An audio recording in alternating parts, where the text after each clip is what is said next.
drug dealers, the robbers, and the crooks. Well, actually...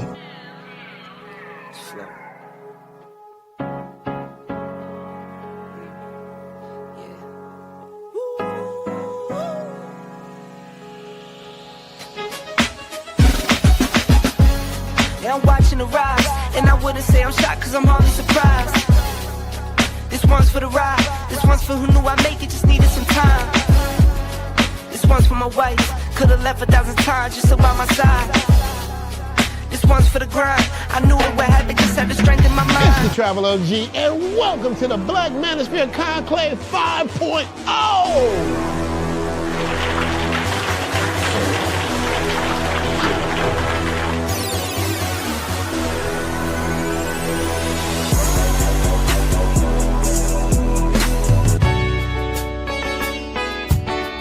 We got started in 2021 in Atlanta, united in the pursuit of excellence in all things. It's been one hell of a ride.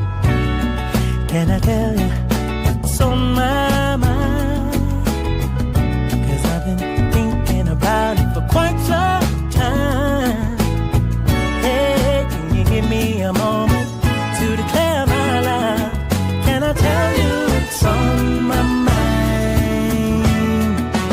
We're now focusing more on opportunities for men, in particular passport bros. Guys who go abroad, they want to have a different lifestyle, they want to have a different achievement abroad. Oh yeah, there's without a doubt the narrative has changed for us greatly. I just finished speaking and having a chance to tell individuals about how to live the American dream outside of America. And I was here to help so many men when it comes to understanding what they need to do in order to relocate.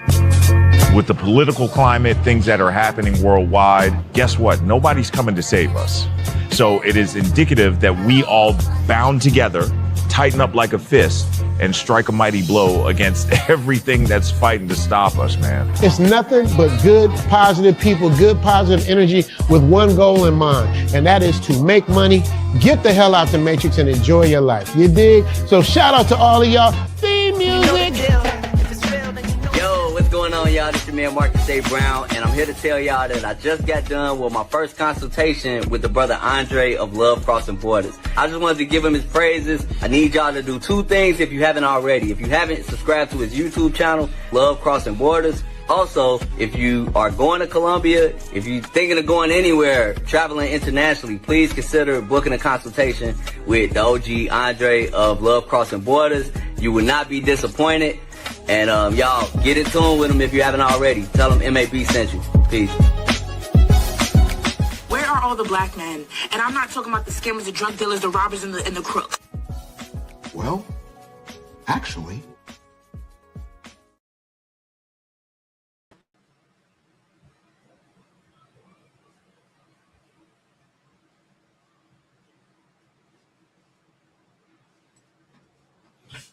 All right, gentlemen. Yes, sir. I was in there chopping it up with your girl, Andrea, for a split second. Shout out to all you guys that are here. Yes, sir. We are having a wonderful, I think it's Tuesday, Wednesday evening. The days are going by so fast. Wonderful Tuesday evening here on Andre and Andre's Love Crossing Borders. Let's get some intro music going here, gentlemen.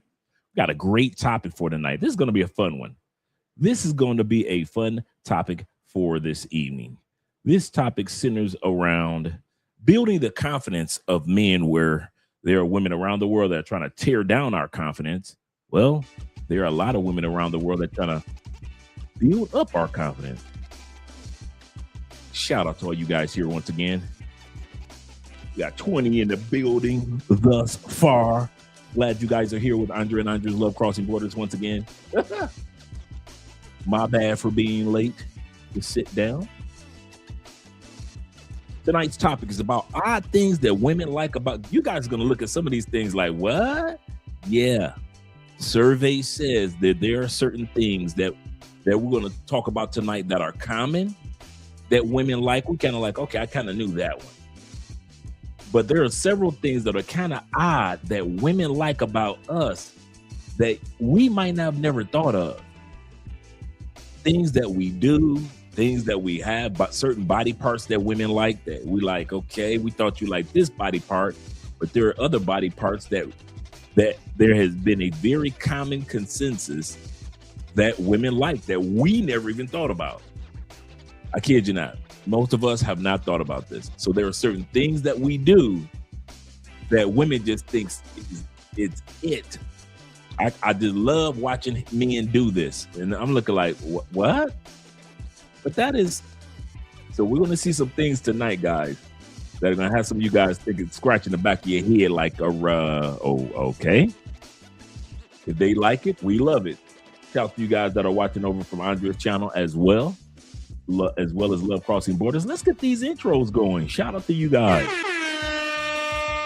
Let's get these intros going. Shout out to my man, Arizona Writer in the building. Glad to see that you're here. Numero uno, number one tonight. Number one.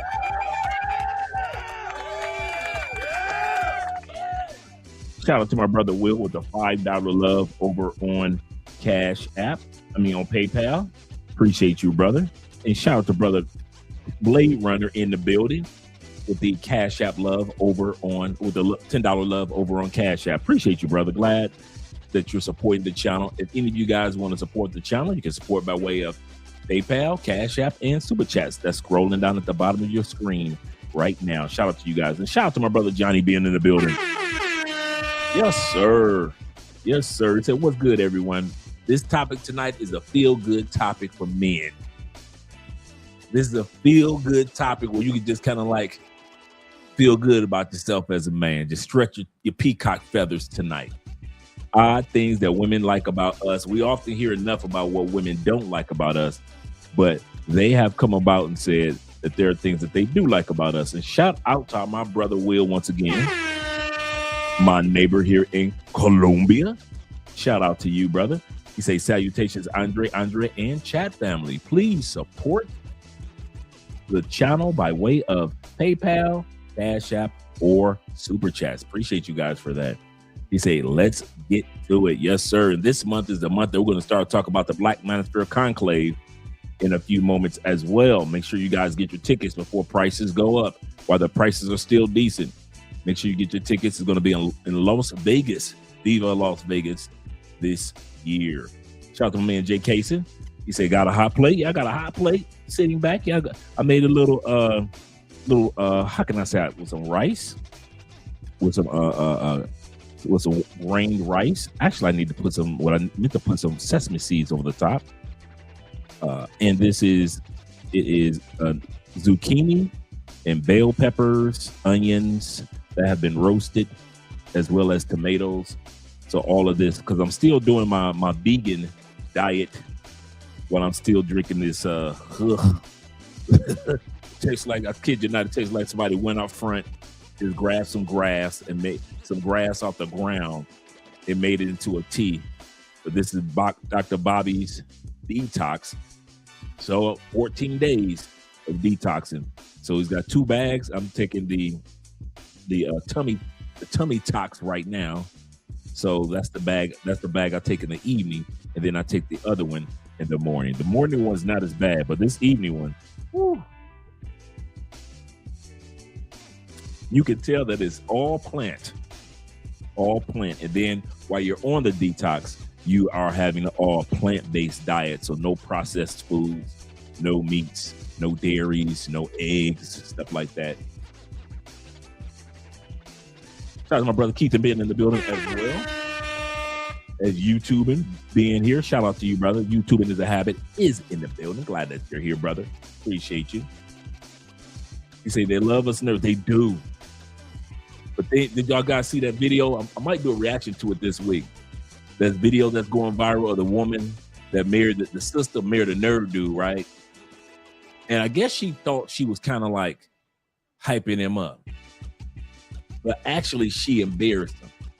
She was like, I remember back, she said, if anybody would have told me back in the day when I was getting smashed by dudes that were wearing flip-flops and socks, that I'll be sitting here drinking an old fashioned around my fire pit in my beautiful backyard while my husband's upstairs putting the children away, I wouldn't have believed him. Girl, you need to get you a nerd. We're going to watch that video. We're going to watch that video this week because everybody is coming after her because she didn't make her man look good.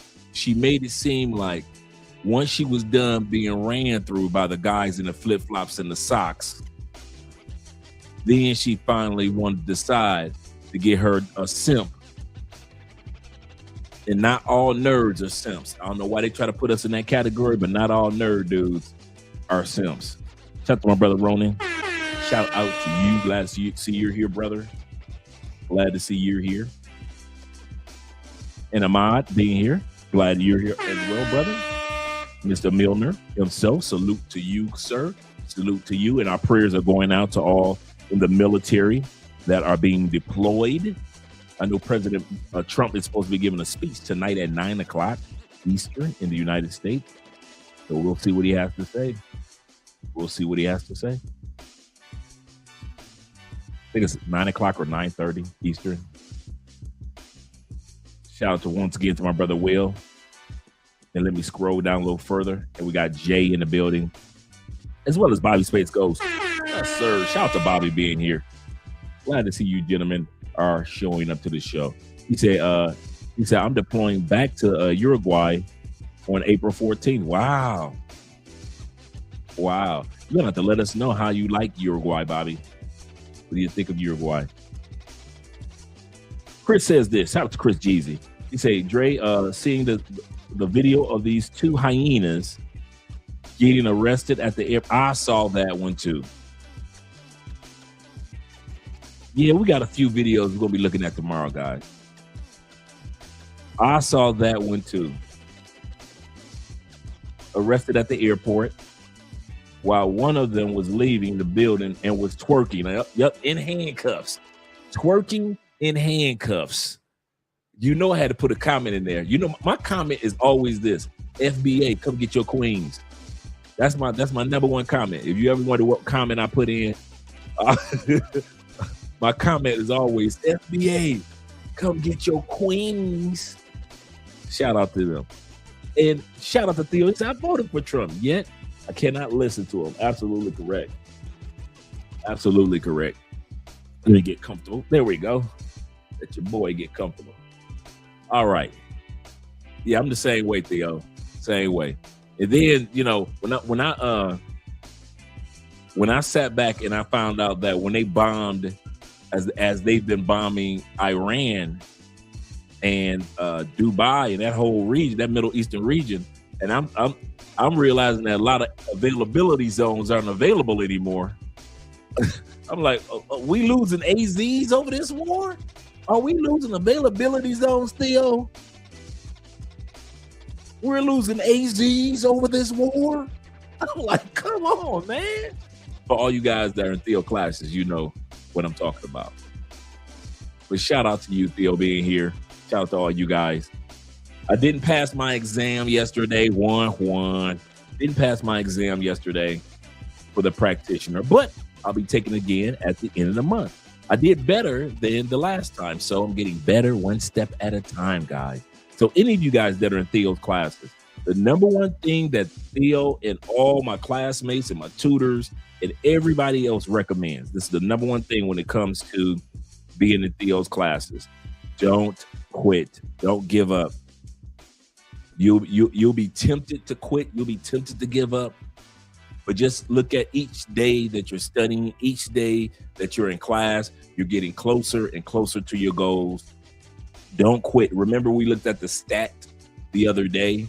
It takes the average millionaire 17 businesses before they find that one or two niches that got them to $1 million or beyond. I'm going to say this again. In the United States, it takes the average person that's crossed the $1 million threshold, because it really happens if you're working for somebody. So unless you're making it money like that, you know, in cloud. But look, we're talking about the average American. The average American does not make $1 million in their lifetime by way of salary unless they're invested in the market. My point is, for those that are going to business, it takes 17 tries and failures before the average business person succeeds in the United States to cross that threshold of $1 million and never looks back. Why did I mention that?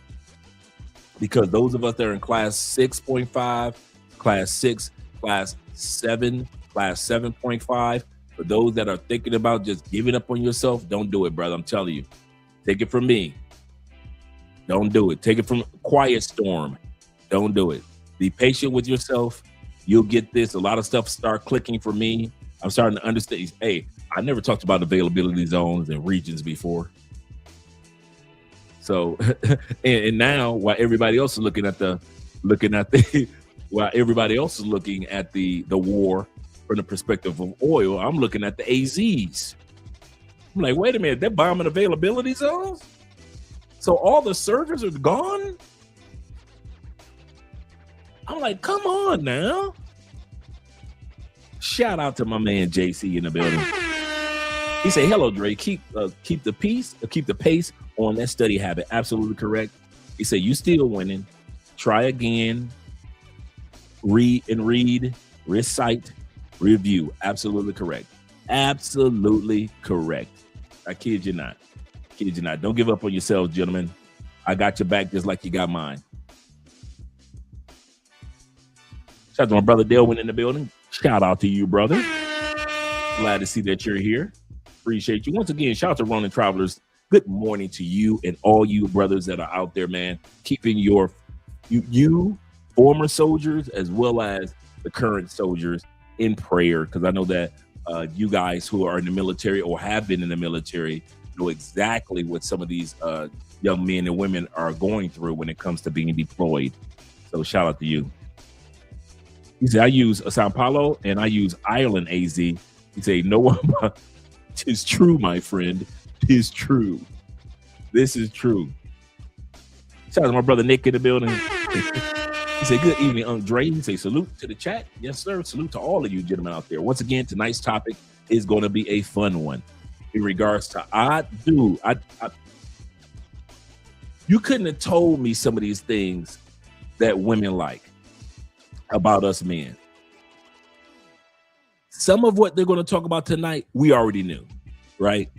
But some of the things we're going to talk about tonight, you guys you would have never guessed some of these things that women truly enjoy. And I'm talking about in mass. I didn't have to look far for these.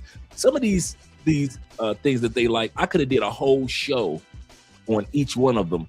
That's how much information is out there regarding women really liking these things about us men. Shout out to all you guys that are out there. He said, just saw the NASA Air Terminus. Launching to the moon. Oh, wow, man. I'm glad that you mentioned that. I'm going to look that up on YouTube. Go check it out. I love anything that has to do with space exploration. Any of it, man. I used to have a telescope. I used to have the apps on your phone where you could point your phone towards the sky at a certain time. It'll tell you what that planet or that star is that you're pointing your phone towards. I forget which app it is, but yeah, guys, I kid you not, any of that, man. I just watched the launch last year of the furthest telescope that we have now that's flying towards trying to fly towards the edge of the universe type of thing. NJC says this. I think I read this one already. Yep. But thank you for the words of encouragement, brethren. Shout out to Esco being in the building. He said, when you pass the test, please make a celebratory live. Oh, yes. Yes, sir. I plan on doing that. I will not just be like, okay, guys, I passed. No. This is a family unit. We celebrate together, good times, as well as go through the challenges of the hard times together. It's a celebratory live so that I can have some drink on deck. Yes, sir. Oh, yeah. He said, He said, I want to party when you finally pass the test. He said, I just need a few days to cope, to cop something. Yep. Yes, sir. I will definitely do that. I am FF is in the building. Yes, sir. We got 45 in the building already. Shout out to you guys. I miss you brothers too. Shout out to you, gentlemen. As well as my brother Bean is in the building. Glad to see that you're here. Glad to see that you're here, brother. And we got Kenny Peoples. Kenny's always here showing love, always sending me some great videos as well. He say, Brother Dre, got myself a plate of food. Yes, sir. Yes, sir. You're ready now. David Dice of the Dice family. Glad to see you here as well. He say, come on, Dre, pass that test. When you win, we all win. Excuse me, gentlemen. He say, we all win. Let's go, family. Okay. Amen to that. Definitely. Yes, sir. Let me scroll up. Make sure I didn't miss anybody. Like my brother E-Man Perry. I don't want to miss him. Shout out to you, E-Man. Glad to see that you're here. Is it E-Man or is it Iman? Because I know what an Iman is. So is it Iman? Let me know if it's Iman Perry. Or is it E-Man? Because I've been saying E-Man, but I guess the proper pronunciation could be Iman. Shout out to my brother Bean once again. What's up, Andre? How you been feeling? Pretty good, man. Pretty good. Been hanging out with your girl Andre today. So pretty good. Pretty good. Shout out to all you guys once again who support the channel by way of PayPal, Cash App, and Super Chat. Let's get ready to get started with today's topic. Shout out to Chilupe being in the building. Right on cue. Good evening to you. My man YSC, YLE is in the building. He said it, so he's here. He said, what's going on, Dre? We got a great topic for tonight, as I was about to mention. Let me change the music for us all, and I'll tell you about our topic for tonight. There has been a flood of videos on social media about how 80% of women don't like how men look. 80%, I'll say this again, statistics show in the United States, and we're going to do a video on that one for Friday, but statistics show in the United States that 80% of women, the average woman considers 80% of men unattractive. They still having babies by them. They still buying birthday gifts for the dudes. They still get dressed up to go out with this is the funny part about women. They say one thing, but if you watch their actions, this is also the era of hot chicks being with some of the ugliest guys you've ever seen. So ladies say that we are unattractive, but yet they're always on our arm when they're looking fabulous. So I don't get it. But there is a huge pool of women that say, I don't care what those other women are talking about. I love and I am very attracted to men. And these are some of the things that cause me to be attracted to men. And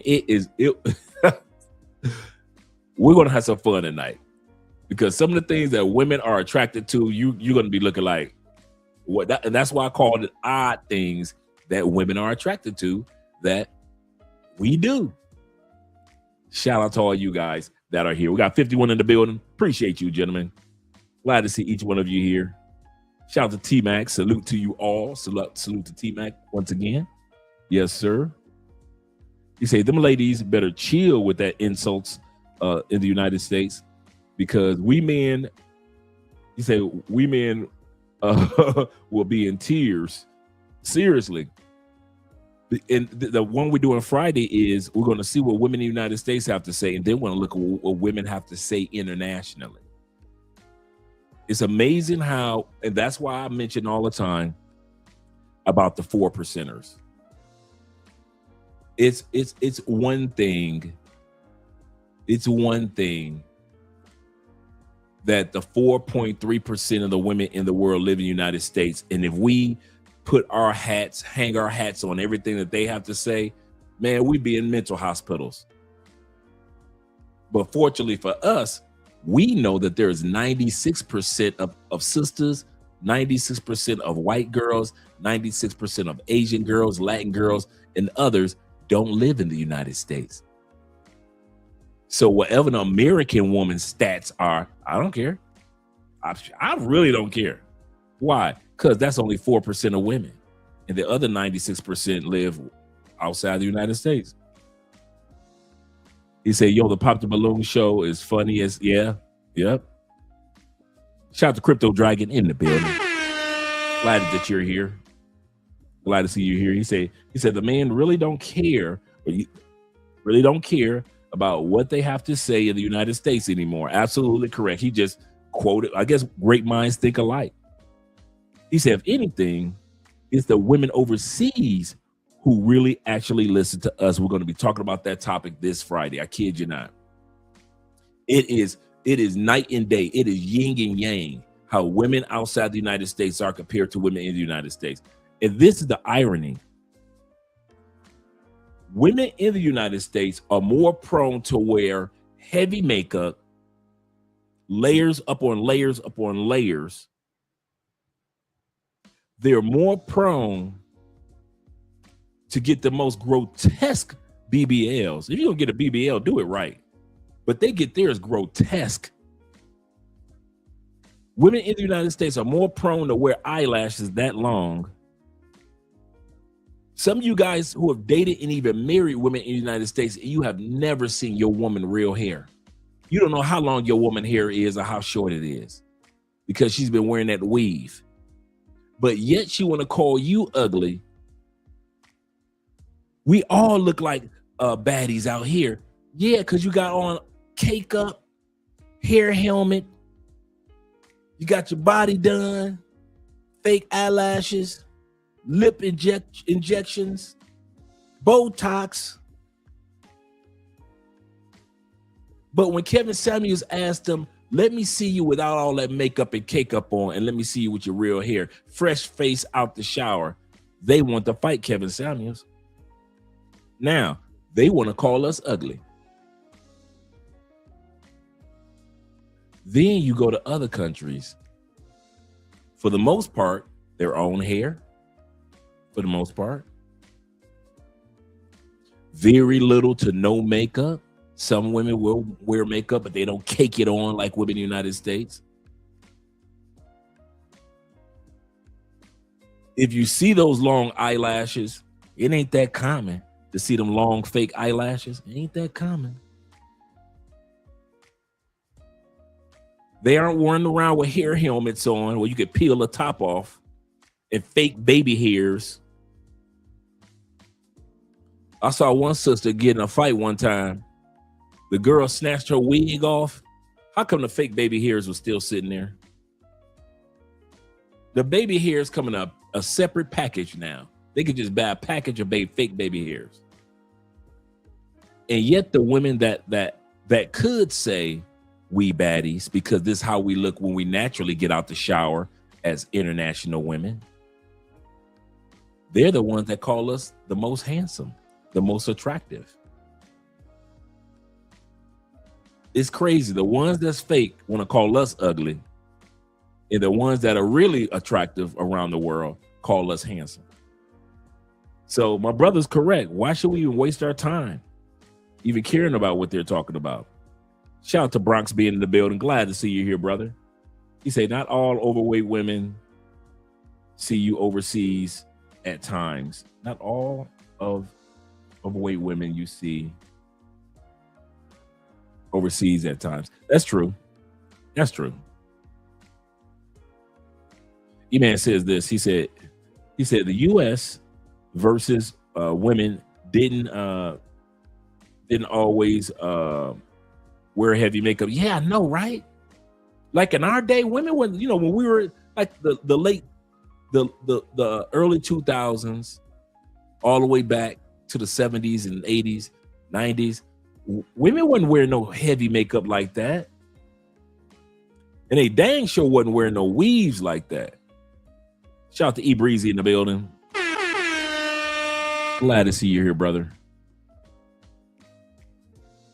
Glad to see you here. Chris says this. He say, not in the gym sweating. They are allergic to water. Seriously. Seriously. Shout out to Twan being in the building. Yes, sir. Yes, sir.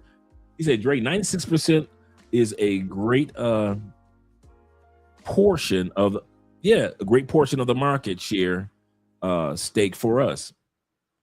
He said that's more than enough for us. Yes, it is.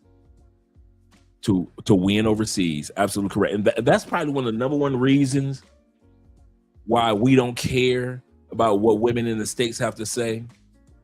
Like, we'll watch, I kid you not, on this channel, we watch women in the States as a public service announcement to let us know that, okay, we made the right decision by leaving. I kid you not. We watch these women in the United States just as a reminder, you ain't crazy. Yes, you are seeing what you seeing when you were still in the States. Yes, you're not a fool for getting your passport. And yes, you will be more prone to win and win again outside the United States than deal with that mess in the United States. You are 1000% correct. So if you guys ever wonder, man, he don't even live in the States, man, why he always talk about stateside women? I don't care nothing about the women. This channel is to encourage you. I don't care, dude. I mean this from the bottom of my heart. Anybody that thinks that this channel is about criticizing stateside women, it's not. This channel is dedicated. Love crossing borders. Already crossing borders, right?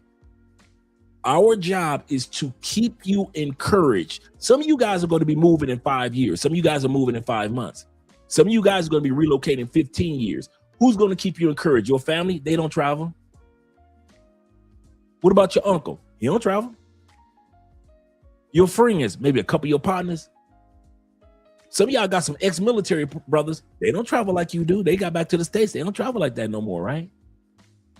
So it's our job to encourage each other in this journey. One of the ways I encourage you guys is to showcase what you are seeing in the States. You're seeing it. You ain't crazy. When they say they don't want y'all to take them to the Cheesecake Factory, you ain't crazy. You seeing the same thing. No, you aren't. When she sit back and say that you need to put a down payment if you want to go on a date with her, you ain't crazy. You seeing it. And so we try to keep you encouraged to let you know that not all women around the world think like women in the West. If women in other countries in masses, I'm not talking about small clusters that are being impacted by the West. I'm talking about if women in masses act like women in the United States, it would be no use in us using passports when it came to looking for love, would it? You might as well stay in the States. If women in other countries and other cultures acted just like women in the West. Now, is it starting to grow a little bit in certain areas? Yeah. But is it the majority of women in other areas? No. So tonight we're going to be looking at you guys and myself continue to be encouraged. Shout out to David Dice with the $5 love. David says this. He said, Dre, I don't know if you ever watched the Twilight Zone. Man, I'm a Twilight Zone junkie. I'm a nerd dude. I don't have a choice. He said it's like that in the States. All these chicks look the same with the same attitude to match. Not appealing.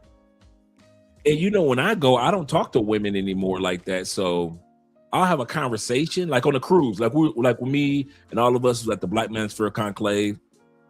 Make sure you guys get your tickets.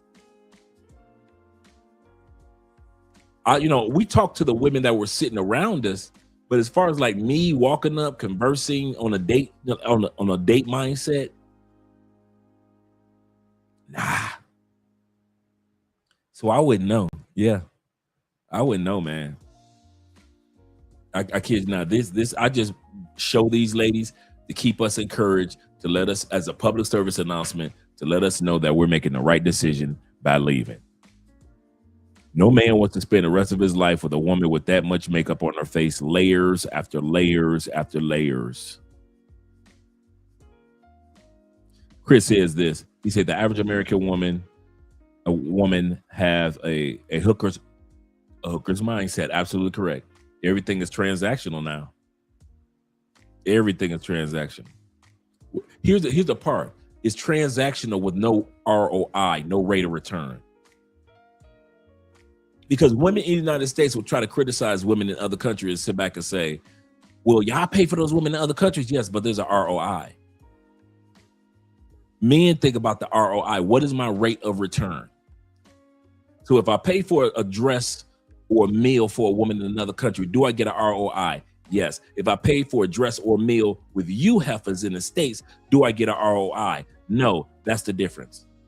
That's the difference, ladies. If you ever wonder what the difference is, men know that they will get an ROI and not just sex, an ROI, better attitudes, better behavior, better treatment. But if he deals with you, he gets nothing. And you're going to go sleep with the dude down the street after this man paid for dinner. So there is no ROI. T-Mac says this. He said, I have yet to see a Colombian woman that I know ever come around me looking right. That's not going to happen. That's not going to happen. That is so true. Not that we know. It's 60 guys in the building. Make sure you guys click the like button. We like you. Make sure that you like us too. Yep. Return on investment. Yep. We got to have that return on investment. Absolutely correct. That's just how life is. You sow it, you expect to grow it. That's what the Bible says. You sow it, you grow it, right? But if I'm sowing seed into these American women, I'm not getting a return on my harvest.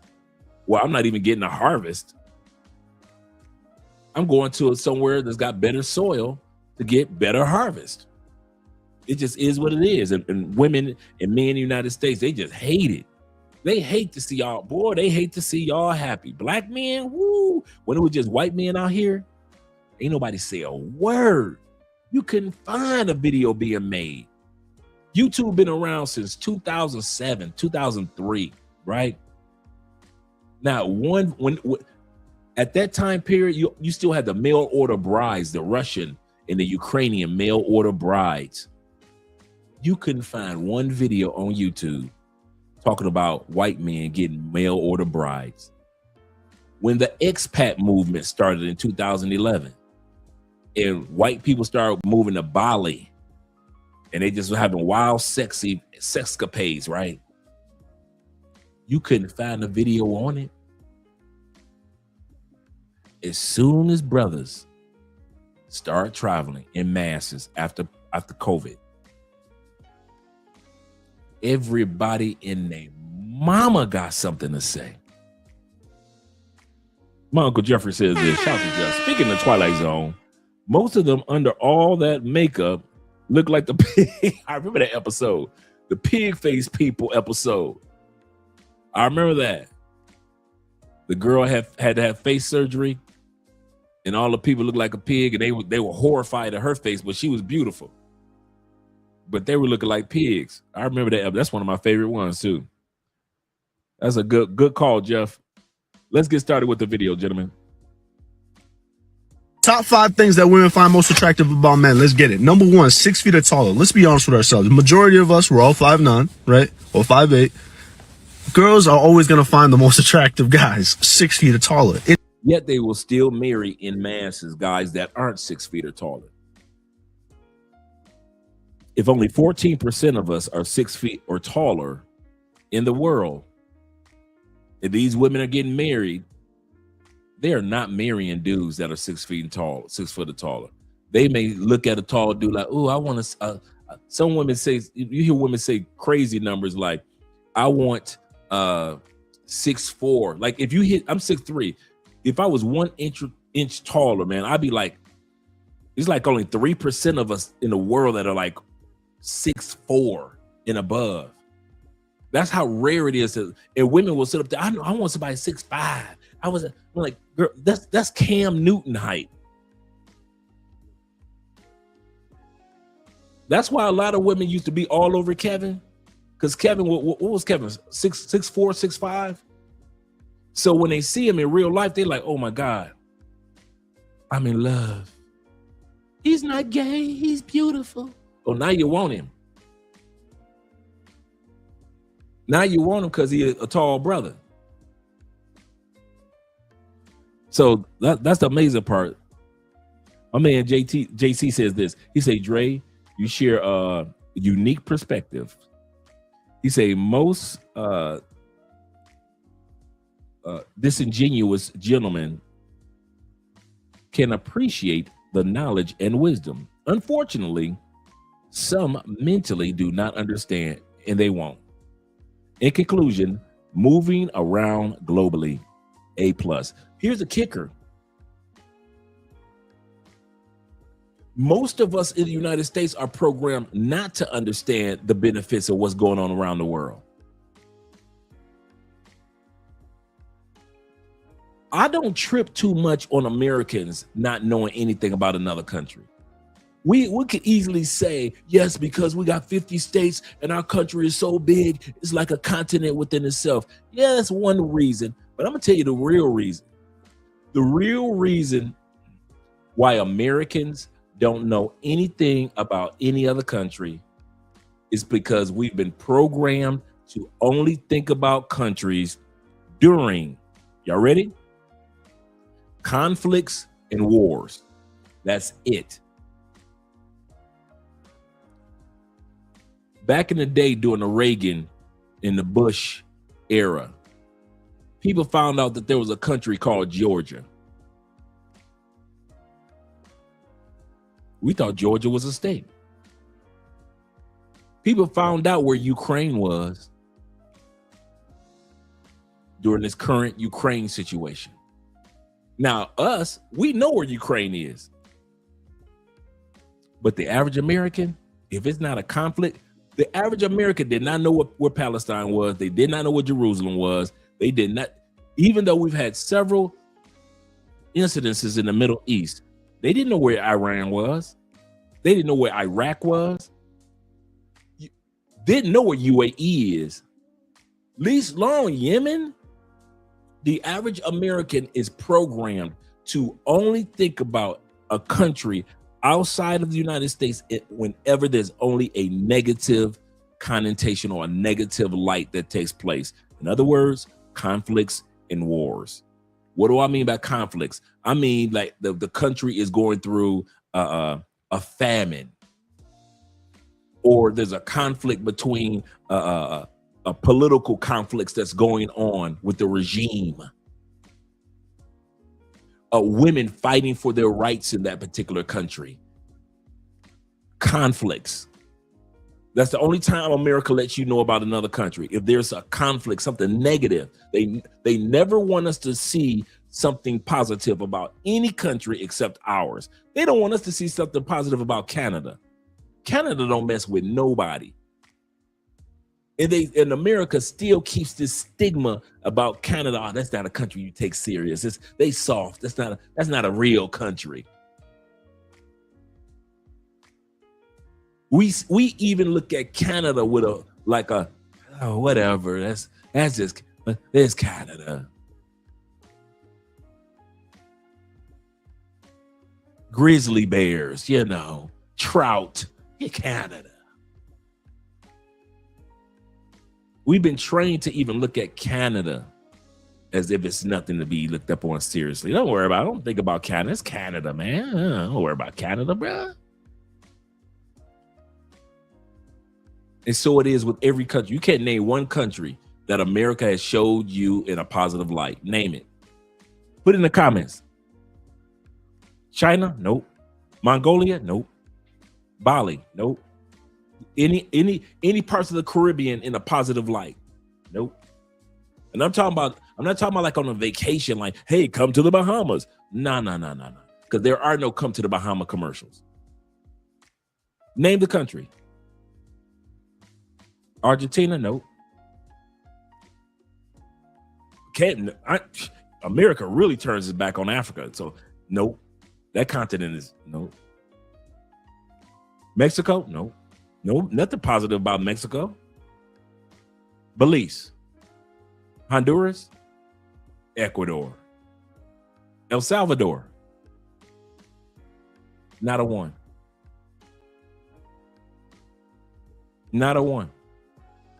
They'll show you Paris or France while they're going through political upheaval. You ever notice that? You'll never see anything has to do with France on the news until there's a political upheaval and the people are protesting about this or protesting about that conflict.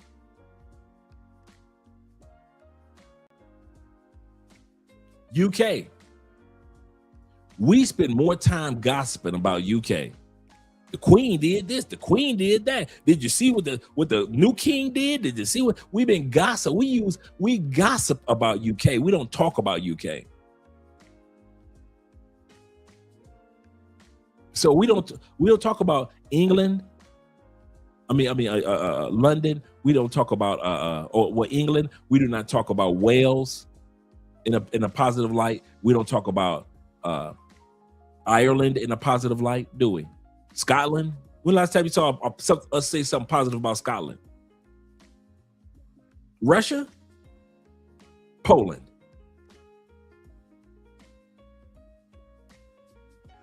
Name the country. We either don't say nothing about that country or we put out negative propaganda about a country. We do not hype up none. Israel? No, we don't. No, the average American does not have Israel in their mouth in a positive light. Let's stop it. We tear down every single country on the planet. The only time half of us ever know about a country is when we see it on a map, on the news, in the middle of conflict. And then we be like, oh, I didn't know that was there. Not a one. We tear down every country. It is not a country that we don't tear down. He say not the average American. That's true.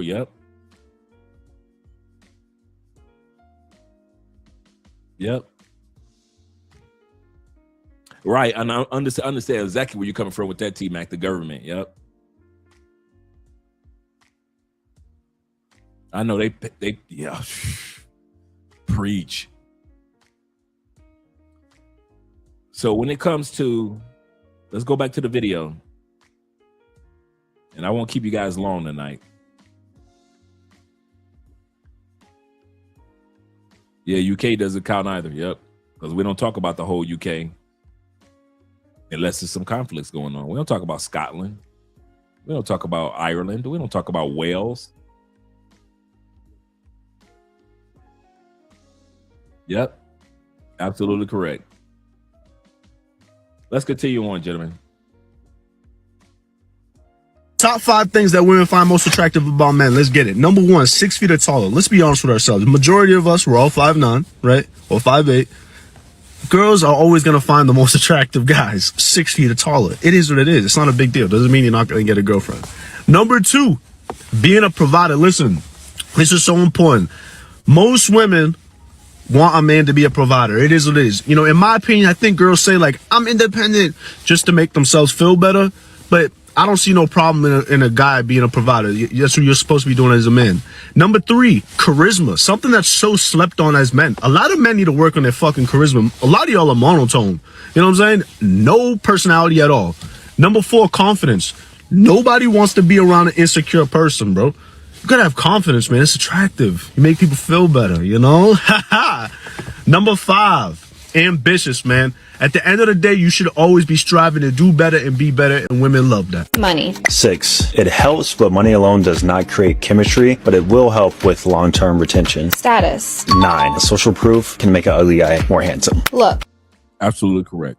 8, your grooming and your look definitely does matter because women do have types and it can make everything else a lot easier. However, your personality is going to decide whether or not it lasts. Confidence. 10, confidence makes everything else more attractive. Lifestyle. 8, women want to be in a fun lifestyle, and so if it is fun and exciting, it can definitely make the attraction really high. Communication. 9, if you can't hold a convo, you're not making it past the first date. Effort and presentation. Absolute 10 out of 10. If you got your photos on point, bio, your grooming, and you put in effort, that can make a guy who's a 5 turn into an 8. Okay, the first thing that women notice about men that we don't even notice, women love, even though some women claim that we are not emotionally intelligent, some women will claim that we are not emotionally intelligent.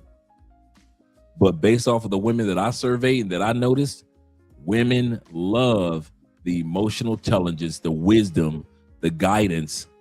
In other words, our ability to control who we are. Women love it. Where other women claim we don't have it, a lot of women admit that we do.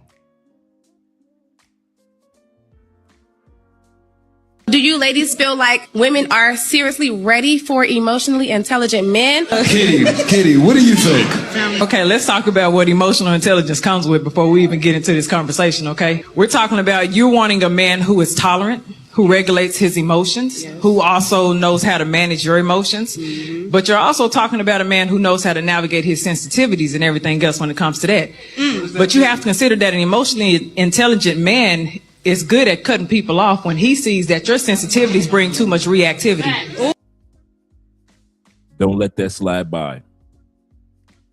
Women always talk about they want emotionally intelligent men, and a lot of women say that they're attracted to that about us. What is it about us that they say they're attracted to based off of what Kitty said? Kitty said this: emotionally intelligent men are cut-off artists.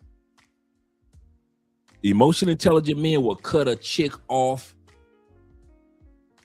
Dude, the closest I've come in the last 30 years to a loudmouth chick is on TikTok, YouTube, and all those other platforms.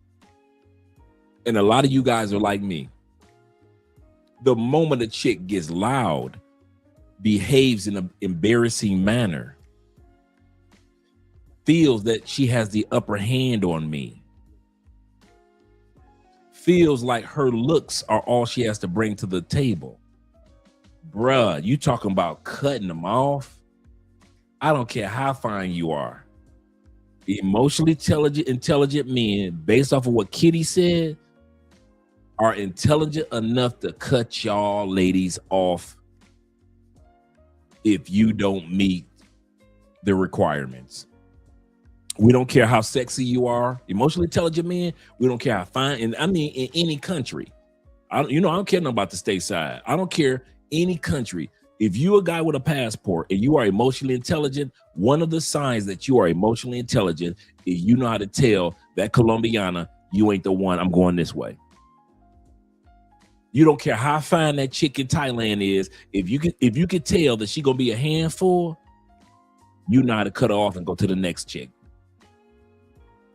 Emotionally intelligent men, if you ever want to know what's one of the signs, fellas, we are cut off artists. We'll cut a chick off. No more Texas, no more trying to we don't need no closure. Emotionally intelligent men, we don't need no closure. As long as you gone, that's all I need you to be. Can you leave? And can you leave me alone? Can you do that? Dudes without emotional intelligence, oh, they'll sleep with anything. I have yet to see the man that's emotionally intelligent get drugged in Colombia. Serious. Emotionally intelligent men don't move with their loins. Ain't no way in hell I'm gonna meet you in Medellin. Let me get off of Medellin's case. Ain't no way in hell I'm gonna meet you in Barranquilla, right? Cartagena. Let's say I'm single. And we just meeting at a club or offline, whatever it is, online. And you say to me, a total stranger, can you bring your friend to my Airbnb? An emotionally intelligent man would say, you know what? Here's what we're going to do. No, she can't come. You know why? Because you can't come. I'm going to go get you an Uber right now. But, like I said, she can't come because you can't come. Yeah, you got to go. But dudes without emotional intelligence, oh man, she fine. She said, oh my God, dog, I got to have this one, man. I'm only in Colombia for 5 days, dog. I'm running through them. It's because you ain't got no balance, bruh. Remember, the Bible says a man without self-control is like a city without a wall in front of it, a wall of protection around it. A man without self-control, or self-control in this form is emotional intelligence, is like be in a city with no protection around it. You just let anything in, let anything out. And that's how dudes get drugged, because they just let any old heifer in and any old heifer out of his life. So I'm going to rewind that, but just like Kitty just said, emotionally intelligent men are cutoff artists. We will cut a chick off by the ankles in seconds. We ain't got no time for no games. We don't play no. I'm the standards. I've got the boundaries. I make the rules. And if there's anything about you that contradicts what my rules for my life is, you get cut off. Man, I done cut off chicks and got cussed out in the middle of the cutoff and not be moved while she cussing at me, calling me all type of names. You a mother, but your mama ain't da. F you, I got another man anyway. Cussing me out as I'm waving goodbye. I done had plenty of chicks do that. Emotionally intelligent men will cut I don't care if I want to smash her or if I already had smashed her and the coochie was fire. Emotionally intelligent men know how to cut off coochie that's fire. If she's a headache. The rest of you dudes, hey man, you know that crazy coochie is the best coochie, dog. That's how y'all think.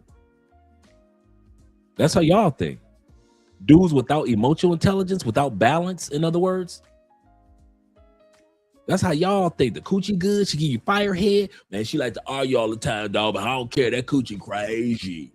You know how them crazy chicks is? They got the best coochie, dog. No. I ain't built like that. You'll never see any dude. When I was singing, you'll never see single. You never saw one form of coochie had that type of control over me. Ever. There are too many women out here. Ever. So emotionally intelligent man? Yeah, that's that labor man. we just no, man. We believe that there's a reason for balance.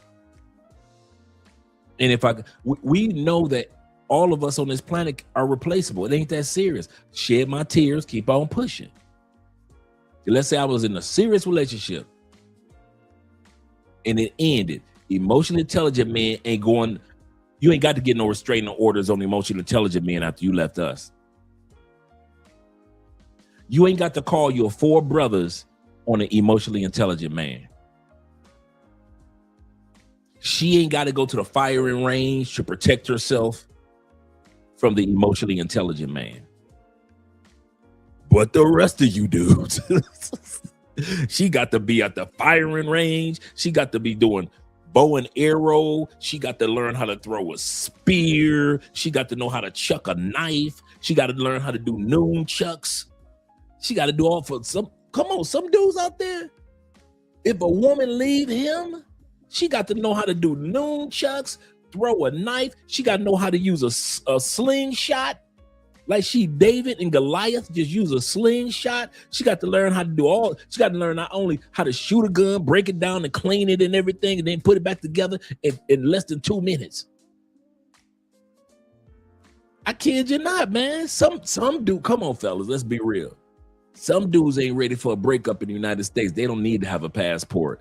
If they can't handle when the weave wearing heifers in the States leave them, or say no to them, how you gonna handle a sexy Brazilian chick leaving you?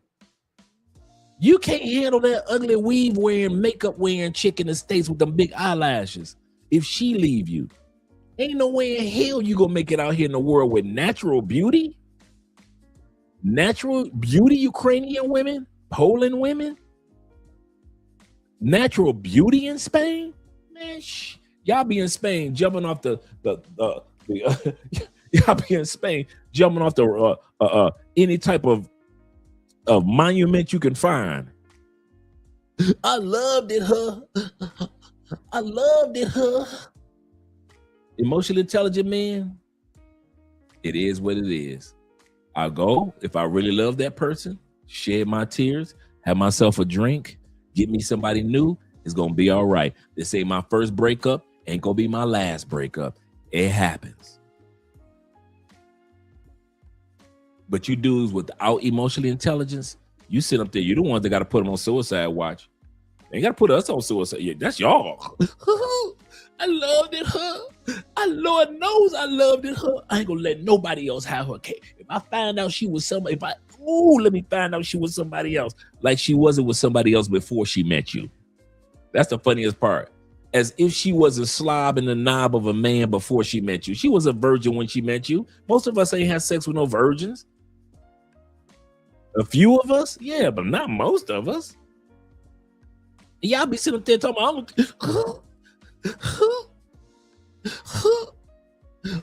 LaWanda, come see me. I'm gonna do something to myself. I said, I know so many dudes used to pull that bluff out they had. I'm gonna take all these pills. I know it, LaWanda. Come get me, LaWanda. Come get me, baby. I love you so much. Come get me, LaWanda. Come save me from myself. You always was there for me. You was always there. I don't know why I kept cheating. I don't know why I kept cheating, LaWanda. I don't know why. You know why you was cheating? Let's not play dumb like women do. It just happened. I was young. Men know, even when we were young, we older while we were cheating. We cheated because we wanted that Kojak. Okay? Girl, we didn't cheat because we was mad at you at home. No, we cheated because we wanted that fatty that we saw walking down the street. You ain't had nothing to do with it. Okay? Yeah, we just had to be mad that day, but hey, we could have been happy that day, and I would have still wanted this fatty walking down the street.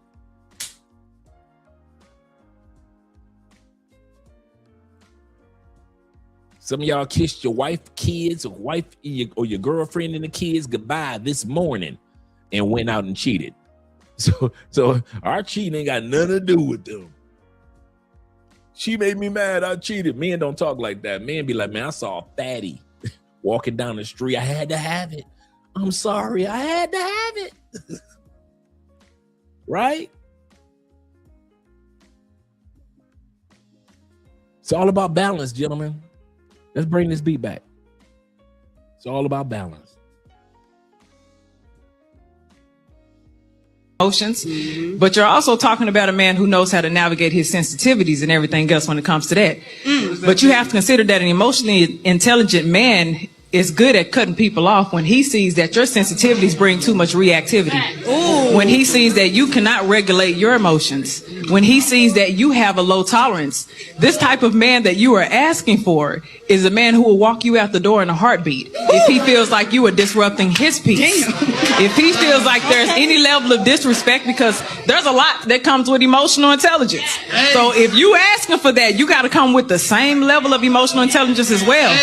Okay? That comes with a number of factors. So if you are a woman who knows that even though you may be sensitive to certain things like criticism, rejection, because you're not always going to be accepted. Sometimes he's going to bounce back. And sometimes he's going to say, I don't agree with your opinion. Sometimes he's going to say, I don't like those thoughts. Sometimes he's going to say, I don't like the way you speak to me. If you're not ready for that, don't be asking for an intelligent man. 3 masculine traits women love. You got all 3 of these, then all the girls gonna be all over you. So I need you to pay attention. Now, number 1 is integrity. And that simply means being a man of your word. When your words and your actions match up and she notices that on a consistent basis, she gonna love that. Every girl will love that. Women don't like all talk with no action. So if you can talk the talk and have the actions to match, you in there, man. Now, number 2 is providing safety. And I'm not just talking about safety in a physical way, because I feel like that's pretty obvious that all women like that. But if you can provide emotional safety, then you're gonna be one of them top tier ones. Emotional safety means allowing her the space to let her guard down and be able to trust you. If she feels like she can talk to you about anything with no judgment, that's one of them top tier traits she gonna love. Now, this last one is leadership, showing her that you're a leader and not a follower. You don't conform to the crowd and what everybody else is doing. And you can show her that even others tend to follow your lead. Now, if you combine all 3 of these, you're gonna be unstoppable. So I need you to save this video so you don't forget none of these, and hit that follow button for more of these tips. It's funny how women say they want an emotionally intelligent man with boundaries and discipline until they actually meet one and realize he can't be manipulated, guilt-tripped, emotionally bullied, or thrown off balance. Now all of a sudden he's cold, he's distant, and he doesn't care. Like, no ma'am, he just doesn't react, he doesn't chase or fold under pressure. Emotional intelligence isn't emotional weakness, discipline isn't control, and boundaries aren't punishment. You asked for stability, but then you panicked when your chaos stopped working because of the way he's able to control his emotions and keep himself calm due to him being emotionally intelligent. His boundaries are set up so high that he will never let them crumble down, all because you're throwing a temper tantrum. And he's so locked in with his discipline, he's not letting nothing on earth, not even his lady, derail him. The truth is, some women only want emotional intelligence from a man when it's benefiting them, not when it's actually holding them accountable, like that ass. Women say. Before we go any further, shout out to my brother Keithan over on the Cash App with the $5 love. Appreciate you, brother. Shout out to my brother 313, them Detroit boys. You better back the fuck up out my face, goddammit. I'm from Detroit, Michigan. Don't play with me. Yes, sir. Glad to see that you're here, brother, as well as Blackest Night being here. Say they usually get pissed because you don't stalk them or bother them. That is so true. A lot of women get upset when you're not moved, you're not chasing, because you have boundaries. Because, in other words, you have intelligence with your emotions. And this is a funny part. Most women say they like this about men. I'm gonna say this again in the words of what we just heard. Most women say this whole episode is about what women like, odd things that women like about you guys. You would think that women wouldn't like emotionally intelligent men. No, on the contrary, based off of the research that I've did, most women like men that will cut a chick off. Most women like a man and they go put up with her mess. Most women say they like a man that will cut off a bad chick to meet her a good chick. They like a man that said, you know what, I dated this type of women over here. They weren't for me. So let me go ahead and let me date a chick like you are. That's why I'm with you, because I ain't feeling these type of chicks over here. Most women say they like that men know how to differentiate with their emotions and with their intelligence. The difference between, okay, I tried this one. She good for a good time, but not a long time. Now I'm with the long time girl. Women find that attractive. They find that attractive that if they mess up, they know they can get cut off. I'll say that again. Some of y'all don't realize women say they find it attractive that you guys don't put up with BS. And the ones that do, they get used. Shout out to Russell Wilson. Yep. Yeah, I understood where you're coming from. I throw my days get thrown off too. Yep, make money, get the hell out of the Matrix. He said, how the hell you're not in your chair? I didn't get that one. I didn't get that one. 313. Shout out to Nate. Oh, he's talking to Ronan. Let's continue on. This doctor is going to talk right now in regards to what women are attracted to. But yeah, some of you guys may think that women aren't attracted to a no. I'm going to say this again. Some of you guys think that when you go to other countries, some of those women aren't attracted to you if you say no to them. The dudes that get the most women in other countries quite often, not all the time, quite often have the ability to say no to some and say yes to others. Women are not attracted to men that say yes to all women. Don't matter who she is, no matter what her size is, her height is, no matter who her attitude is.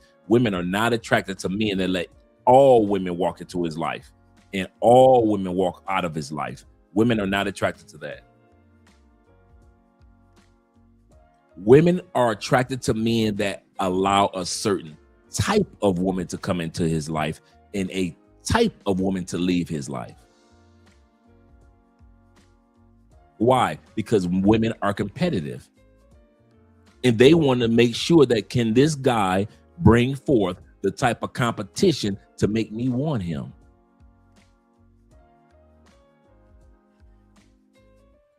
If a woman knows that the only woman that's been attracted to you the last 10 dates that you've had, or the last 10 women you've dated was a size 16 to 24, most women are not going to look at you like he's a keeper. I need to get him, girl. I need to take him away from them. Most women gonna look at you like, yeah, y'all keep him, girls. If the last 10 women that you've been with were size 16 to 24, most women do not look, they look at you like, so you can't say no to big girls? So you only date, hey. Women will say, I'm not judging, but if that's what you want, size 16. No, baby, that's not what I want. Well, wait a minute. The last 10 women that you've taken out were size 16 to 24. So why would you want to be with me? In other words, you let any type of woman just walk into your life. Women don't like that.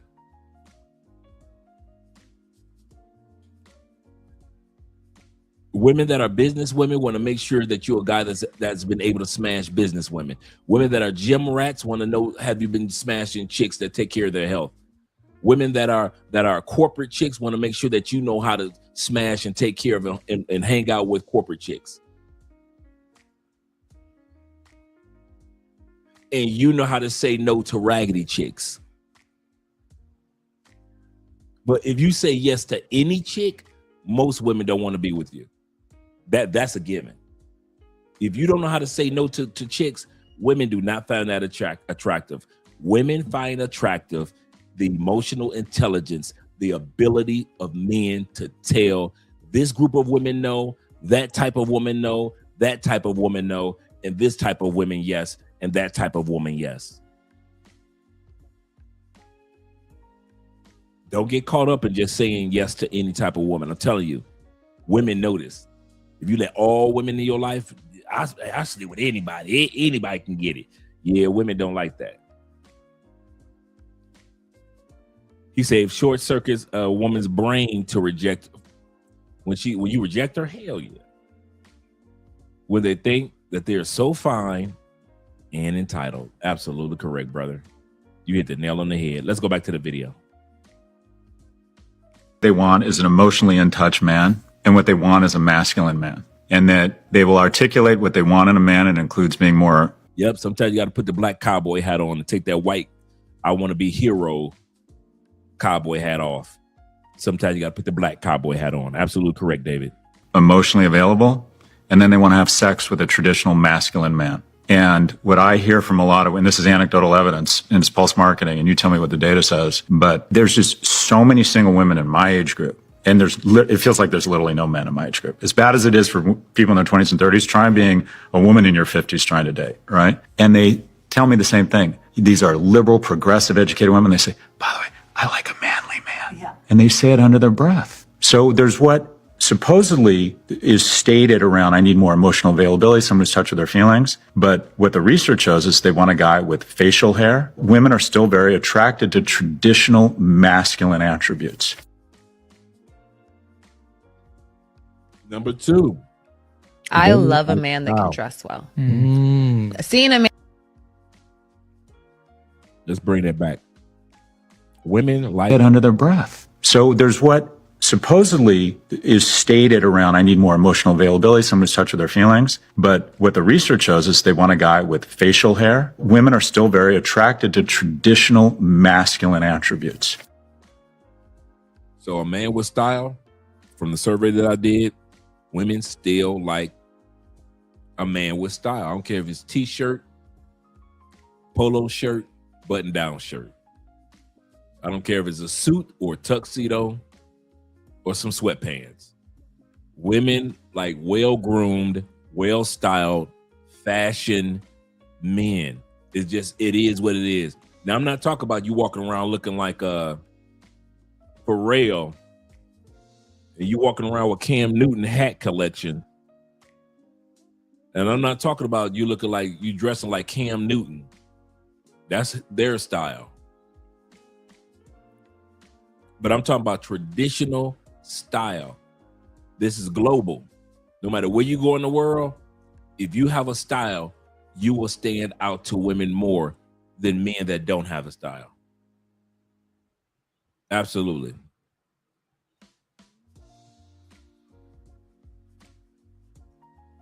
I love a man that can dress well. Seeing a man that's well dressed makes me want to rip his clothes off.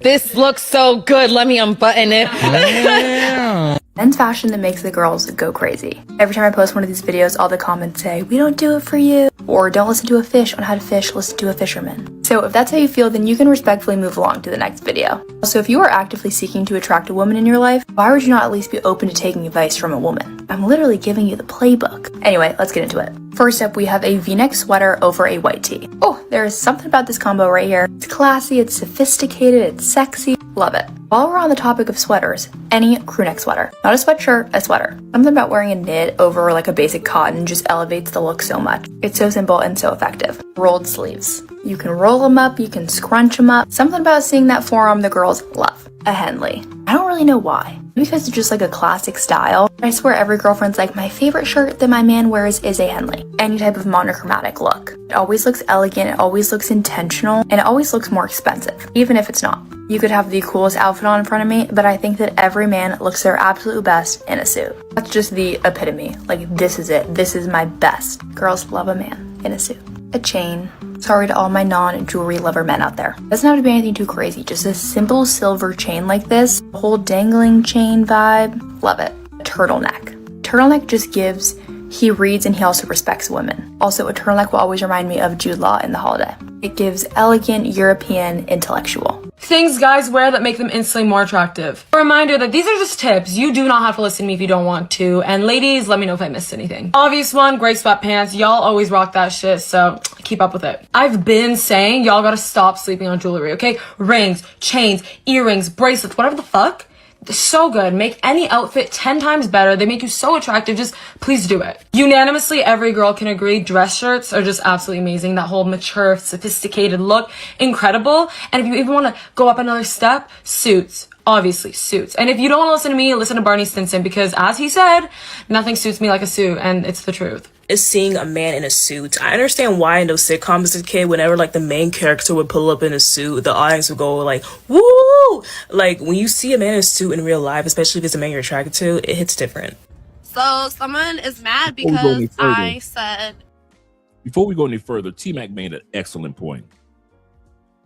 I like the women in Colombia don't care about fashion labels.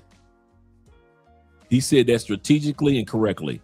Women in Colombia are not looking for your Gucci, Versace. I see you guys come down here with these labels that work in you.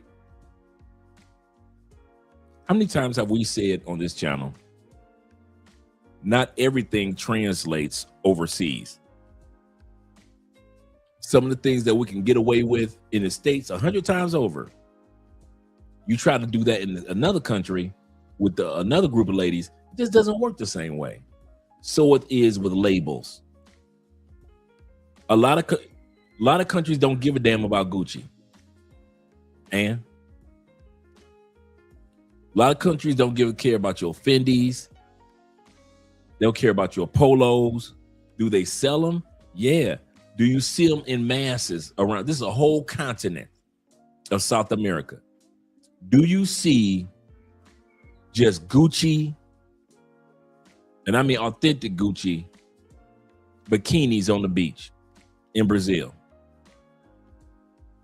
Fendi? You don't see none of that, huh? But they look just as sexy, don't they? So it is with Colombia as well. They do care about fashion. They care about men's grooming. They care about style. So make sure you iron your polo, iron your t-shirt, iron your button down, or make sure your suit is well groomed and steamed. But as far as the label, that's why I be trying to tell y'all. I've been saying this one for years. T-Mac is 100% correct. I've been saying this one for years. You are not going to get the coochie any further if you come down here with the latest Jordans on. This is South America. Soccer country. What do you mean, Dre? Adidas. Or Adidas. This is Adidas country. Adidas continent. Because of soccer. Adidas sponsors most soccer teams down here. So they don't care nothing about your latest Nike. I got the latest Kobe's that came out after he passed on, and that works in the states. It doesn't translate to most countries. Women in Thailand do not care, in the Philippines do not care that you got a Brooks Brothers suit on. When you can go to the Philippines and Thailand and get a custom suit made, they don't care nothing about your Brooks Brothers suit. At all. At all. Just wanted to let you guys know that T-Mac is 100% correct. He said, I like that women in Colombia do not care about fashion labels. They care about fashion, but not labels. They focus on you being neat, clean, well-groomed. 1,000% correct. Even the young begging dudes have clean haircut. That's true. Have clean haircuts in Colombia. You can have somebody that's dang near homeless walk up on you, asking you for a few dollars, and they breath ain't stinking like people in the United States breath be stinking. They be claiming that they clean. Right, absolutely correct, Zeta. Absolutely correct.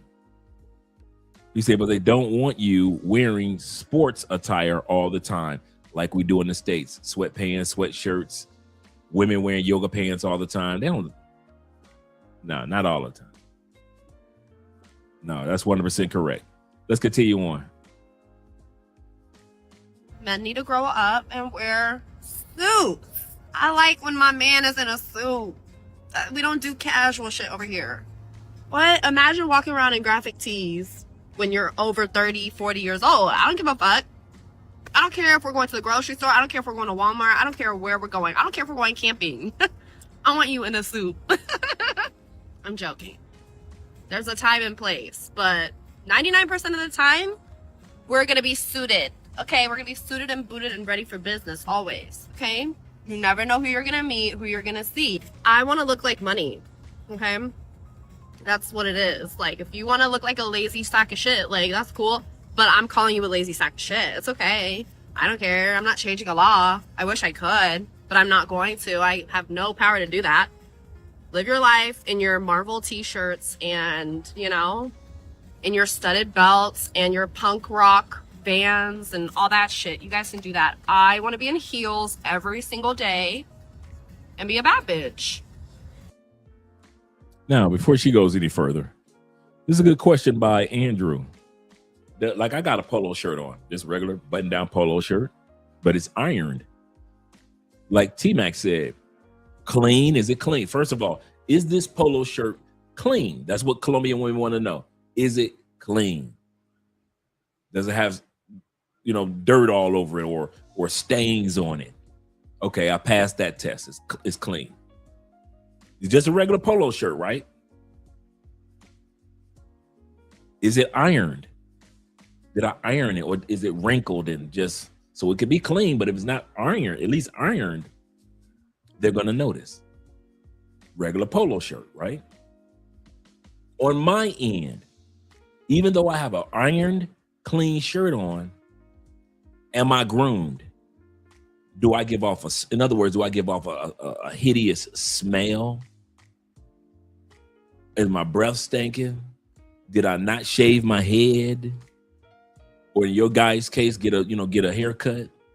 What about, are you taking care of your beard? If you're gonna grow it, are you gonna take care of it?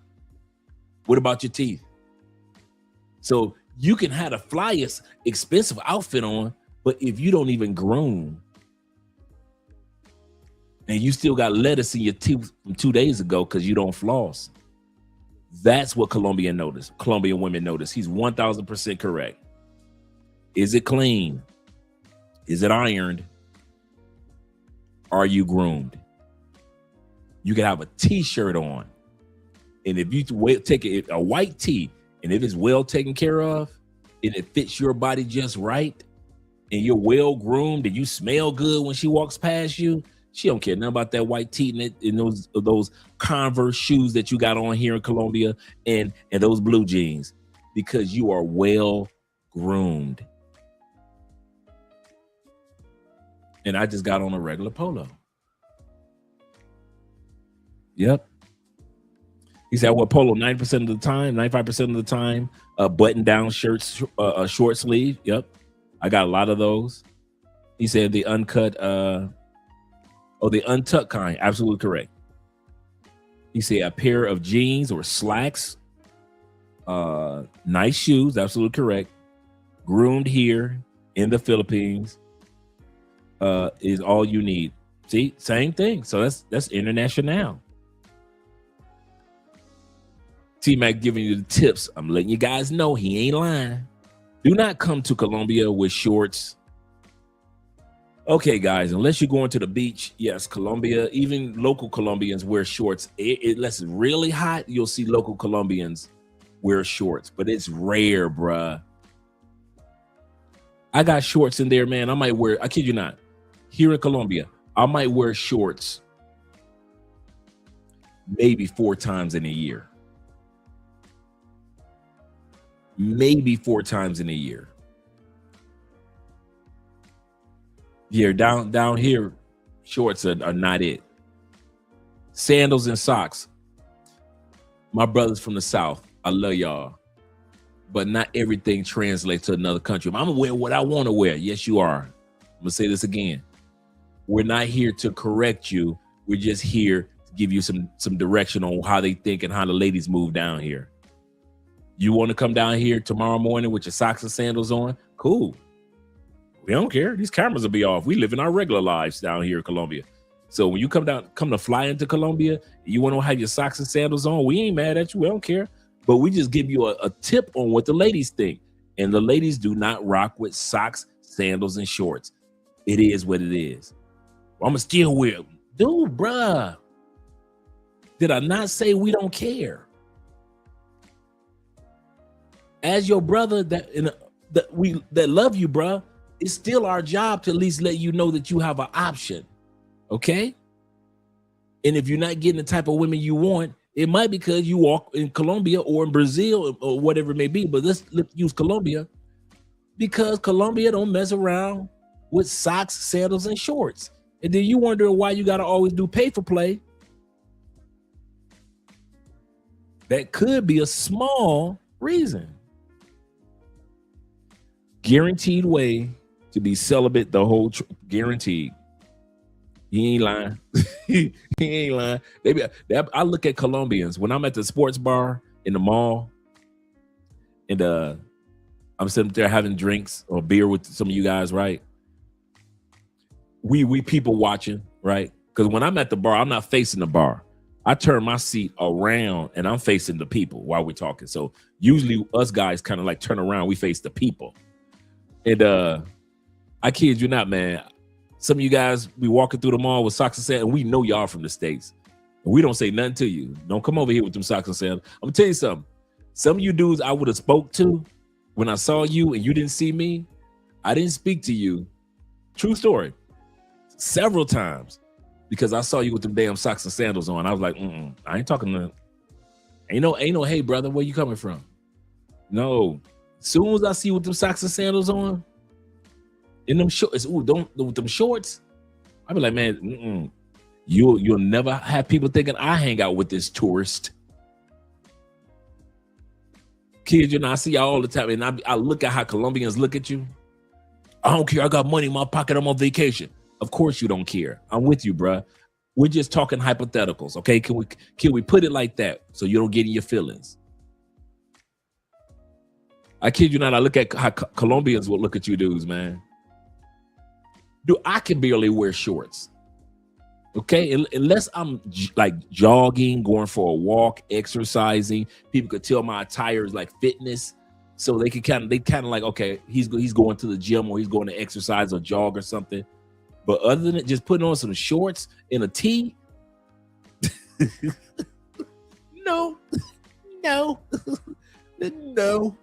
But I know there are days I want to put on some shorts and a tee. No. Yeah, man, shoot. He said I would not have hung with a dude who wears socks and sandals in public. Absolutely correct. They will ruin my reputation as well. Absolutely correct. Now, if you're in Bogota, I mean not Bogota, if you're in Barranquilla or Cartagena, it's a little leeway there, but yeah. Will says dressing subpar in Colombia attracts He is not lying. If you want very attractive scammers to come your way, go ahead and dress like a tourist in Medellin. I'm going to say this again. If you want very attractive scammers, bottom feeders to come your way, go and dress in them damn socks, sandals, and shorts if you want to. Go ahead. You think we playing? You think, oh, them niggas don't know what to do. Okay. All right, we've been living here too long. We've been watching too long, and that's one that never changed. I've been waiting for that one to change. I kid you not, T-Mac, check it out. I've been waiting to see if Colombia is gonna finally accept people wearing shorts. Women, yes. Men, every blue moon you'll see Colombian dudes wearing some shorts. Every blue moon.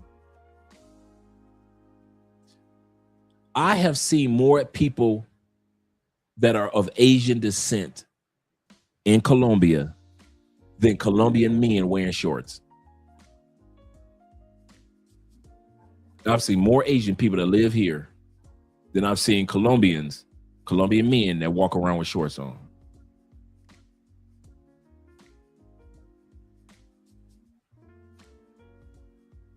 And if you want to be honest, you don't see that many Colombianos wearing shorts. Yeah, if you want to be honest with it. IMF says this. Shout out to you, brother, being in the building. He said, Colombia, people wearing shorts.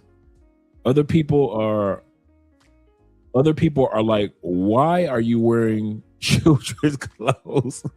Wearing shorts, socks, and sandals. Right. Yep, I got cargo shorts in there. I got me a nice all white pair of cargo. I can't wear them. Not Colombia. And I like them shorts too. I can wear them like if I'm going to go pick Andre up or something. So I'll jump in the truck. I know I'm not getting out the truck. So I wear them, jump in the truck, Andre, picking up Andrea, and then I could keep rolling, right? But like getting out the truck, in the way Andrea dressed, Miss Fashion, ain't no way in hell. I got on short socks and sandals, and Andrea got on these fashion, like she live in France, slacks and a blouse on. Like, nah, bruh. No. Yes, sir. What about those windbreaker suits? Nope. I know exactly what you're talking. Nope, don't wear that. Looking like the Reverend Run? No, don't. I know exactly what you're talking about. Don't rock that. Like the windbreaker suits that we used to rock back in the day. Don't wear that ever. Ever. Ever. Do not wear a windbreaker suit down here. Matching pants. No, I know exactly what you're talking about. Exactly what you're talking about. A lot of things do not translate to other countries. Will say you can't get away with any of that style. You can't get away with any of that style in that's true. In Dominican Republic, but not Colombia. That is so true. You're absolutely correct. He said the women don't play here. Absolutely correct. People don't realize, man, how meticulous women are with their style and their fashion. And they're kind of like a little bit like that with their dudes here in Colombia. He said, yeah, they don't care about the label. He said, but the dress here in the Philippines is a classy, professional, conservative dress code. Oh, I didn't know that. But you know something? Based off, not that you say that, Ronan, based off of all the videos that we've watched, you're absolutely correct. All the Philippines videos we've seen, I didn't even notice that. Unless a Philippine woman is like at home and she's cleaning up the house or something, they do have that somewhat classy / conservative look. When a guy's always stopped them on a corner, hey, do you like black guys? They're always dressed kind of like a really nice conservative look. You're absolutely correct. Shout out to the Philippines. I hope things get better, man, for you guys with the gasoline and the oil over there too, man. Keep me posted on what's going on in the Philippines as far as the gasoline and the oil and things like. Because I've been hearing some bad things, man. I know y'all got some oil and gas from Russia a couple of days ago.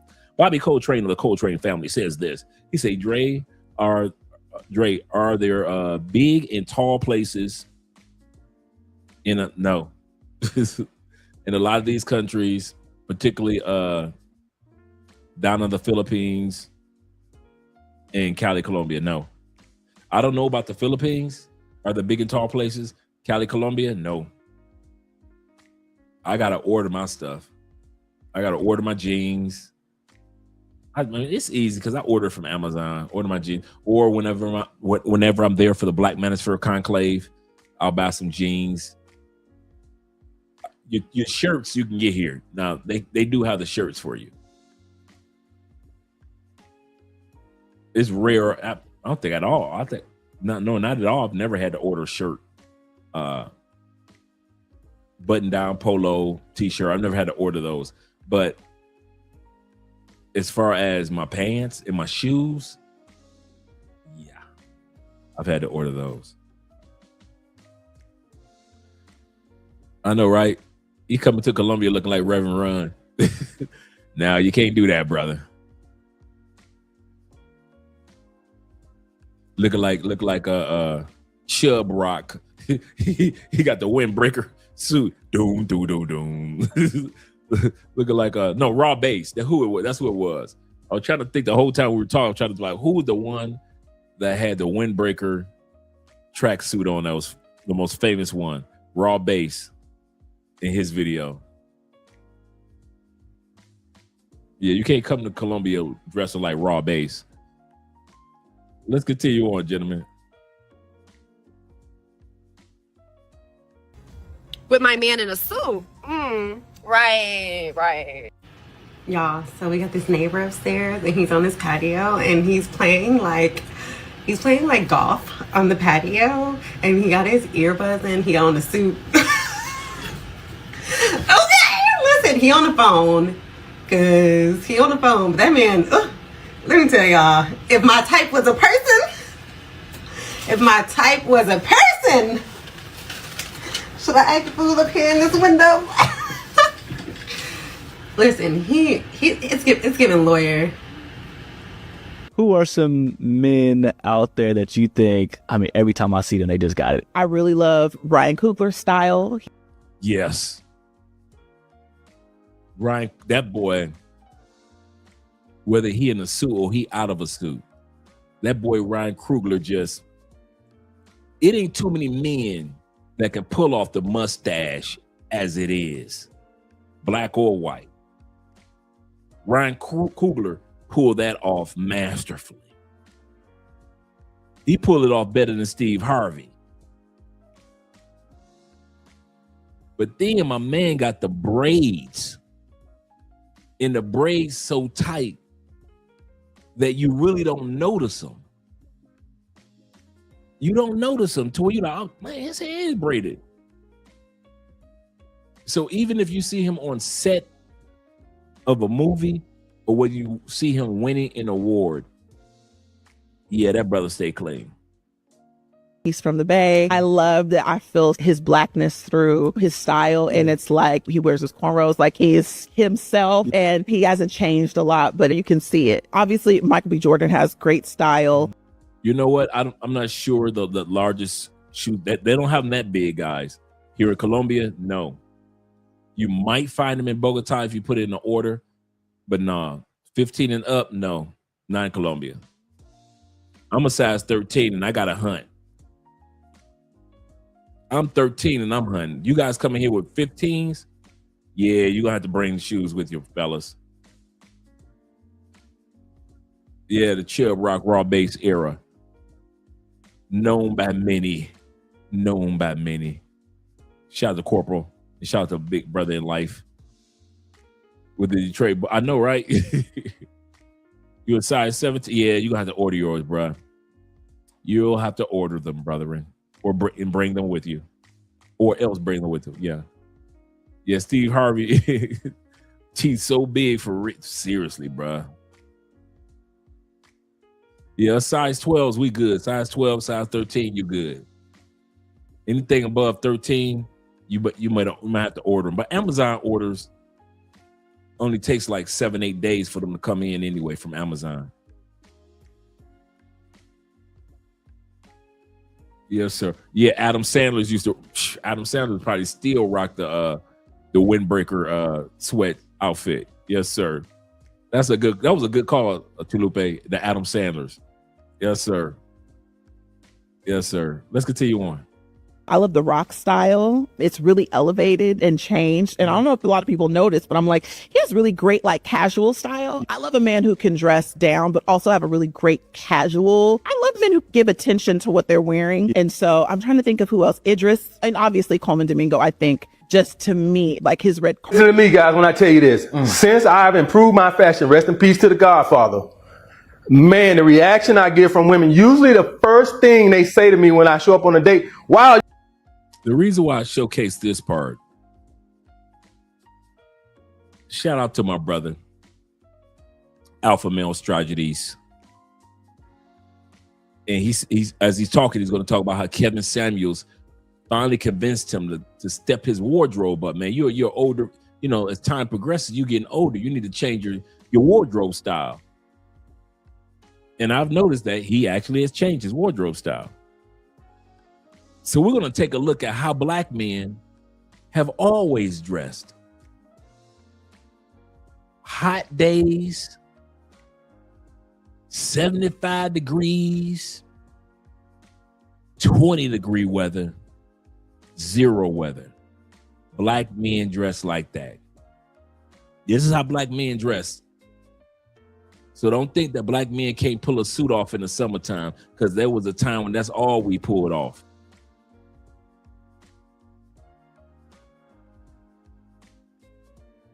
You look nice. Yeah. Every time. And I'm like, it is amazing that Kevin put this in our head. And I'm just like, you know, I appreciate him on it. I told him before he passed away that, man, this fashion stuff you put us on, these suits, this coming from, looking at a guy, if you go to my gram, you see I got designer shirts on. Mm-hmm. And it's amazing what a suit that don't even cost the price of that designer stuff. And I said, so I asked one of my chicks, I said, what do you think it is? And she said, it just looks more mature. That's what she told me. It looks more manly, it looks more mature. Yeah. We got to get out the mind that a suit is corny. That you're nerdy. We've been brainwashed. Now you see how we dress since the 2000s. I put that in there on purpose. Because the brother's right. We've been brainwashed since the 2000s. We've been brainwashed since the 2000s. Remember how we used to dress in the 70s and 80s? Shh. The 70s? The 60s? Players. The silk shirts, the bell-bottom pants. Man, black people was clean. Men clean. Now look at us. We started dressing like this in 2006. We ain't look back. This outfit right now is the same outfit that you will see somebody wear today, except for the jeans are skinny jeans now. The bad boy. The bad boy. The bad boy. The bad boy. How the bad boy. Everybody wants to be the bad boy. Bad boy. Bad boy. That's how. And the suit is corny. Oh, look at that lame brother. We got to get our head out of that space where we think that a man who dresses up in a suit, or he's trying too hard, or he thinks he's better than everybody. We got to get out of that mentality. And as you heard Kevin talk about that. And the thing what guys got to understand about suit, man, you feel better. Man, I feel like I put a cape on. I put him up. Now, you know, we're going to get some backlash talking about the suit. You know it's going to come. Educated brother, putting on a suit don't make you da. Okay, that's fine. You do what you want to do. Yeah. And we see the results to what we seen. Listen, guys, I wouldn't speak on it if I didn't see what it did. Women loves a man with good scent. They love it. A man with a decent cologne collection. I don't care if he's starting with 3 colognes or 2 good colognes. Women love, no matter where you go in the world, women loves a man that smells good. A lot of us forget that the sensories of a woman's smell is stronger than ours as men. Women pick up on scents, good scents, pheromones, if you will, even more than us men do.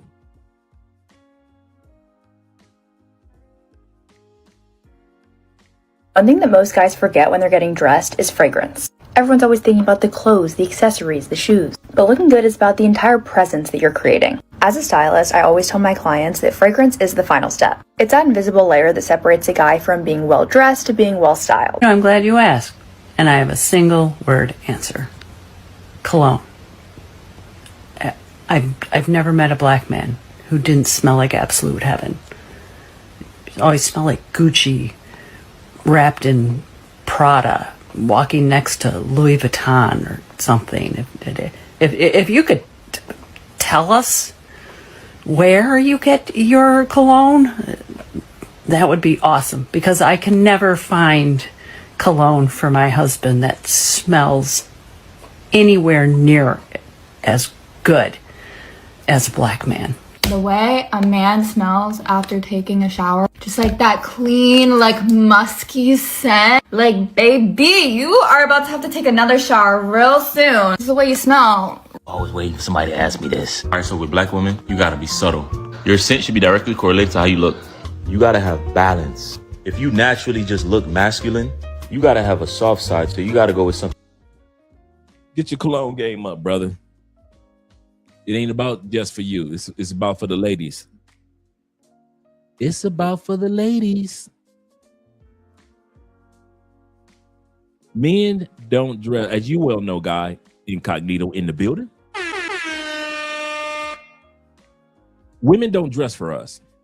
Women dress in competition for each other. We all know that. It's cool.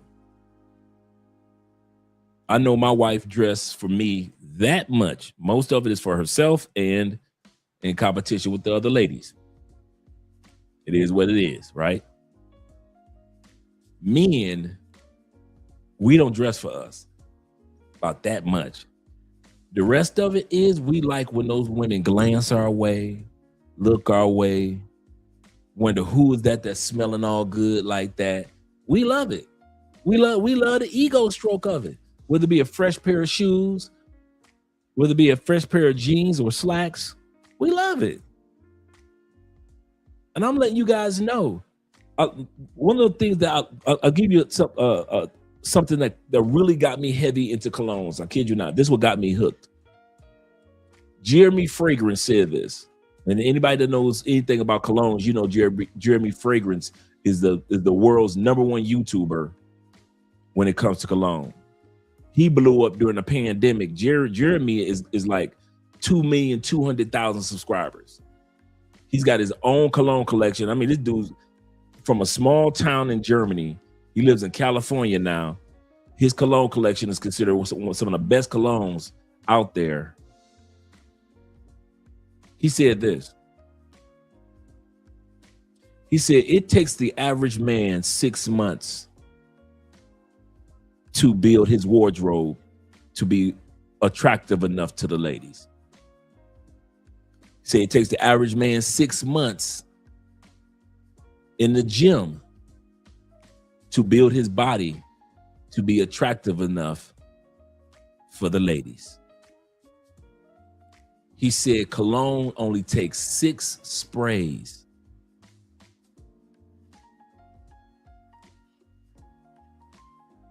And you will be noticed by women immediately.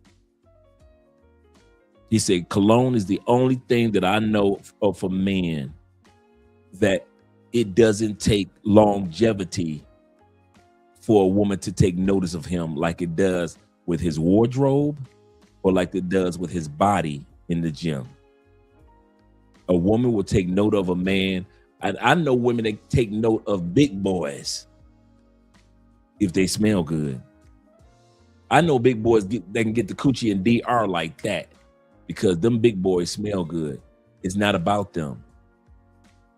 It's about the ladies.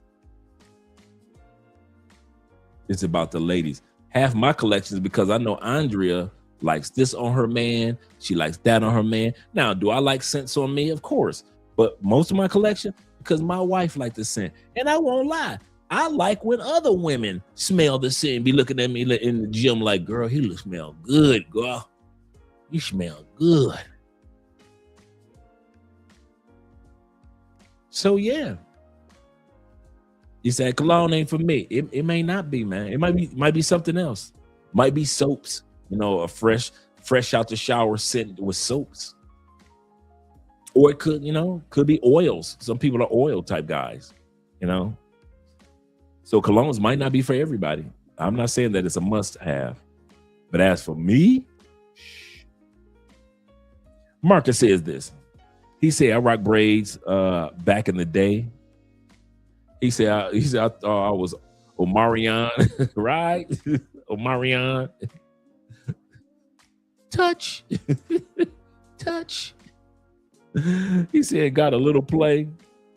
He said, but it took an older man that I respected to suggest that I consider cutting my hair. He said, and I took his advice and started suiting up. Yes, sir. Shout out to Marcus with the $20 love, man.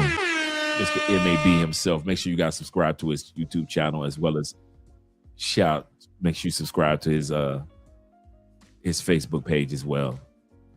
Yeah, you're right, man. I mean, it was always somebody. When I got out the feds, I had never tied a tie on my own. First time I had a tie on was my 8th grade graduation.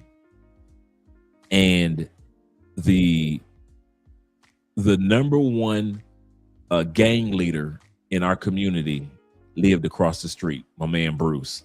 Shout out to him.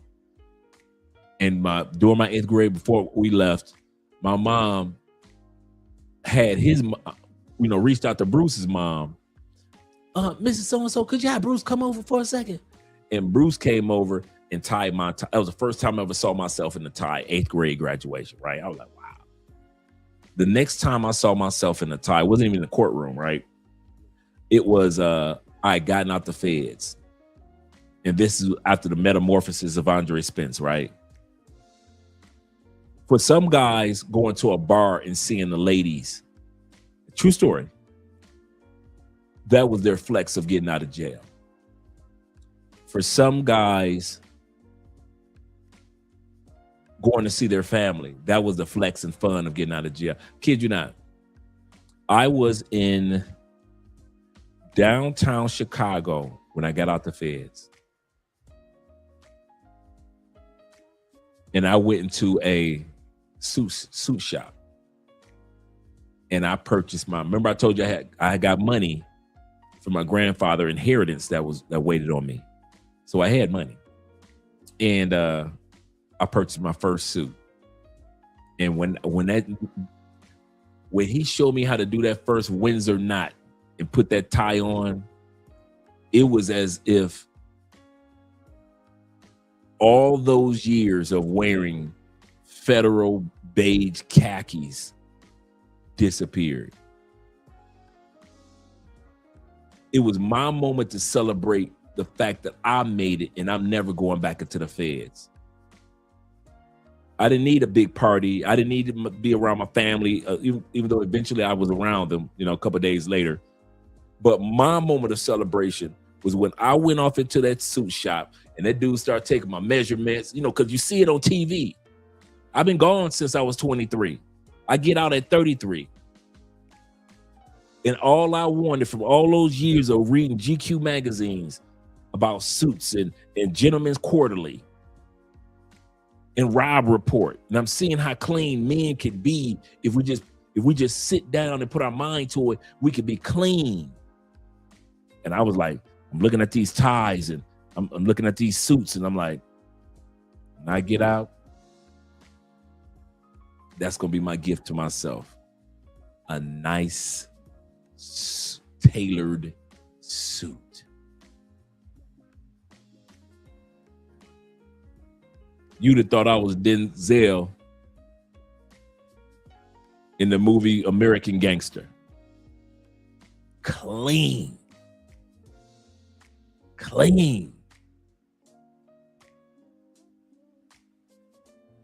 And I never looked back. Never look back, man.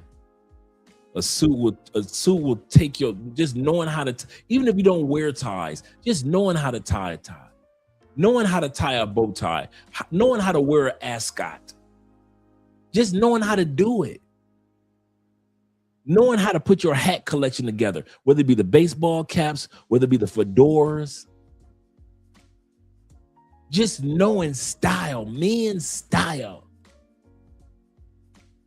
Man, I'm a blue collar dude, man. I'm a truck driver. Who says truck drivers, when you get done riding the truck, got to dress like you still in the truck? I'm from Detroit. Come on, guys. I was raised to work with my hands before working with my brain.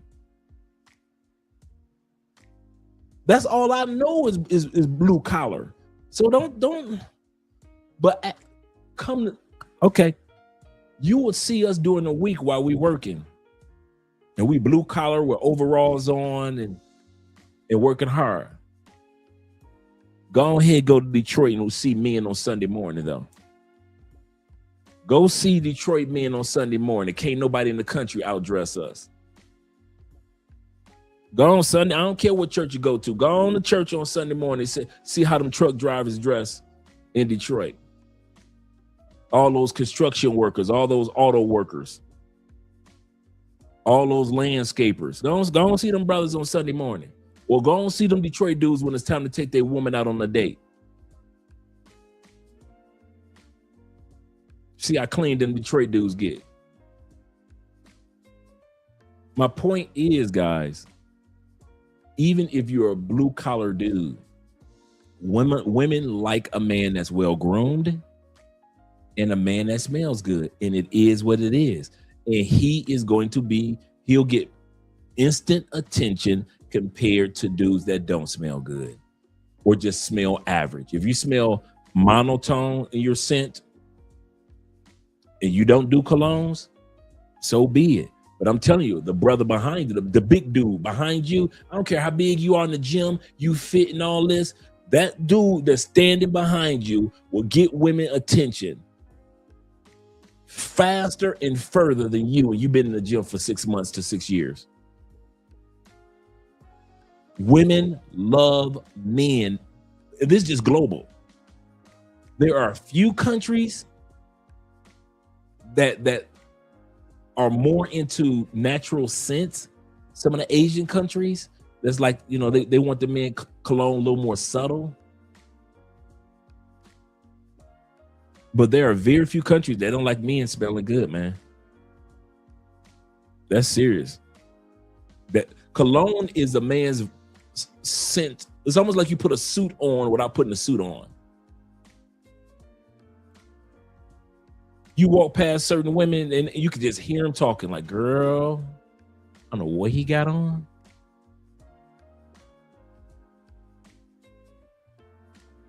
Yes, sir. Guy says this.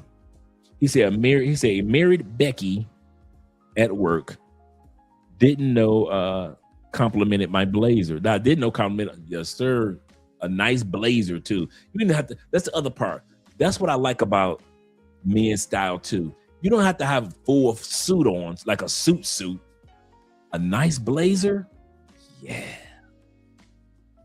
Nice blazer.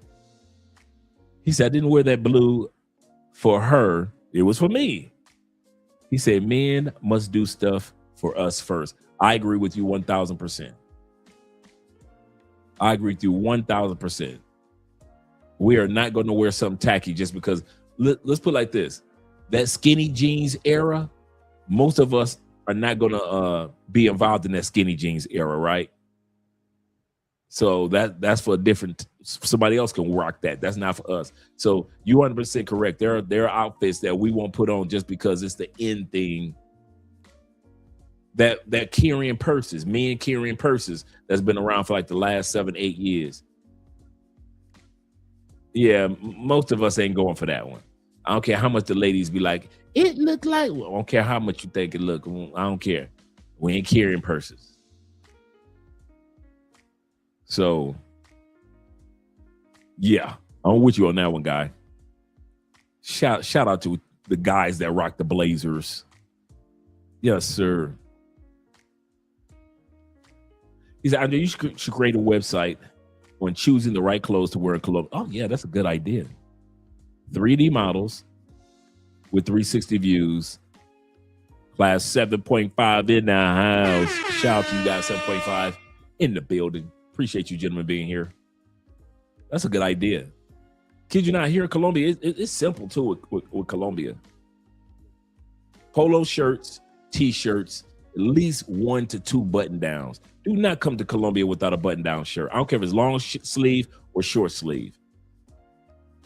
Because that's your go out outfit. If you want to blend in with Colombians, a button down shirt when you go out. Short sleeve, long sleeve, doesn't matter. Tucked in, tucked out, doesn't matter. But you going out to the club in a polo shirt, it could be done. But you want to stand out, right? So a short sleeve or long sleeve button down. I always recommend at least one solid color button down. Short sleeve, long sleeve. I kid you not. Kid you not. I got a lot of short sleeve button downs that I wear when I go out with you guys, hanging out with you dudes. But yeah, yep. So let's get ready to go back to the video, gentlemen. My brother's talking about the sense of what black women like on men. That solved something intimate, something sweet. So since like Parfum de Mali, Givenchy Pie, Armani Stronger with You Intensely, Coach for Men, YSL Myself. That brother bringing a list. That is a heck of a list right there. That is a heck of a list right there. Oh, perfect. You don't really look that masculine naturally. And you got to go with something musky, something tobacco, a masculine scent. Paco Rabanne Pour Homme, Tom Ford Black Orchid, Latafa Mahir. Oh man, black women love unisex fragrances. They like floral fragrances that make them feel feminine. A good fragrance is Baccarat. Here's a dupe. Save $300+ on that. When he leaves a cologne trail. As somebody who has a lot of experience with fragrances, both colognes and perfumes, has a little kick to it. When they walk by and you get a whiff when you're in the car and it just fills with the aroma. Ladies, if you see this fragrance around a man's house or in his car, just know you need to question that man's loyalty and that she rocking that. She got that Club de Nuit Intense Man, the ultimate Creed Aventus cologne. That's what she got. The Creed Aventus cologne, which is Club de Nuit Intense. Of course, you know I got that in the collection back behind me. Focus on yourself. This is Club de Nuit Intense for men. This just smells like a man that loves attention and wants to be complimented all the time. Definitely, ladies, get this for the men in your lives. Men, get this for yourself. You can find this fragrance for as little as $25. Truly a compliment magnet and a confidence booster, I'm sure, too. Any man that wears this just has like a nice aura to him. Most men are completely wrong about what fragrances women actually find attractive. Until now, because women voted, and according to Fragrantica, this is what women actually like. Mason Margiela's By the Fireplace. As the smoke settles on this, the scent softens into this creamy, slightly sweet warmth. It feels lived in, comfortable, and comforting. Now, the plus here is that this fragrance has been a 10 out of 10 in my book. So, it's good to hear that the ladies agree. Killian's Angel Share. What really makes this one special is how close it sits to the skin. It doesn't just project across the room. This one feels a little bit more personal. Now, women have described this fragrance as comforting but seductive. Kinda like something they want to stay near. Tom Ford's ombre leather. The leather here is smooth and refined. Think about it like this luxury interior that's been worn in perfectly. It's not sharp, it's not chemically. Now, when you rock a fragrance like this, women begin to appreciate it because it just comes off as you're confident, but it does it in a way that doesn't feel too overbearing. I truly think that men underestimate the power of smelling good. Like, really all you have to do is smell good. Like, I will give you a double take if you smell clean and like you tried. It's just that simple. All right. Next one is women love men with good hygiene. This is piggybacking off the other one. Some guys have the cologne. Some guys have the style. But you do not take care of your hygiene. Clean out your ears. Clean the back of your ears. Floss. Take care of your health. Yes. Make sure you get checkups. Make sure that you take care of your take care of your health as far as exercise. Make sure you're brushing your teeth on a regular. Taking a shower twice a day. I don't care what white people do. They take a shower twice a month. You black, twice a day. Women love men that take care of your nails, man. I just got a pedicure. I'm in manicure today. I need to schedule a pedicure. I'm telling you. Well-groomed, man. There are women that get pissed when your nails look crazy.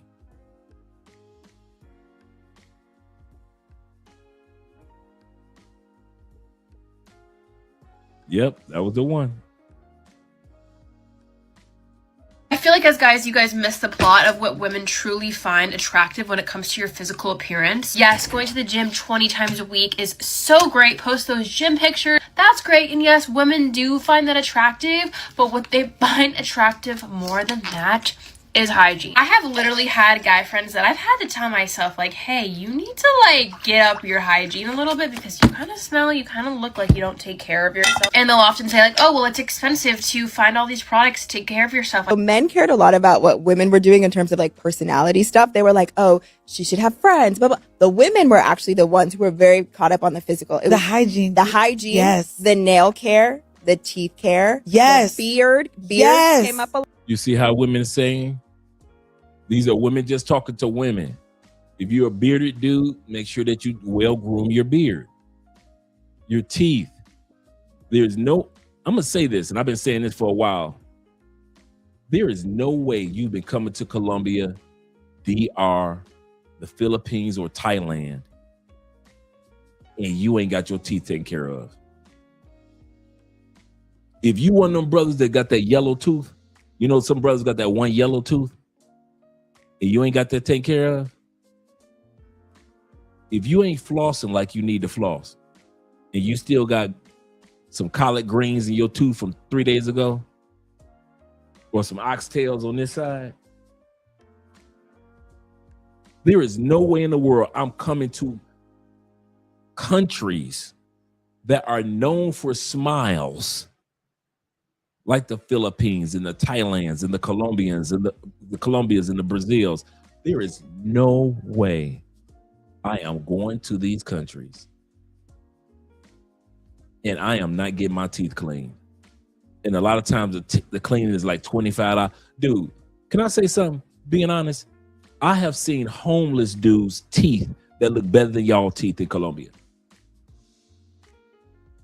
I have seen homeless men, teeth shining white,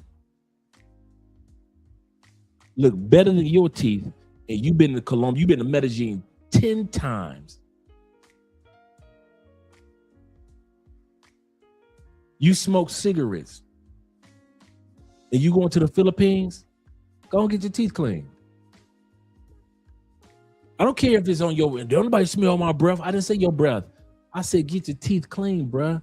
Another thing, black people don't realize just by way of our genetics, we build plaque faster than whites. I'm gonna say that again. A lot of black people don't know, just based off our genetics, it's not a race thing. We build plaque faster over our enamel than whites do. We should be the main ones getting our teeth clean. I got a teeth cleaning schedule for next week. I've got my teeth cleaned, even these veneers cleaned every 6, bruh.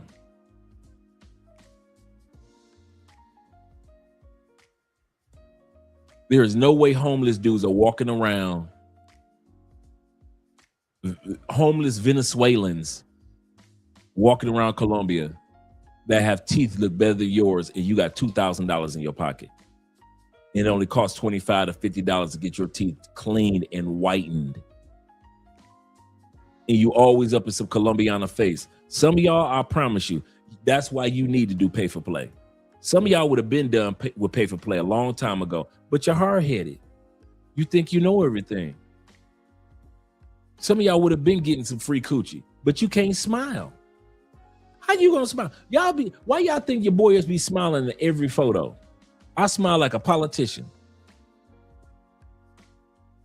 I told my boy Sean today, I told Sean, I'm from, because you from Detroit, you mean mug everything. You don't never smile. New Yorkers are like that too. A lot of us, dudes from LA, they ain't fuck that smiling, right?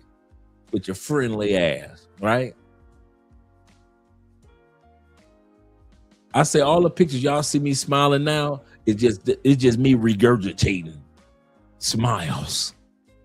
It's all the smiles that I had to shove down when I was in the States. I couldn't let them out while I was in the States. Now I'm out of the States. I'm regurgitating smiles. Get your teeth taken care of. You ain't got to be a dude that smile as much as I do, but I'm telling you, women globally do watch and notice a man's hygiene. And some of y'all still can't laugh at a good joke. And I mean a hearty laugh. Because you know your teeth fucked up. Some of y'all got to laugh like this. Oh, shit, no, he didn't. Yeah, you got to laugh like that. You got to laugh like that. All your teeth are divorced, but they separated. I'm going to say that again. Your teeth might not be divorced, but them motherfuckers separated. Get those teeth taken care of, man. No, around the world is not like the States. You can get braces in your 50s and ain't nobody tripping around the world. Only in the United States, we think braces are for younger people. Teens on down. Maybe early 20s. Every other country, you be seeing people walk around with braces in their 30s, 40s, and 50s. Like it's nothing. Like it's nothing. Get y'all teeth taken care of. Some of y'all, man, I be looking at y'all teeth. I be like, damn. I'm like, he a cool dude too. And don't be smelling good. I'm like, man, he's smelling good. He got a good attitude about life. Some of you want the truth? Some of y'all, I sit back and I be trying to contemplate on how do you tell a man your teeth up without offending this said man. I'm serious. Some of y'all, I've sat down with y'all and we laughing and we talking. Bruh, some of y'all teeth be yellowed in a brown. Some of y'all done sat down with me with brown teeth in your mouth. And I'll be like, man, how do I tell my brother without offending him? Because, you know, he cool dude. Good cologne collection, keep his hair cut right. always clean with his shoes on point. How do I tell him, but bro, your mouth is upped up. It's your mouth that got you still paying for coochie in Colombia, in Brazil. It ain't your money, it's your mouth. Take care of that mouth. I'm serious, fellas. No joke. I be sitting up there, be listening to y'all. Hey, yo, yeah, that's right, dog. I feel you. And I be looking at y'all teeth like, God, man, like, really? You came back? How many times you been down here? Unteam. So you been to DR unteam times and you ain't never got your teeth clean? It's only like $25, $30 to sit back for an hour, or 40 minutes, let them clean out your teeth, let them whiten it. Bam. Uncalled for. Uncalled for. And I've seen that one too. If I've seen it that many times and I'm a dude and I'm your boy, that means I ain't in your face like that. I could imagine what these Colombian women and these Brazilian women are seeing with y'all motherfucking mouths. And you black. It's already bad enough with the white boys. We expect white boys to have tore up teeth. So no offense, white brothers, y'all famous for having tore up teeth. So we ain't talking to you. Keep your yuck mouth as is. But us brothers, you got to get it taken care of. Why? I don't care if you're light-skinned brother. I don't care if you're darker than me, brother. I don't care what it is. Your teeth stands out because of your complexion. Your teeth will stand out. So whereas the white man can sit back and just have a yuck mouth, you can't afford it. Your complexion makes your teeth stand out even more. And this is why women love well-groomed men, because well-groomed men will land in DR, get his mother mouth cleaned, and then come get the coochie. To where you ungroomed motherfuckers, your mouth smell like weed, cigarette, and the cocaine that you sniffed. Your teeth rotting in the back, they rotting in the front. Some of y'all old asses in pain right now with your teeth because you ain't got them damn wisdom teeth taken out yet. You sitting up there like, get them damn wisdom teeth taken out your head. Seriously. Perception is everything. Some things in life just ain't fair, fellas. I'll say it again. Some things in life ain't fair. Perception ain't fair.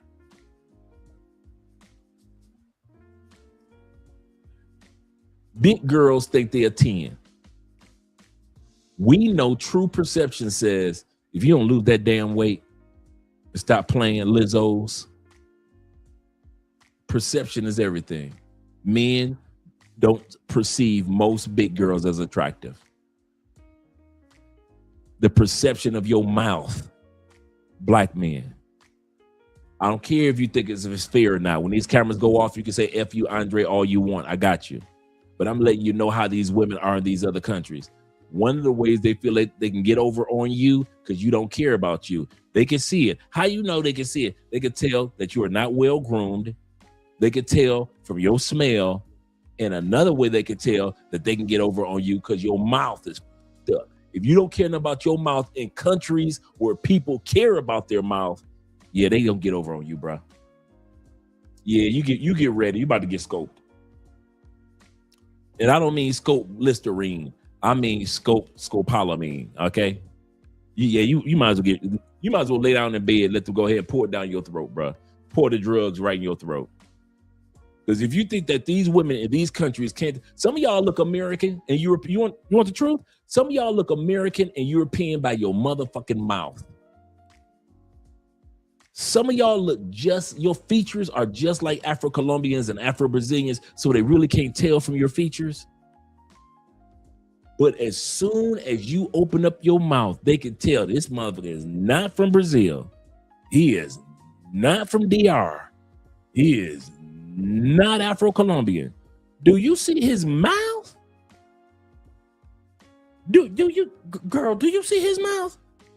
Where you from? You foreign, girl? I ain't no foreigner. Shit, the hell you ain't.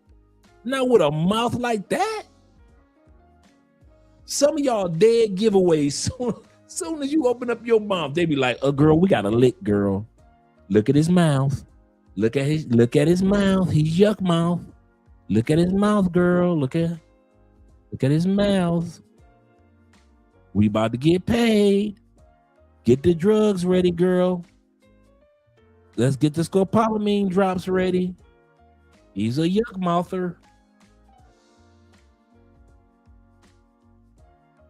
Oh, Dre, it ain't that serious. Okay. Like I said, perception is especially that first perception when when people first meet you. Perception is everything. People do notice us. They notice our attitude, perception. That's part of our perception, our attitude.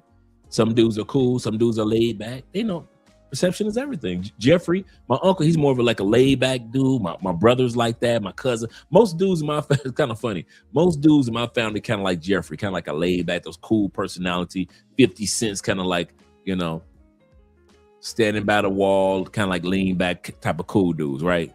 Me, I'm probably the loudest personality of the men in our family, right? As far as my personality, right? But at the end of the day, you got to make sure your mouth clean, man. You can't be in Colombia, all these people walking around with white, clean teeth, and your mouth look with yellow and brown teeth. What the fuck you been eating? Anytime your mouth look like it got rabies, the rest of your body fine, but your mouth got rabies? Like, what? But I got them new Jordans. Let's get back to the video. I'm gonna shut up for quite a while. Like, don't cut it off. I told y'all niggas, keep it on your face. That's what you meant. I thought you meant clean them. No, your physical appearance. Yes, going to the gym 20 times a week is so great. Post those gym pictures. That's great. And yes, women do find that attractive, but what they find attractive more than that is hygiene. I have literally had guy friends that I've had to tell myself, like, hey, you need to get up your hygiene a little bit because you kind of smell, you kind of look like you don't take care of yourself. And they'll often say oh, well, it's expensive to find all these products to take care of yourself. So men cared a lot about what women were doing in terms of personality stuff. They were like, oh, she should have friends. But the women were actually the ones who were very caught up on the physical. The hygiene. Yes. The nail care. The teeth care. Yes. The beard. Beard came up a lot. Like, don't cut it off. I told y'all niggas, keep it on your face. That's what you meant. I thought you meant clean them. No, I think it was beard trimming, keeping the general upkeep of your think beard. teeth is very important with men, but also the hygiene, especially because how you trying to finger a bitch and your nails is dirty? The nails is dirty. The nails are long. And then it was really nasty too. It was one of the streamers' brothers was talking about he just lets the water go down his ass crack. He don't wash his ass because it's gay. And I was like, what? That's literally, you ain't see the clip? Y'all don't watch. Brothers, you don't wash your ass because you think it's gay. You don't wash your hairy, crusty ass. You the only one in that bathroom, in that shower, in that tub by yourself. And you think by yourself with nobody else on the planet, you think being by yourself, making sure your crusty, nasty, dry, shit-stained ass is washed, that's gay?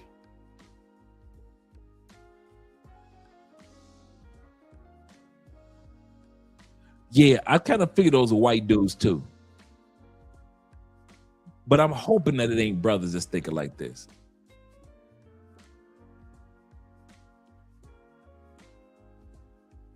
So you think when you wipe your ass after you done took a dump, that's it, huh? That's as clean as you need to be for the next 3 days, huh? Just a wipe of your ass. That's as clean as gonna get for the next 3 days. Man, if you don't wash your... Like I always say, I see why some dudes got to keep paying for pussy. I see it. I see why you got to keep paying for pussy. You don't even know how to wash your ass. And the average woman in these countries don't want to be around your stinky ass. I don't stink. No, you do stink. You just used to your funk. You ever meet somebody that was used to their own funk and they don't smell it no more? I know people, men and women, black and white, that are so used to their own funk, they don't even smell that funk anymore. Like, don't smell it. They don't smell it. Kid you not. He said his brothers, I think, that think like that too. I know. I heard the conversations in the barbershop, like, nigga, you ain't washing your ass. And you sitting in my barber seat? I'm sitting in the barber seat after your nasty ass? If you don't wash your wash your ass, man.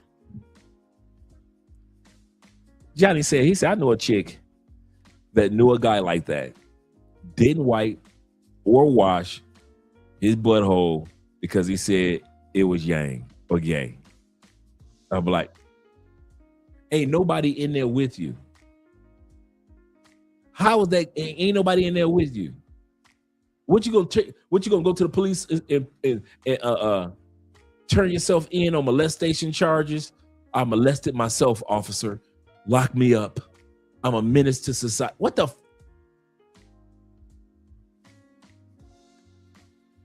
If you don't wash your nasty, oh, you nasty motherfuckers. I swear. You see, I know the ladies like to lick. Right. Some of y'all got your lady only sucked your balls one time. Soon as she smelled your nasty ass balls and them shit stains, she was like, I'll be sucking his dick from now on. I'll never suck his dick again.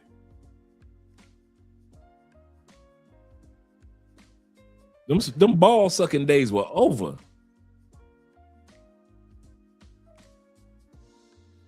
Wash your nut area, your nuts. Get down in there and wash your ass. And if you're a big boy, wash between your thighs. Bro, what the fuck is wrong with y'all, dude? Dude, you over 35. If you over 35 and you think washing your ass is gay, you do not have emotional intelligence. I'm putting it out there right there like that. What the fuck is wrong with y'all? Y'all creepy, dude. Y'all some creepy motherfuckers. He said that's why brothers don't have face towels. Right, a couple of the motherfuckers in there, man. What the hell?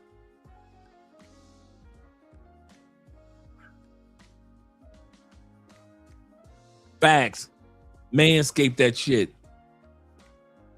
Sweaty ass balls sticking up the whole goddamn apartment. What is that smell? It's my balls. You sit up there, get ready to have sex with some chick. She ready. Fat butt, she can't wait to put that butt up in the air. I'm talking about she ready to arch that back. Soon as you drop your pants, she like this. What the? Look at that smell in here. What is this? She think that you farted. You ain't fart. You ain't fart. No. That is the smell of your butt and your nuts that you did not clean. And you did not shave your nuts. And so that hair is holding all that motherfucking nut moisture, you nasty motherfuckers. If y'all don't get the grooming, what the hell wrong with y'all? Man, I ain't got to do all that. You don't, brother. These are all... Tonight is a night of suggestions, brother. Tonight, brothers, tonight is not a night of demands. I'm just letting you guys know what the ladies say that they like. Now, if you don't like it, cool. I'm just showing you tonight what the ladies say they like. This ain't Andre opinion. I don't care about what you know what you do. Tonight's episode is what ladies internationally like about us men. And one of them is hygiene. And we can't deny that part. Like the lady said, they love a man. If you're going to grow a beard, make sure you take care of it. Well groomed, shampoo it at least 2 to 3 times a week. Hit it with the conditioner. Make sure you put the oils in there on a daily basis. If you got the beard bond, put that off in there. Make sure you got the right clippers, the straight razor, all that stuff. You're going to wear a beard, it's work.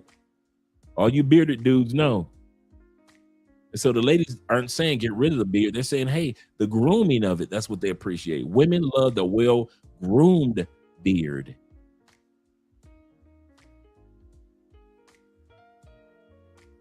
Yeah, keep yourself clean. Manscape yourself, bruh. He said, Andre, I ordered the hard copy of your book. I appreciate that, bro. You'll be arriving on Friday. Yes, sir. Yes, sir. Yes, sir. And you got that cologne coming too. I saw that list. I saw that cologne you had on there. I saw. Good choice. Good choice. Yeah, if you're hairy, yeah. A lot of dudes don't realize that, man. This is the funny part. A lot of dudes be having sex with chicks and think the sex scent that's in the room is her coochie. Negro, that is your nasty balls. Your balls been smelling like that since this mother morning. That is not her coochie smell. You think that smell in the room is the coochie, don't you? No, them your sweaty balls, bro. Your sweaty balls. Because since you don't manscape, all the moisture and the funk just sits up in there just like in a woman's coochie.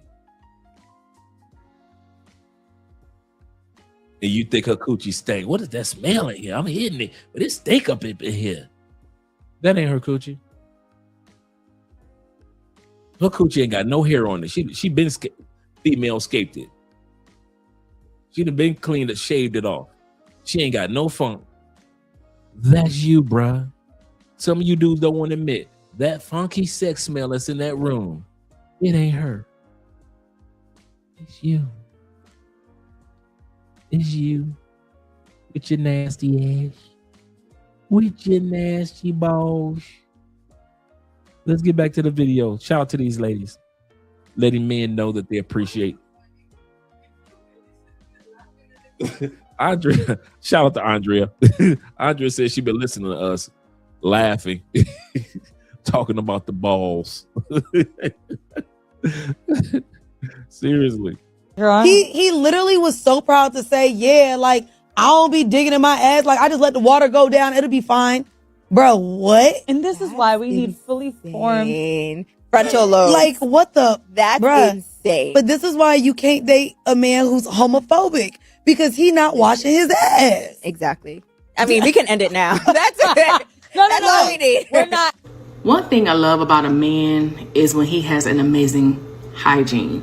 And when I'm speaking of hygiene, I'm talking about he's not afraid to go to the doctor to get his routine checkups. Yep. You know, we want a healthy man. We want a healthy man. And you also checking everything because we want you to be here with us longer. You know, get your stuff checked. You ain't afraid to get checked back there because that's part of your health. Another thing, dental, get your teeth checked, get your teeth clean. It's nothing worse seeing a fine man with plaque buildup. Your breath stinks. Remember what I mentioned a moment ago, black men, there's black people in general. Just because of genetics, we build plaque faster than most races. So that's another reason why we have to get our teeth cleaned on a regular basis because of plaque buildup. In other words, your teeth get yellow faster than everybody else's. It's not fair, but it is what it is. Tongue is white. What? No. But I love a man that know how to floss. He get the back of that throat, that tongue. He ain't scared to get back there. Tongue pink. Ugh, I'm kissing you in the mouth. Having good hygiene. I keep trying to tell y'all there's the little odd things that women like about men. Things that we don't think about. How pink is our tongue? We don't think about that. But women do. Andrea said yes.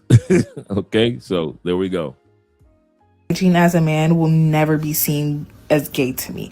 Like, you keep your nails manicured, you get your haircuts, you keep your skin up to date, you smell really, really good. You keep your room clean, like you book your dentist appointment every 6 months. That is the most attractive thing a man can do. This may be an unpopular opinion, but let me tell you that I was at the gym earlier and I had to do a double take because this guy smelled so good, literally delicious. And let me just say that when I did look at him, he wasn't my type of guy. I don't like to say that people are ugly because everybody's cute in their own unique way, but he was not my type of guy, but it still made me look back. Remember when I said that earlier? Did I not say that you can be the guy that's standing there fit? You've been to the gym, your body tight. And that big dude that's standing behind you will catch a woman's attention faster than you with your body.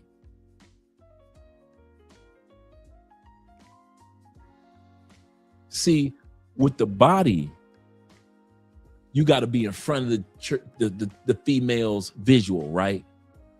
Did she not just say, she not only looked back, who the hell is that smelling that good? She said, I noticed she said, I did a double take, and even though he wasn't my type of dude physically, he got the double take. We're talking about in a gym with all you fit muscle bound up, right? Come on, let's be real. The muscle bound dudes are in the gym.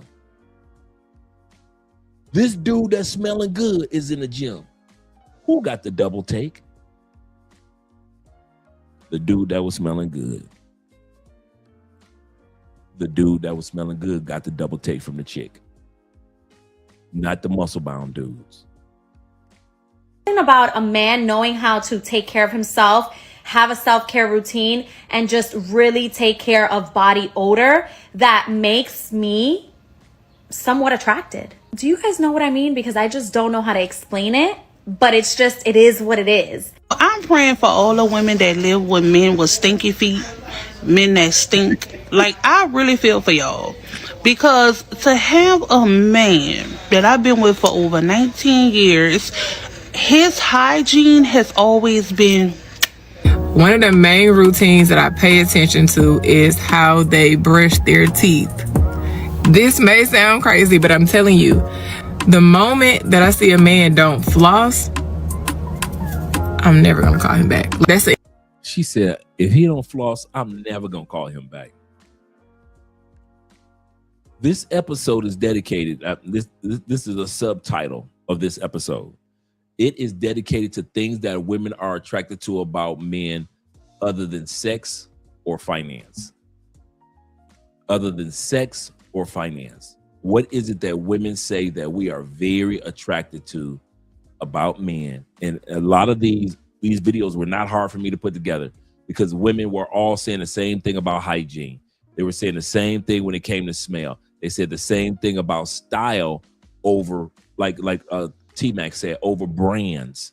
Women love a man that can style, not brands. I'm gonna tell you guys something. I've seen so many dudes dress tacky, even though they had the brand. I've seen some of the most tackiest Gucci outfits, tackiest Louis Vuitton outfits. I've seen some of the most tacky outfits, Fendi outfits. Look, tacky than a mother. And I've seen a dude that's just in a fashion style outfit with just a nice t-shirt with leather jacket on, looking like Lenny Kravitz, and them chicks losing their goddamn mind over a regular dude with a t-shirt on, a pair of jeans, and a nice leather.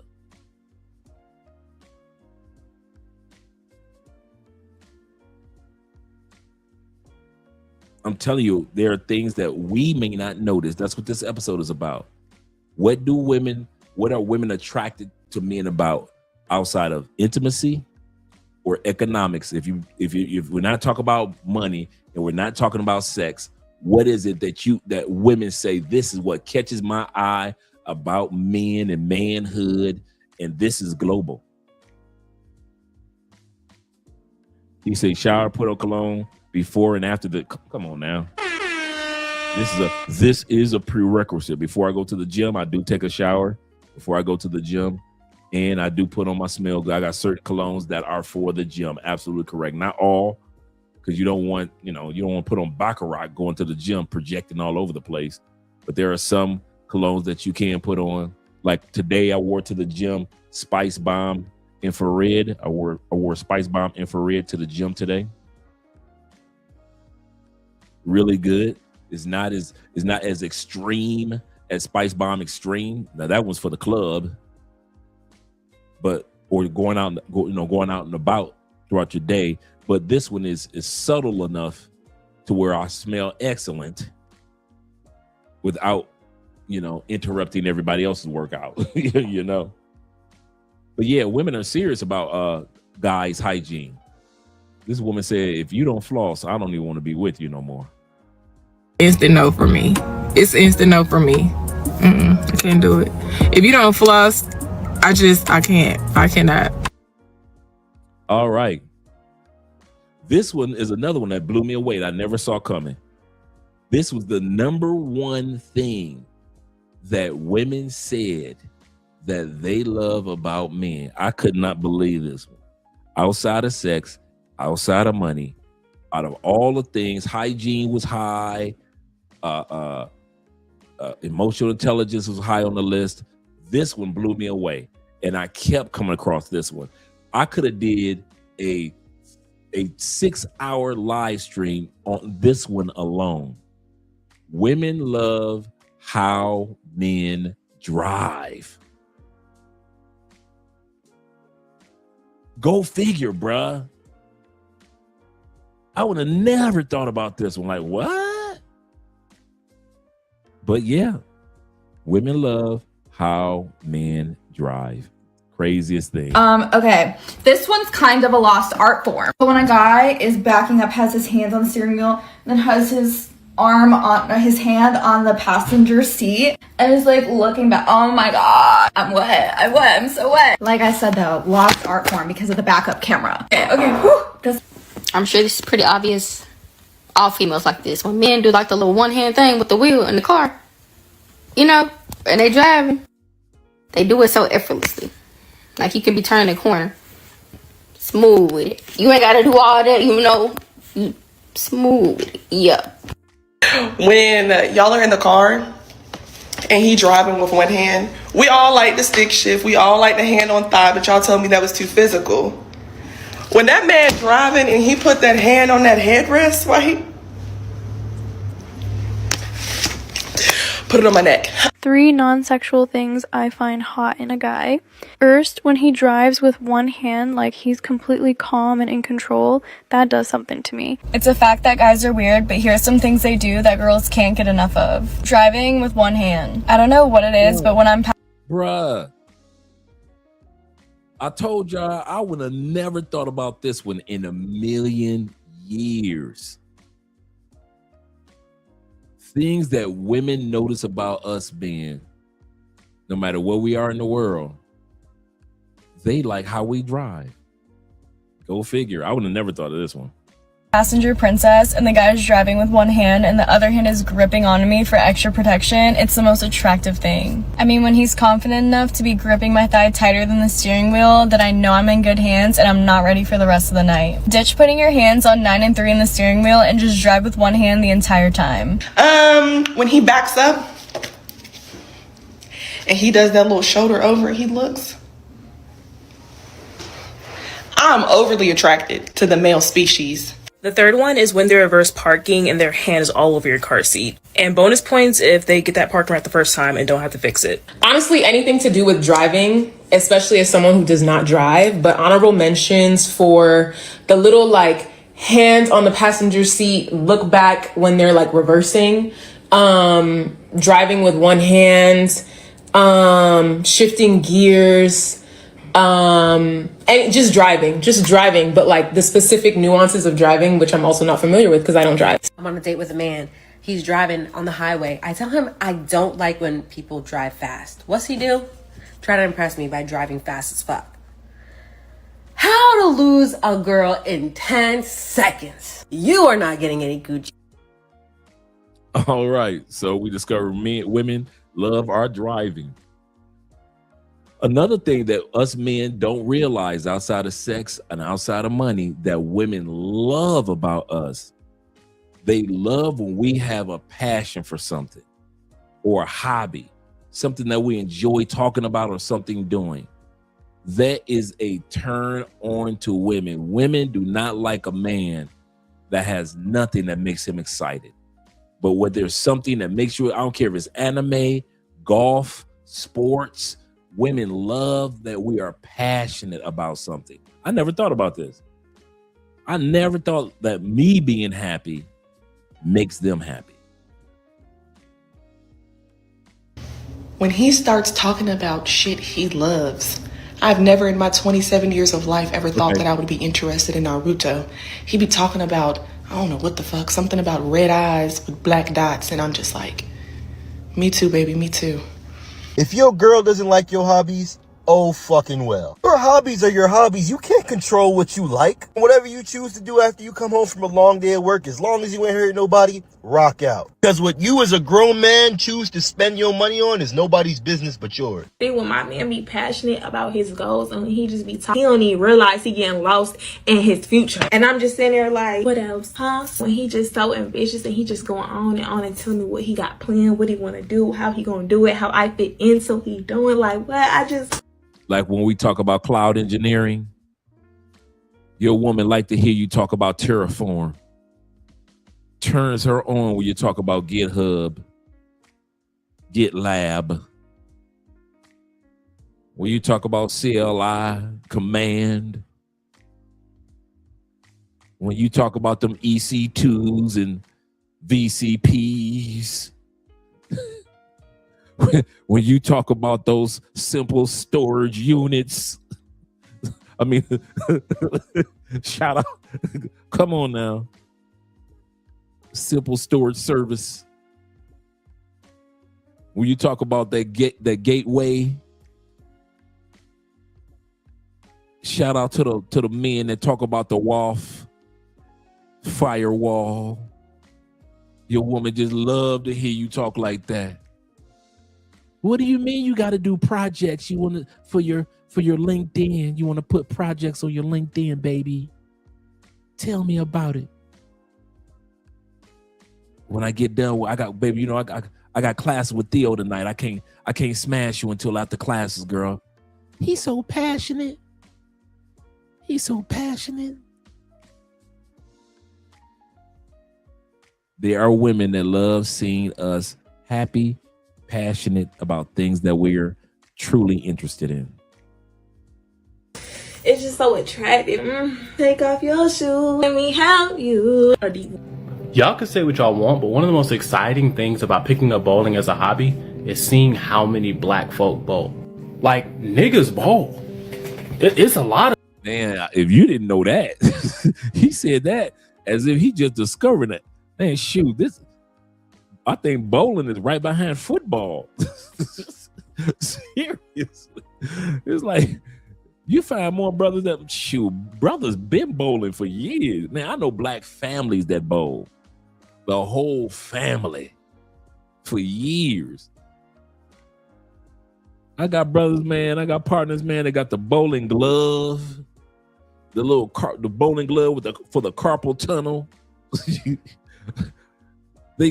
I got partners with not only with the bowling glove, but the custom bowling ball. Now they went and bought a bowling ball years ago for him and the missus, but now they've been bowling so long in tournaments. They got a custom bowling ball for the missus and himself. Don't let him be in a league with the bowling shirt. He doing the Fred Flintstone twinkle toes when he bowling. Yeah, man. I know partners that bowl, man. Shoot, all my dudes bowl. I'm horrible at bowling, but I'm out there. I'm the type of dude, I'd be horrible at something, but I still do it anyway. I play golf. I ain't the best golfer, but I like to have fun. I ain't the best fisherman, but I'm out there at that pond. I'm the dude that does not wait around to be the best to go have fun. Seriously. Yes, sir. So I'm always out there bowling, man. I love bowling. Let's continue on, gentlemen. Of us out here for real. Well, if it's something that you really care about, it shouldn't matter who else is participating. Shut up. It is a privilege to never have to consider if you're getting into a hobby or starting a new job or entering a different career field or whatever, to never have to wonder if you were going to see your people there in abundance. That is a privilege. Is when they're super focused on something. So whether it be homework, whether it be something work related, just something about seeing them staring at something so intently and like really thinking about some shit, man. Yo, being a reader, you know, I feel like you already an outcast pretty much, you know what I'm saying? But like being a black dude that read, shout out to us readers. Shout out to the black readers. Shout out to the true readers. Yes, sir. I swear it's an isolated path. Like, I don't know how many times like I come across people or we just talking and I randomly meet somebody and they ask me what my hobbies are and stuff like that. And I tell them I read and they be like genuinely just surprised. He's passionate about something like aviation, for example. You can tell that he really loves it. Like, that is so attractive. Not just talking about work, but having goals, passions, something that you're working towards. It shows us that you're driven and not just floating through life on autopilot. It'll also help you come up with more things to say, and that's the stuff we love. All right. This is one that was an eye-opener right here. Women love kind men, not nice guys. And women, I was trying to understand where they came from with that. And then I did a little bit more homework. And I found women like men that, you know, you see a homeless person, you give a few dollars. Women like that. Women like when you help older people or younger people. Women like when you are helping the kids with the homework.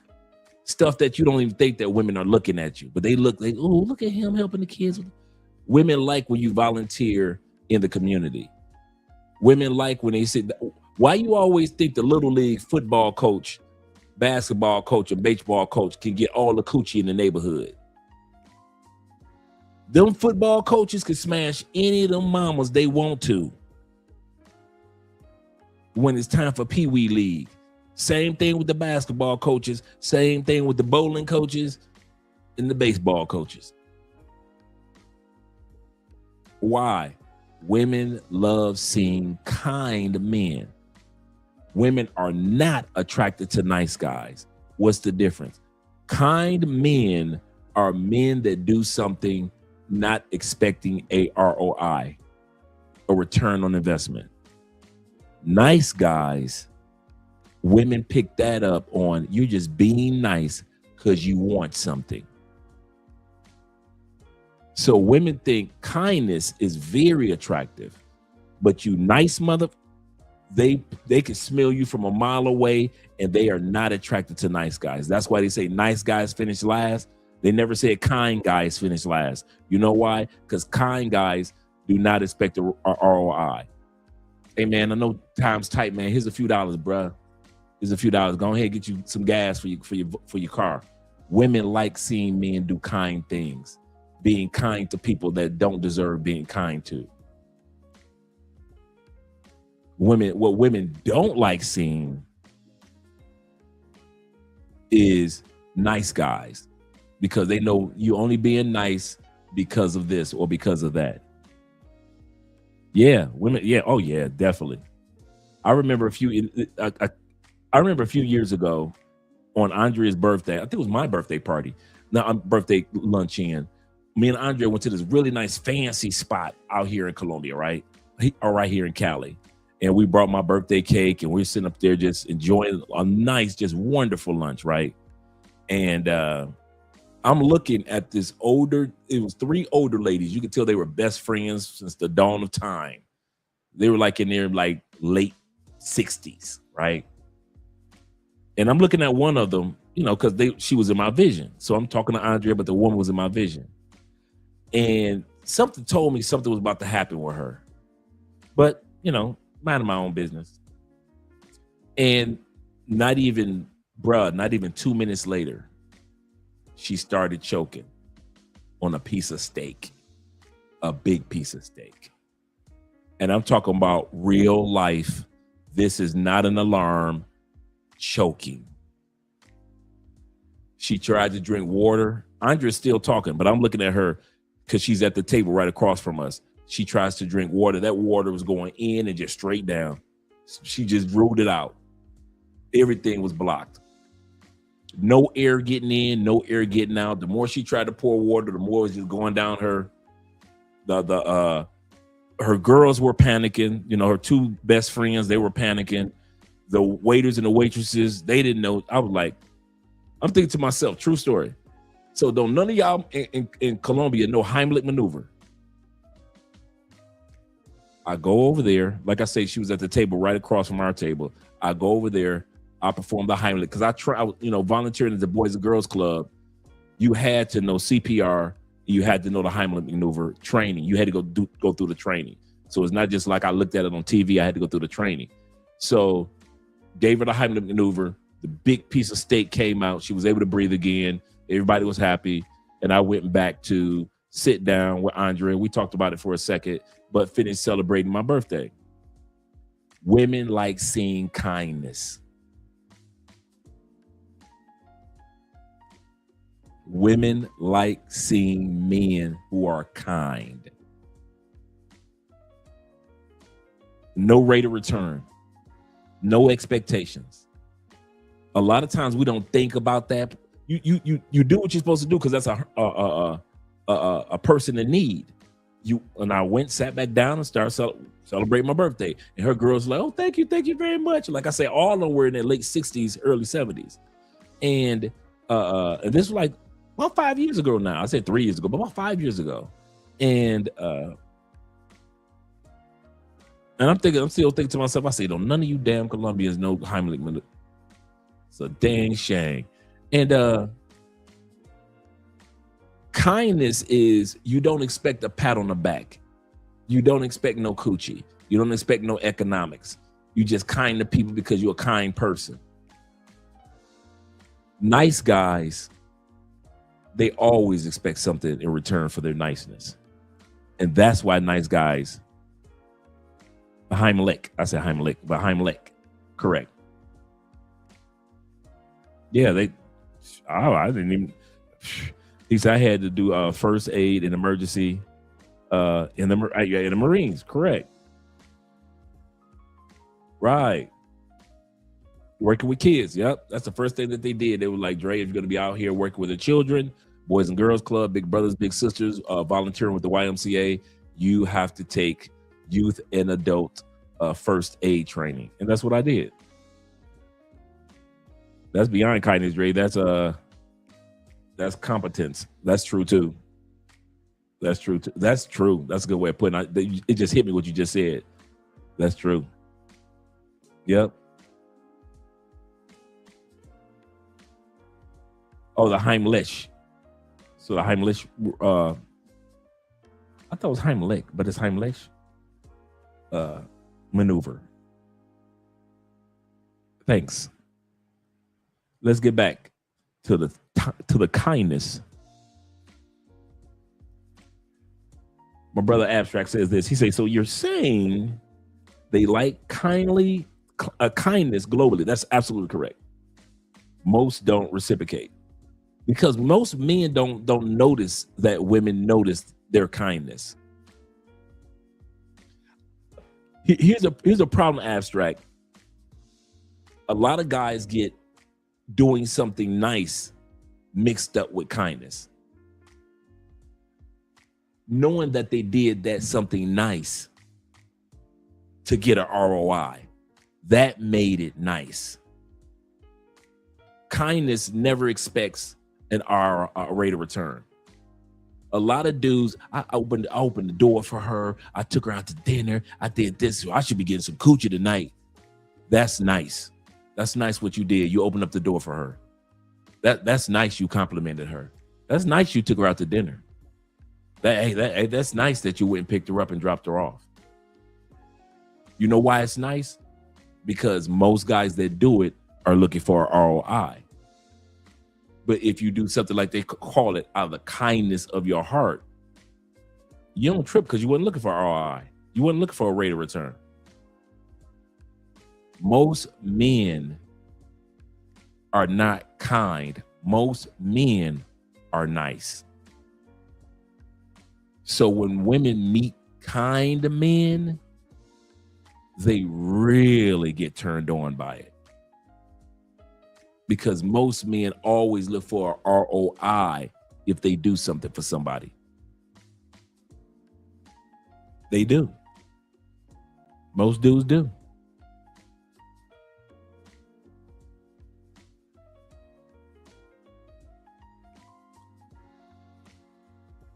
Oh, okay. Okay. Thanks, T-Mac.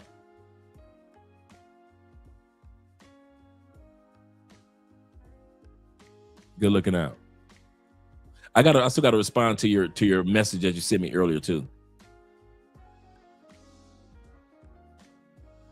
He said I cooked breakfast for the mother-in-law, and she didn't know what to do. She looked so uncomfortable. Hey, the same thing happened to me when I cooked when I first came here. In the first 6 months, not when I first came here, in my first 6 months of being in a relationship with Andrea, right? One of the times that I was here, I cooked breakfast. No, I cooked lunch for Andrea, her mom, her grandma, I think maybe one or two of her aunts, right? You'd have thought they were a deer in the headlights. Usually women are sitting around just having their own conversation, right? Those women spent the whole time watching me cook because they could not believe it. That a man told them to sit down, I will do the cooking. And I forgot what it was I cooked for them, but it was good. And they were surprised. And then I came and got their plates and I cleaned the kitchen and went about my business and let them, I went to the bedroom and let them have the lady gossip time. That's kindness. Absolutely correct, Theo.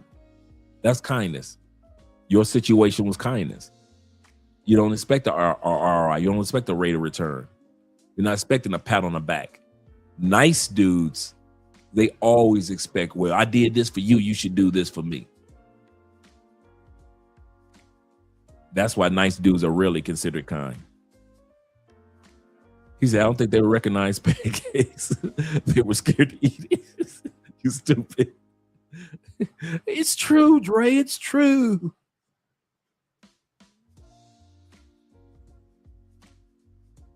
Women are attracted, generally speaking, the research shows, to men based on 3 reasons. The third is kindness. They don't want someone who's going to be a good person. They're impressed by men who are good to their parents and kind and go out of their way to help people, and there's no reciprocal expectation. The second is intelligence. Because the smarter you are, the more likely you are to make good decisions and protect your family's offspring. And by the way, the fastest way to communicate intelligence is humor. I've always said if you can make a woman laugh, you can kiss her. The most important thing, though, to women, and people don't like to admit this, is the man's ability to signal future resources. It's not even he has to be rich now, but he has to have his act together such that he looks like he will be a decent provider. Nothing more attractive than a man who is confident, who is kind, yes, and who isn't afraid of vulnerability.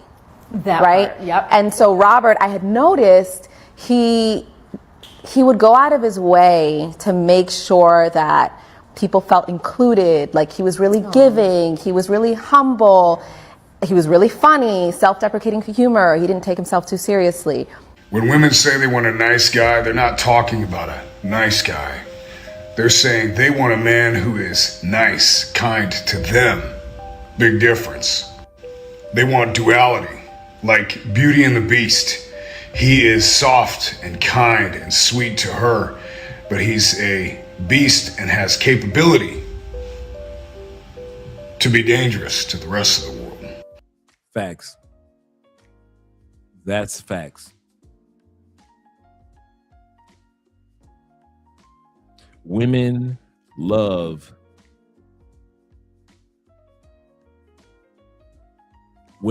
to say about certain men, he's just a big teddy bear. Because to her and around her, a lot of us are kind. We're kind to people. We're kind to her. We're kind to her family. They like that soft part inside of us. But notice they compare us to a bear, right?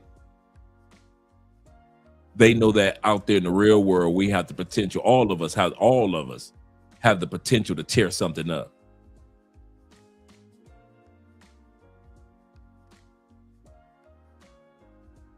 Women like men that have a kindness about them, but yet they still like a man that still has that inner Viking, if you will.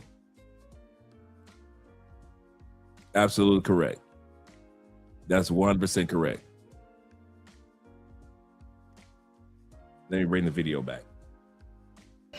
That softness she feels safe in and danger she feels protected by. It ain't personal. It's primal. Number 2, this is a good one. When he goes out his way to help strangers. You're at a coffee date, boom. There's an elderly person or anybody, another girl, another guy, just carrying something really heavy and everything falls. He shoots up, goes to pick everything up, and then helps him carry the rest of his man strength. Ow! It just screams gentle man. Like, it can't get better than that. It can't. Patient men. I love men who are patient. Men who are not rushing for you to speak, rushing for you to get out the car, rushing you to put on your lip gloss. Men who are patient, sweet, loving, kind. Patience on a man is the most attractive thing there is. Like, okay, I find generosity attractive. So like generosity in general, but specifically like when they give money to someone on the street, or when like, you know, they give money to kids, whether it's like kids in the family or something. Like the act of just like getting asked for something, going in your wallet and like picking out some cash and giving it to like a stranger in need, I'm actually very attracted. Did I not say that these are things that we wouldn't have never thought about when it comes to women are attracted to? That's why I said these are odd things that, like I said, outside of sex, outside of money, what is it that calls women on a global basis to be attracted to us? Many of us would have never thought us just being generous, just giving somebody a few dollars, and a woman that we're with looking at us like, oh, that's what I'm talking about. He's a keeper. I'm going to share with you one thing that women find unattractive in a man. Let me know in the comments if you've done this before. So what I'm referring to is the nice guy ick. Now, women, it's not that they don't like men who are kind and caring and thoughtful. It's that we don't like men who are too agreeable. This is the people pleaser persona. And what this looks like is a man agreeing with everything that. This is the nice guy. Women don't like nice guys because they know that nice guys want something in exchange for their niceness, for their agreeableness. She has to say. And the reason why it can give women an ick is because if he doesn't trust his own opinions and his own voice and his own point of view, how is she ever going to trust him? All right. Women love leaders, direction, teachers, guiders. If you can lead in a direction, if you can guide, if you could be an example for, they love it, love it. Notice we're talking about non-monetary.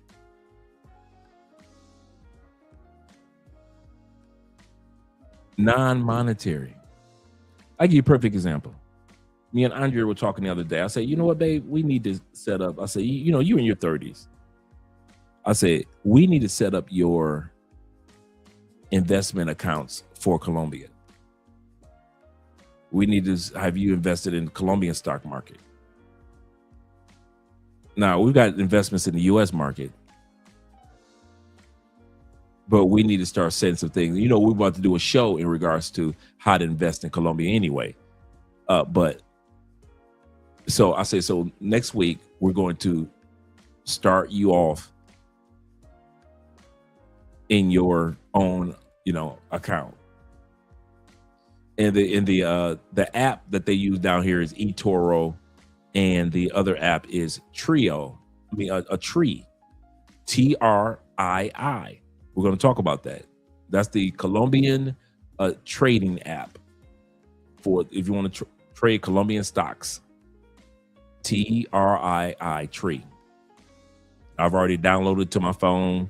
We're going to do an episode on investing in South America coming up probably next week. That's leadership.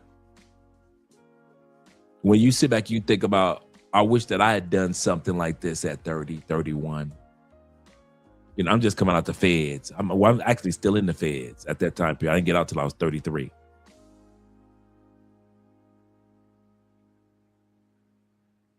So just imagine Andrea's 31 by the time she hits 51. What monies will look like for her from investments. That's the type of leadership that women appreciate. That's the type of guidance, example that women appreciate about us men. You see what they don't see. Sometimes they agree with it, sometimes they don't. But women definitely look for that leadership. He said, correction, Dre. He said, sane women, not these fembots, insane women. Facts, say them. Facts. He said, that's probably love men that can that's probably why they love men that can salsa dance. That's true, because they have to follow the lead. That is so true. In salsa dancing, the man leads, the woman doesn't. Because you have to lead the woman. This is so true. Good. That's a good call. That's a real good call.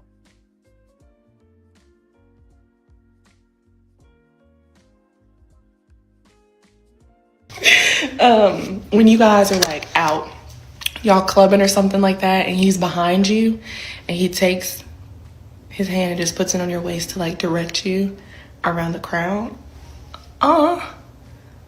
Listen, you direct me when we get home. I got something else you can direct. Let's make a movie. I probably have the worst sense of like self-awareness, like spatial awareness. I was just walking through a road, never been hit, but everyone in my life gets really annoyed by it. But a man that just like will gently like guide you away from a lamppost, like pull you back from the road, but like that just like by the small of my back, or like just by like holding me back a little bit. It doesn't get angry, just like that. I'm like, oh, it's just so light. I'm like air for him. Number one, I've seen this one a lot, but it's just that good when he guides you through a crowd, like with his hand. You're at a function, it's bumping, you're trying to get through the crowd, and then you just feel his hand. And then he just starts guiding you. Like, guide me to your bed or so. Things that make me stare at a man number 3.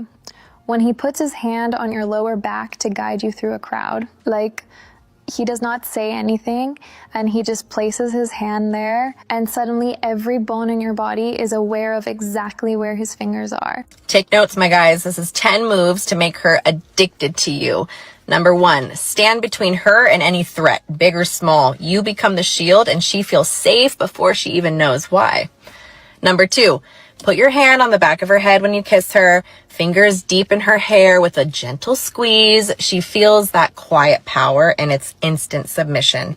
Number 3, place your hand on her lower back in a crowd, palm low, firm guide. She feels claimed, and every man in the room sees it.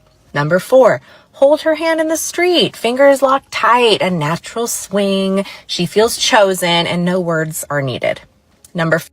That's a lost art in the States, boy. I don't know if y'all, nah, they don't. I ain't gonna even tell that lie. I was about to say, do people still really hold hands in the States like that? No, they don't. few people here, few people there, but like in other countries, hand holding is kind of like, especially in South America, bro. I don't know how it is in the Philippines. Let me know, Ronan, how it is in you guys that have been to Southeast Asia, or if you're out there. Is hand holding a ritual? Because South America, y'all asses holding hands. Either you're holding hands or he's walking ahead. Those are the two ways that I see in South America. Either he's walking ahead of his wife or his girlfriend, or they're walking together holding hands. Yeah, that's physical touch. Yeah, that kissing with holding the back of their head. Yeah, that's true. Or grabbing their chin, put their chin in the palm of your hand. Bruh, that chin, I'm giving y'all true have her melt like butter game. Don't just give her a kiss. Grab that chin, put it in the palm of put that chin right in there and pull her in. Bruh. Or the classic, grab both cheeks. Grab both cheeks with oh man. So either the back of the head kiss, the grab both cheeks kiss, or her chin right in your palm. I'm telling you. Yes, sir. He said, I talk with my hands a lot. They need to be free. Abstract, he said, I hear what you're saying. He said, I just think that most chicks aren't selfless. So then for them to appreciate selflessness doesn't seem viable. Neither that, or I'm just running into greedy chicks. It could be. I don't know. I don't know which one it is. But yeah, I noticed in South America, they're a lot more touchy-feely. A lot more. Fellas, pay attention. Do not do this in the United States. Oh yeah, don't. Correct. Thank you for that PSA, the public service announcement. Yes, sir. The disclaimer. Do not do this in the United States. You'll be looked upon as a stranger. Do this only overseas. This is so true. Oh, bruh. The forehead kiss, known by many, done by few. They say the forehead kiss is more intimate. Women consider the forehead kiss more intimate than a lips kiss. Go figure. A kiss on the forehead to a woman statistically is more intimate. And I can see that. I appreciate a good kiss from my wife, but when she walk in and give your boy a kiss on the forehead, I ain't gonna lie, your boy be melted too. So I can understand how the ladies feel about it too. Yeah, it is definitely case by case. Absolutely correct.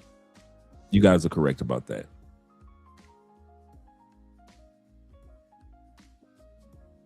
Five, look her in the eyes when she speaks. An unbroken stare, full presence, she feels seen. Number 6, hug her from behind when she's cooking or doing her makeup. Arms locked around her, chest pressed up against her. She feels at home right there in that very second. Number 7, pull out her chair. Open the car door for her. Offer your jacket when it gets cold. Small little moves. She feels noticed and completely safe. Number 8, smile when she laughs. A soft smile with soft eyes. She feels adored. Her joy is your joy. Number 9, tell her I love you for no reason. Random moment, quiet voice, dead serious. She feels like royalty. Her heart stops. Then she realizes that she belongs to you. Did you know that humor is the number one? They did a survey of couples that have been married over 50 years. The number one was humor. Was the fact that what kept their man. What was the things that kept the family together? You know, they named off a few things. The number one thing was humor. She's funny. He's funny. Now, I'm not talking about cracking jokes all the time, but they know when something in life just happens where sometimes you got to laugh to keep from crying type of thing. She could take a joke. He could take a joke. I know dudes that can give some of the best jokes, but they can't take a joke. They get in their feelings, boy. When you turn a good joke on them, they be in their feelings. Me, I can bring it and I can give it. I kid you not.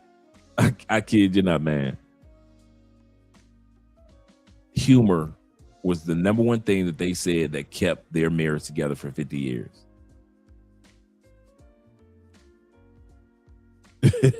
Shout out to AMF. Zeta says, hug them. Yeah, absolutely correct. He said, I gave her a little squeeze of strength. Absolutely correct. You got it down packed. They love that. Absolutely correct. Not just a hug, but when you hug, a nice little squeeze for a few seconds.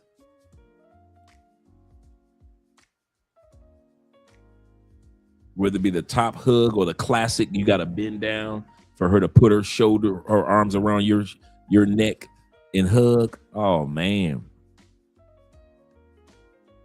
Yeah, you make a woman laugh. Yes, sir. Yes, sir. The barriers coming down. Let's continue on. Number 10, grab her booty in a social setting. Playful, gentle, quick little squeeze. 1 second. She feels wanted. And guess what? Everybody else sees it. Do these 10 things and she won't explain it to her friends. She will just say, you know what? He gets me. Save this, live this, and watch her never want another man again. Okay, this doesn't apply to all of us, but to those that do, if you know, you know. Let me put it like that. Women love a deep voice. Hey, so be it. Thus saith the king. A man who is soft-spoken, but like got some bass in his tone, like, for example, this how he talking to you. Hey, baby girl, how you doing? Like, but like a deeper voice, but it's soft-spoken, not like aggression or aggressive. When he's talking, soft-spoken, okay? But that voice is deep though. Soft but deep, you know what I'm saying? Yes. Voice. Your tone, because you could get. I love a deep voice. Not even no regular deep voice. He speak really calm, slow, and it's just like you seducing me, man. Is when a man yawns, because when they yawn, their voice just gets so deep. Like it's never just like a oh, it's always just like a oh, like. First one on the list. I would have never thought about women noticed how we yawn. Is have a deep voice. I don't know, something about it. Something about it. Hey. My choice. I love a deep voice. It's just like, I don't know, it just like commands the room. I don't know, but I love it. One of my non-sexual turn-ons is when a guy's voice like gets deep and their eyes get like a little low.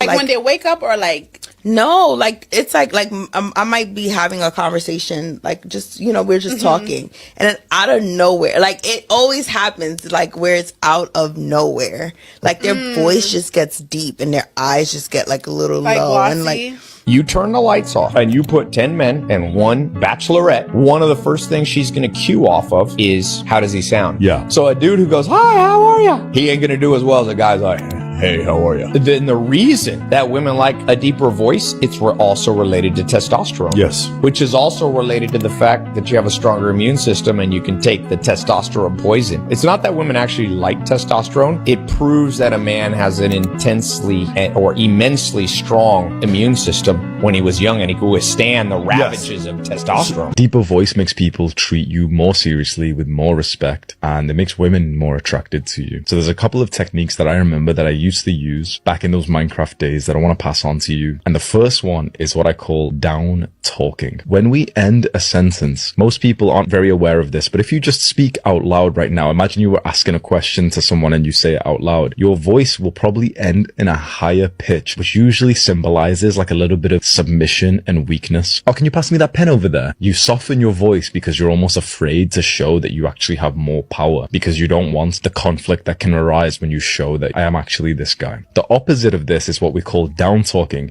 which is where the sentence ends with a deeper pitch than where it starts. What's your name? What's your name? What's your name? The last word is deeper. This is just a little cue for you to keep in mind. Every sentence that you say, make the last word deeper.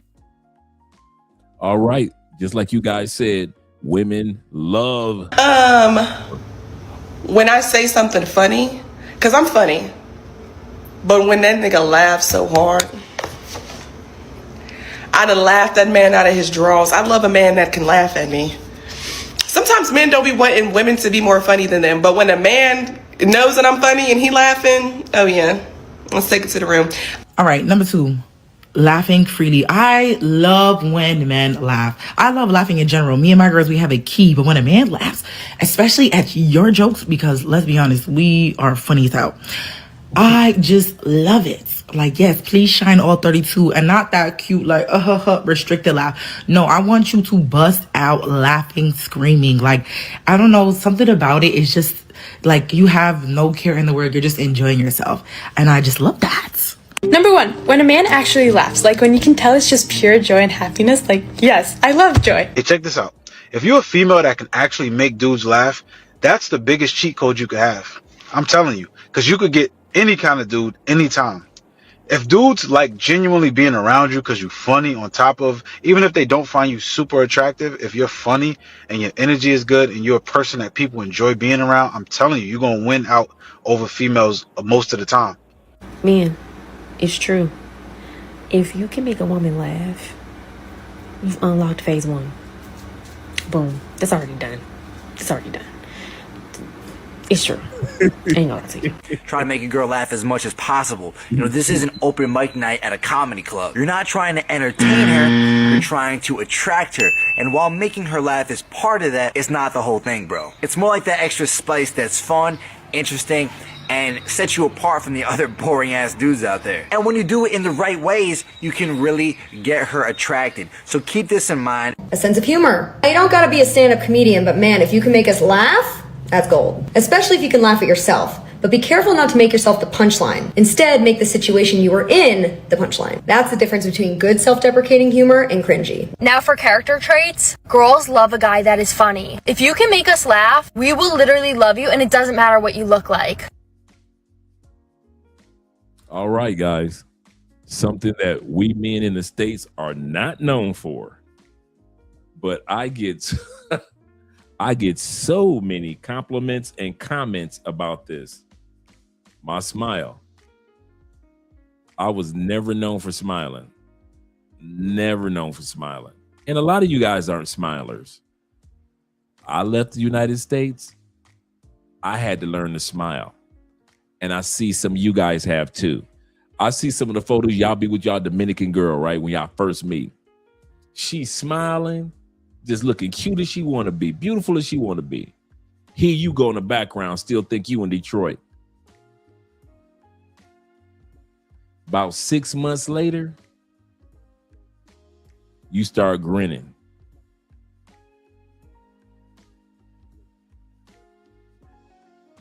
On the photos. Like your face gonna fall off. 9 months later, y'all take a photo together. She's smiling, looking all cute. Here you go. You like me now. You like me. All I get is compliments on people saying, man, you have changed. Your energy is so different. It's not about the smile. It's more or less about the energy that allows you to even smile at life. I'm not walking around Colombia just full of smiles. But when I do smile, it's genuine. And that's why it translates in my photos, because I'm genuinely happy. Happy for us, happy for me and Andrea, happy for you guys, happy for others that travel. So if you got a smile, and you know you got a nice smile, bruh, use it. Use it. He said, you ain't lying. He said, I'm showing all my teeth in DR. Yeah, man, dudes be starting. It'd be funny as could be too. I be knowing when you first start dating somebody, dudes be sitting up there like she'll be smiling, just looking all cute, and then hear you in the background. I be like, that picture looks so off. And then like 9 months later, here you go, you just hugging and smiling. Hey babe, could you bring me some of the red drink that I have in the bathroom? I mean the refrigerator. It's in your green glass container. It's the tea. Thanks, babe. Yeah, that dynamite. Yeah, man. Shoot, that's why you get the teeth taken care of. You want to show them teeth off.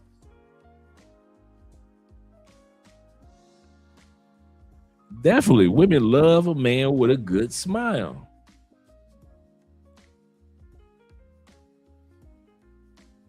Hey, and if this is the funny part too, and if you ever want to see other men hating, be a dude that can smile in another country. And them old hateful. Thank you. Let you be smiling and they don't smile because their teeth still messed up. Thank you, babe. Their teeth are still messed up. Hey, they ain't got nothing to do with me. I told you to go to the dentist. Now I can smile in DR. You can't. I'm sorry. That ain't got nothing to do with me. My brother Abstract said, he said, for real, when you start smiling, they keep asking you to do it. Absolutely correct. Yeah, Andrea's slowly but surely feeling better. Yes, sir. Shout out to Andrea. DJ says this. He said, get that Colgate whitening strip from Walmart. Absolutely correct. Absolutely correct. He said, teeth will be brighter than looking at the sun. All right, great suggestion. Shout out to Colgate whitening strips.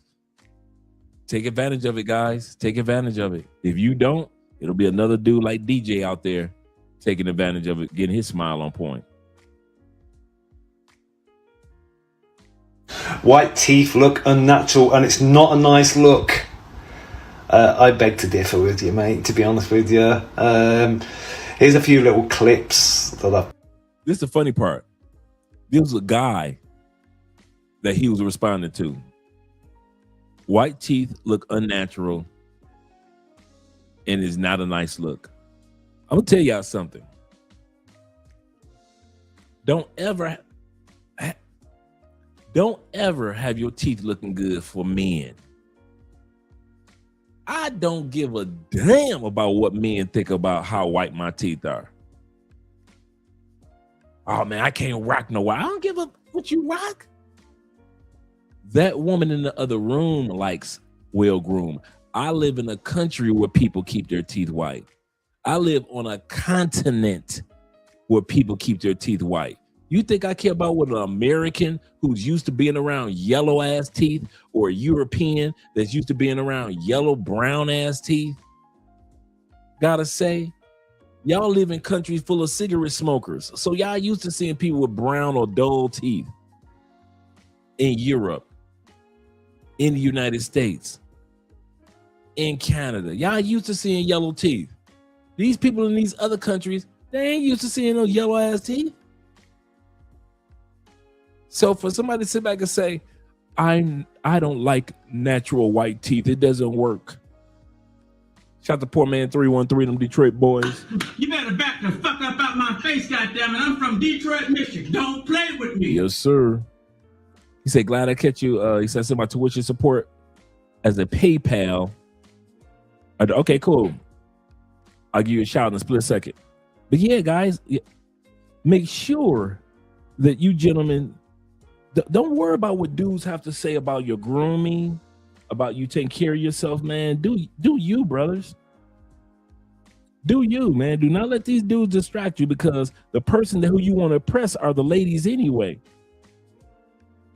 Whatever hairstyle you want to rock it. Some guys are getting the implants done so they can get, have their hair grow back.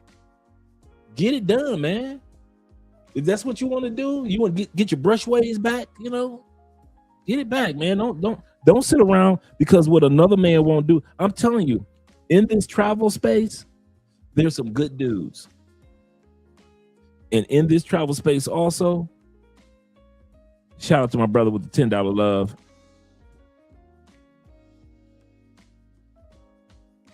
Appreciate you, brother. I mean, with the $6 love, $5 love. Appreciate you. I'm gonna say this.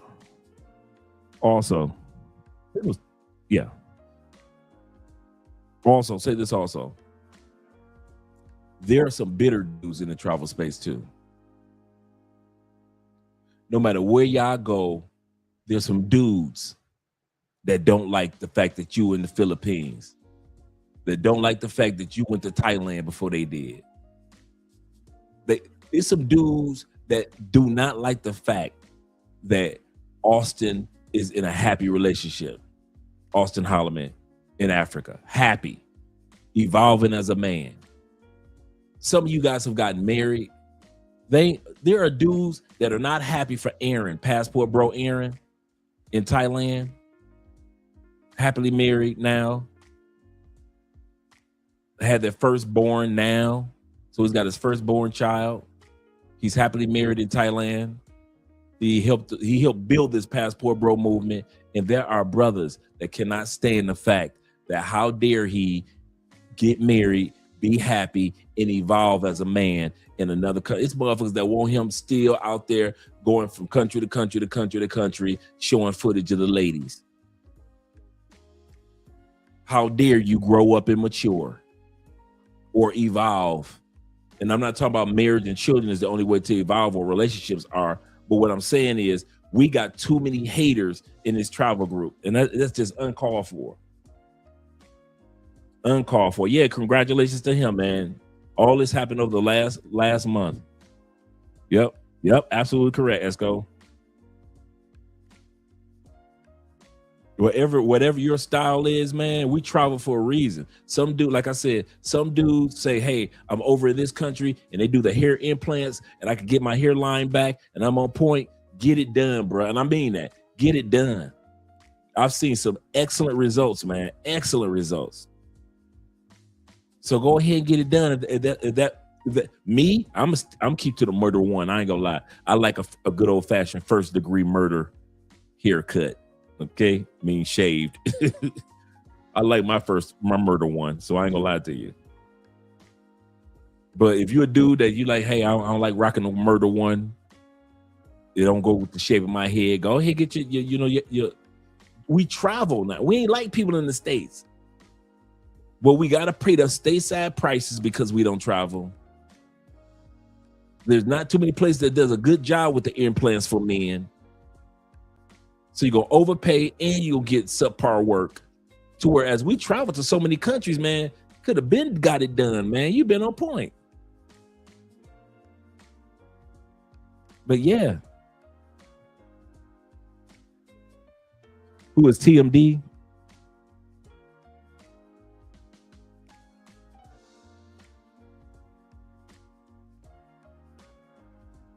Yeah, immaturity and haters. Why TMD? Tailor-Made Dreams. Quit you. Yep.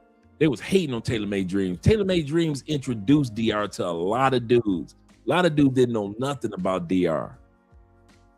The New York brothers did. A couple of Florida dudes did. But most of us didn't know about DR and buying property over in DR and opening up bank accounts and the ups and downs of life in DR until Tailor-Made Dreams started his YouTube channel. But he's over the years, he got so many haters that would come to DR as if they didn't need his advice anymore. And he just stopped his channel. He's like, man, I ain't got to do all this. I ain't got to deal with all that.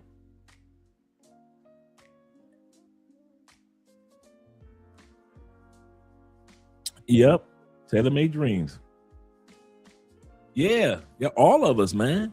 I kid y'all not. Told y'all, man, how you guys watch us is the way I was watching Tailor-Made Dreams. I was watching Tailor-Made Dreams almost every night when he came on. Any night Tailor-Made Dreams was on, Ace Live, I Am Marwa, the African brother, or Jabril, Passport Heavy.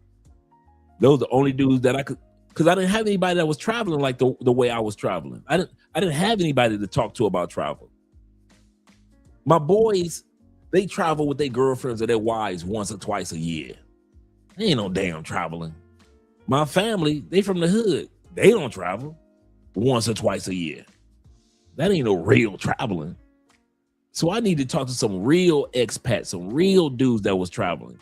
And so all I had was Ace Live, Tailor-Made Dreams, I Am Marwa, and Jabril, Passport Heavy. And then there were a couple of other guys you sprinkle off in there, like Danny, Flight Madness over in Japan, and really who's around for the longest, More to Life in the Philippines, him and his wife.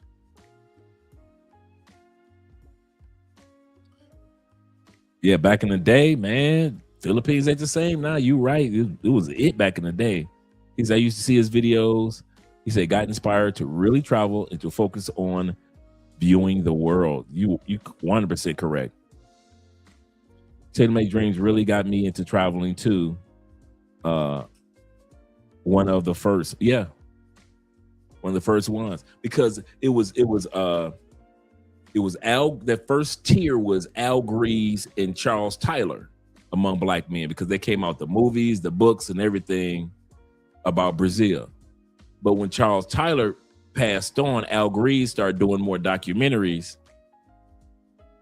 And then the next tier, the second tier, was Tailor-Made Dreams. And then the third tier was the second tier was Tailor-Made Dreams, Ace Live, and I Am Marwa, and Jabril, Passport Heavy. Then the third tier came along right around the pandemic, which was the creation of the Passport Bro movement. Then Aaron with the Passport Bros apps and all these other things that had to do with passport. And then all of a sudden, just the fourth tier are all these guys that just floodgated YouTube over the last, I would say, 5-6 years from different parts of the world. So now we get interaction from different parts of the world now. But in the beginning, it was just tier 1 and tier 2 with Charles Tyler and Al Grease.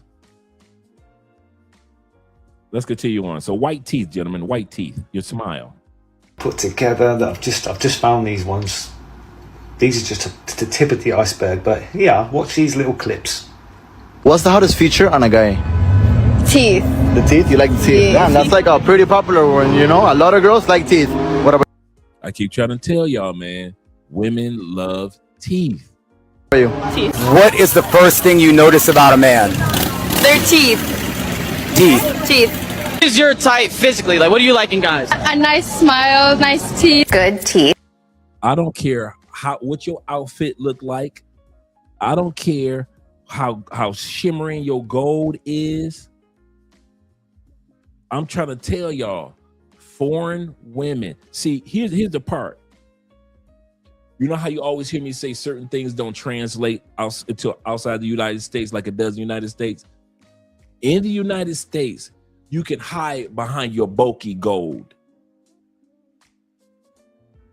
You can hide behind diamond rings and diamond earrings, and you can hide behind your brands, your Superfly shoes, your bank account.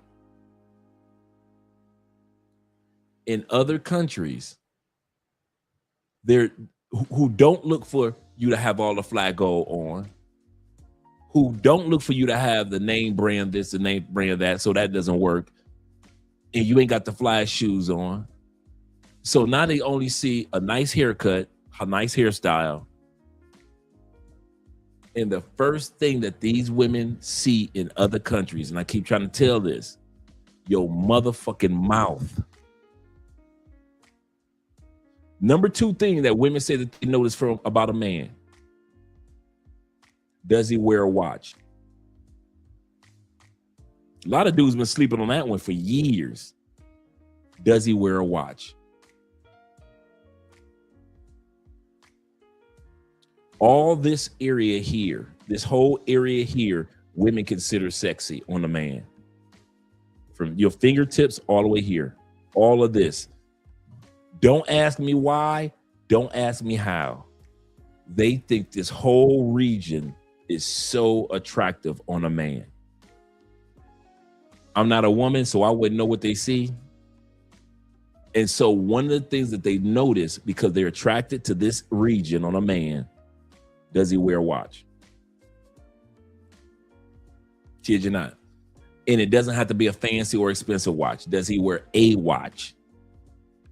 It's the craziest thing, bruh. Women notice shoes and watch before they even notice the gold on your damn neck. You can have all this gold on your bokeh on your neck. A woman will notice, does he have a watch on? Let me see his shoes. Kid you not. Oh, Dre, it ain't that serious. It ain't that serious to us, we dudes. It's that serious to women. It ain't that serious to this.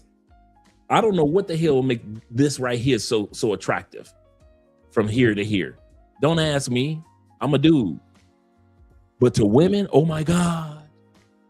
Oh my God. Yeah. Corporal says this. Shout to Corporal being in the building. Corporal ST says this.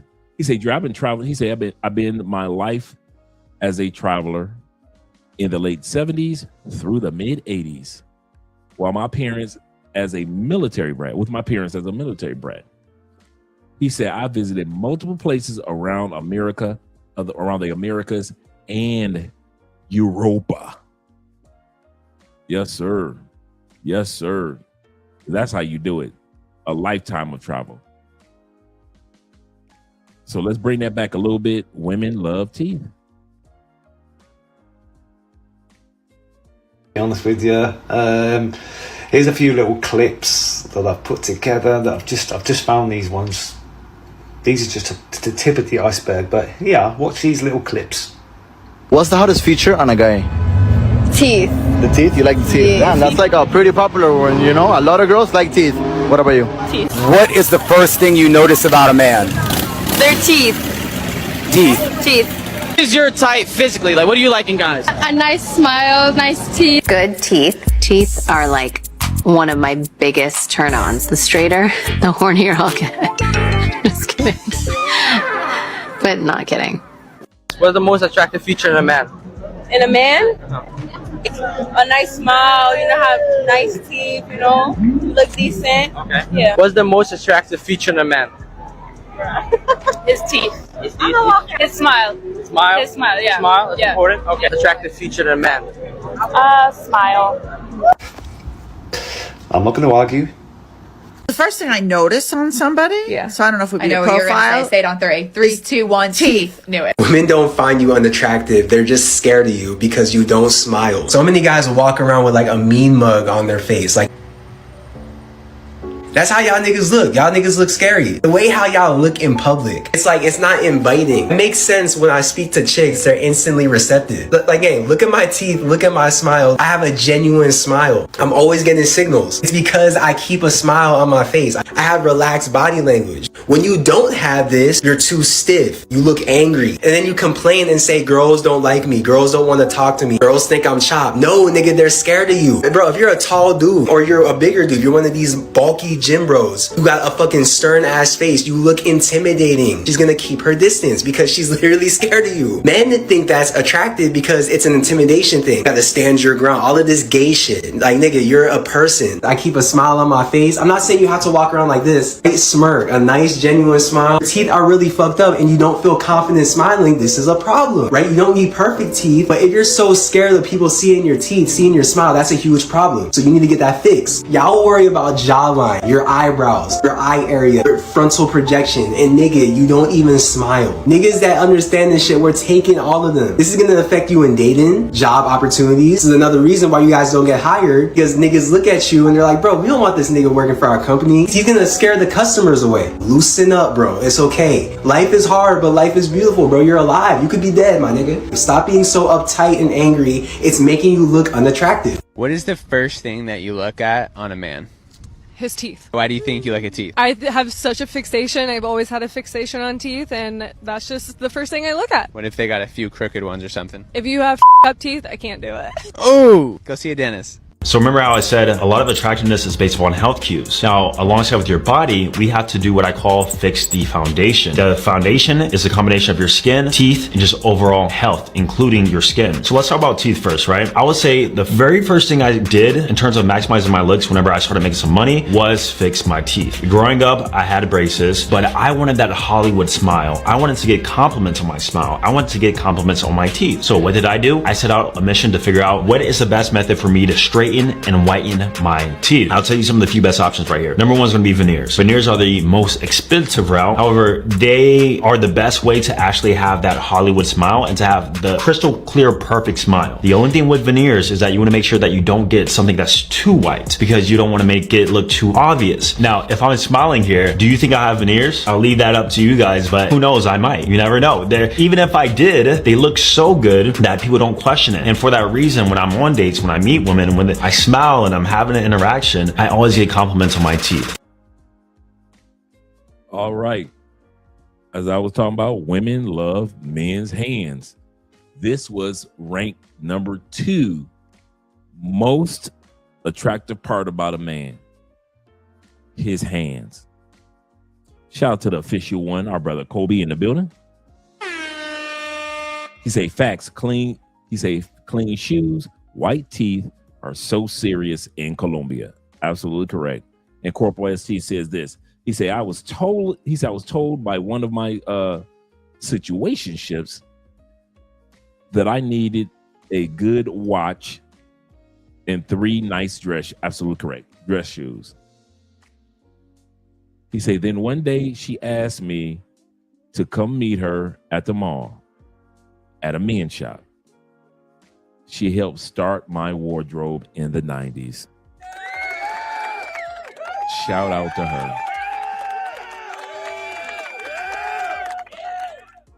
The last gift that I ever received from a woman in the United States, true story, 2 suits. That was the last gift I ever received from a woman in the United States. Female took me, she was an executive for Frontier Communications, right? And for my birthday, she took me. I said, where are we going? She said, I'm about to get you a gift.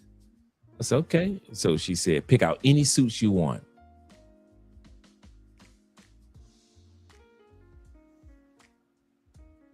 Okay. And then Andrea got me my first custom made suit here. My first Colombian custom made suit. So yeah, man, women do notice these things. He said, we need to bring your ear back. Yes. Yes. Clean black men styling. Ooh. Ooh. Just to see black men just styling in masses like we used to be in the 70s, the 60s, the 80s, just styling for no reason. Black men used to be so clean, man. We used to be so clean. Oh, don't forget your super chat. Let's see. Oh, man, my bad, brother. My bad. That's the second time I've done that. He said, Andre, you're right. He said, I expected hate from women, but not me. Yeah, when it comes to you guys traveling, when you guys are doing something positive, man, men are so supportive, but there is that pool of men that are hateful, spiteful, with bitterness that a woman could never show. I'll say that again. There are men that are not happy for travelers. They're not happy for your business endeavors. They're not happy when you graduate. When you're graduating Theo's classes and you get a certification and you get employed, they aren't every person that gets certified. If you post it on Facebook and I see it, I'm giving you a congratulations. Just because I haven't passed with mine yet doesn't mean I can't celebrate yours now. I ain't no hater like that. That's one thing I've been blessed by the Lord not to be a hater in any endeavor. In any endeavor. I ain't never hated on a dude because of his woman, his house, his car, his money, whatever it is. But there are men out there that are haters. That are haters. He said, I saw the hate from the recent video CAG Coach Greg Adams posted. He said, a happy man enjoying his life, dating younger woman. Man, I loved that video. I know exactly what video you're talking about, the montage video that Coach Greg Adams showed himself just traveling the world, beautiful young ladies, living his best life. That's the hypocrisy of the travel space. Everybody want to be a traveler, but don't want to be happy for travelers. Everybody wants to be a traveler, but don't want to be happy for travelers. Yeah, I like that video, man. That was a really nice video that Coach Greg. It was like a 30-second montage of just all the places that he's been traveling to, just having a good time, just living his best life, all the beautiful ladies. This is the funny part. He wasn't posting anything that we hadn't seen before. All of what Coach Greg Adams had done, we could have easily said, been there, done that. That's basically the type of montage that he was doing, you know, on the yacht, at a restaurant, at a club, at a outdoor adventures and different beautiful ladies. Been there, done that. So we could have, for us that travel a lot, we could relate to it. That's what I meant by been there, done that. We could relate to what he did. But a lot of dudes, seeing you older men happy outside the United States, shit. An older man, older people supposed to be in the States miserable. How dare you leave the United States and be happy? Traveling, and look at all these young, beautiful women that are all over you and you having a good time. Who do you think you are? And you ain't even 6 feet. Anybody know Coach Greg Adams? Coach Greg Adams like Prince, same height as Prince, man. I ain't gonna even lie. When he walked up in the Black Menace for Conclave, I was like, where's the rest of them? This gotta be Coach Greg Adams' assistant. This man was his own mini-me. That is one short brother. I kid you not, I'm talking about he could do pull-ups on your keychains. But his energy and his confidence fills the room. And you gotta love the brother for it. You gotta love the brother for it. And he is living his best life. So you're right. Them brothers, man, I couldn't believe people were hating on him for just enjoying his life, man.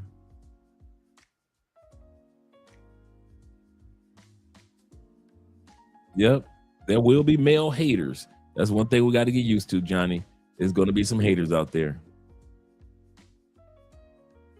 He said, I noticed that T-Mac said, I noticed that compared to Cali, there's a lot more non-black expat haters in Medellin.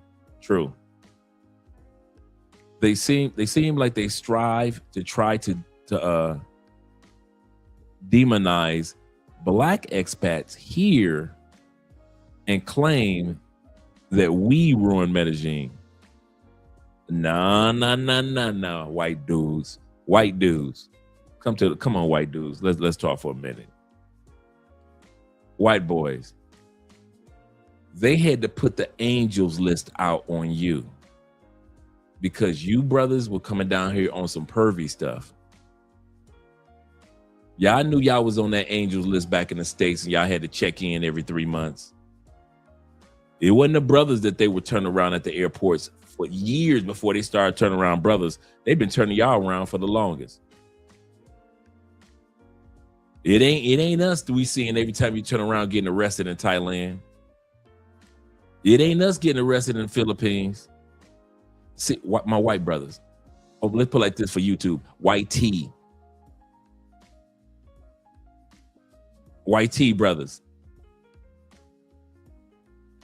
Yes, in the United States, you might commit the most crimes, but everybody else gets the most convictions. The one thing I love about the travel space, White T brothers, the playing field is even. The playing field is even. Once you leave the United States and Canada, the playing field is even. And y'all the ones that stay in jail. You stay don't complain about nobody doing nothing when it comes to passport broing and traveling. Y'all stay with handcuffs on your arms. All you do outside the United States is prove the truth of what the United States should have been when it came to convictions. I'm gonna say this again, White T brothers. All the convictions that you got away with, what you should have gotten for your crimes in the United States, you now get those convictions in other countries. Ain't no other country. They ain't got your back in Asia. They ain't got your back in South America.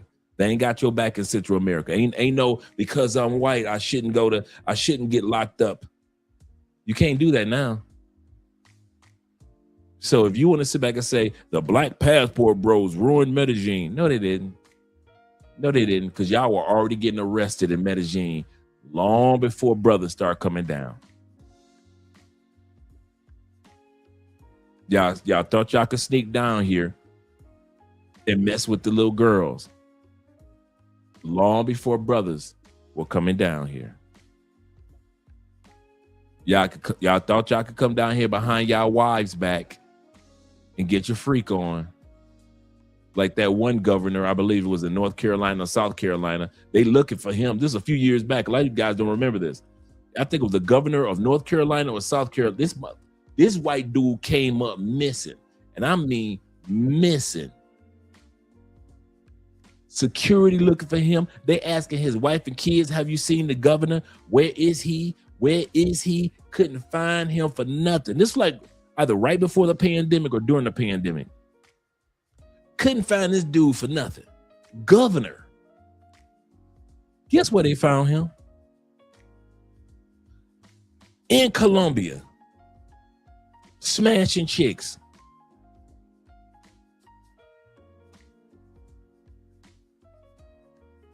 Smashing chicks. They asked the wife, do you know your husband at? She like, I don't know. They had to hunt this dude down, smashing chicks. White T brothers, y'all been coming down here doing stupid long before we got here. He said, I don't blame him. I don't blame him. Facts. Y'all been coming down here acting a dang fool long before we came down here. So don't put this Medellin thing on us. They wasn't protesting us. They was protesting y'all. Y'all was the ones that caused inflation, not us. Don't try to put that on us.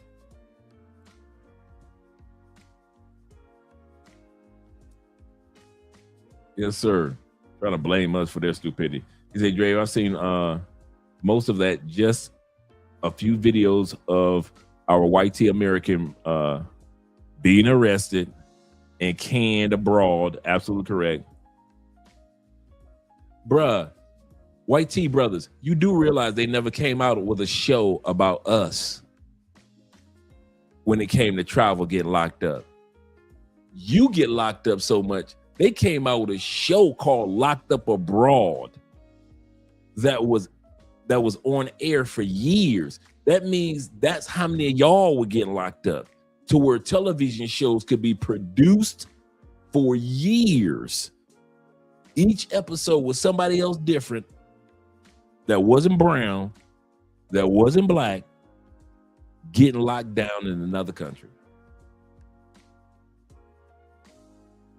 Y'all stay getting locked down. But y'all prove our point. If the playing field of life was equal in the United States, y'all would be the most incarcerated, not us. Travel proves that on an even playing field called travel, meaning no country holds an allegiance to you, they don't hold an allegiance to me, who would be the most to get locked up? Who is the number one criminal of criminals?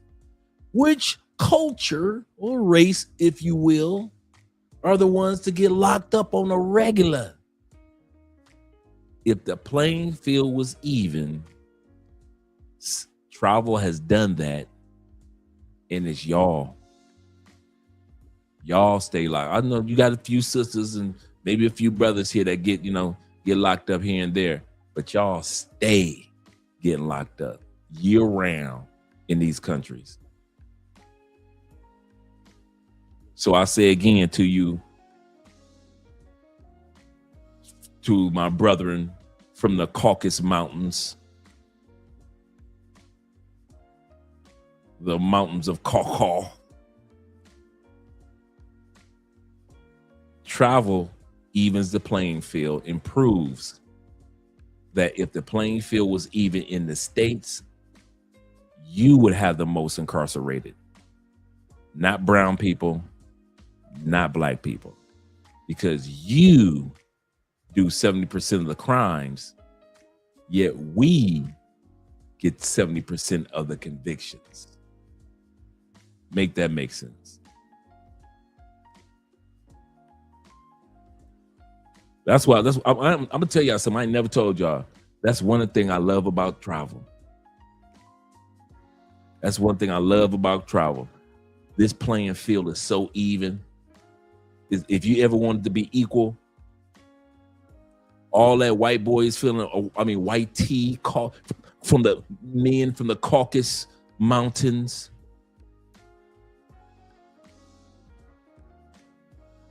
feeling like they all that, like they feel in the United States, whether they be rich or poor, but they feel like they all that. All that playing field is even played once you travel.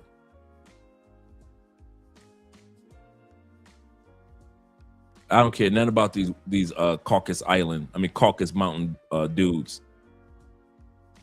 and what they think at all. And I'm cool with them. But now that playing field is even, it's funny how they don't talk to you the way that they talk to you back in the States.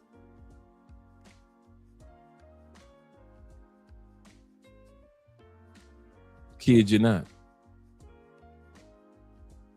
I kid you not. This playing field is even, and they're the ones that stay in jail. Stay in jail. If we went to TikTok right now, we could pull up at least 60 videos of them getting locked up in somebody's country. So who really are the true criminals, the true criminal elements? Black and brown people by nature? Or is it the children of the Caucasus Mountains? Is it the children of the Caucasus Mountains? That's serious. Yes, sir. Game on. Game on. He said, okay, I'm done trolling. Let's get back to the video.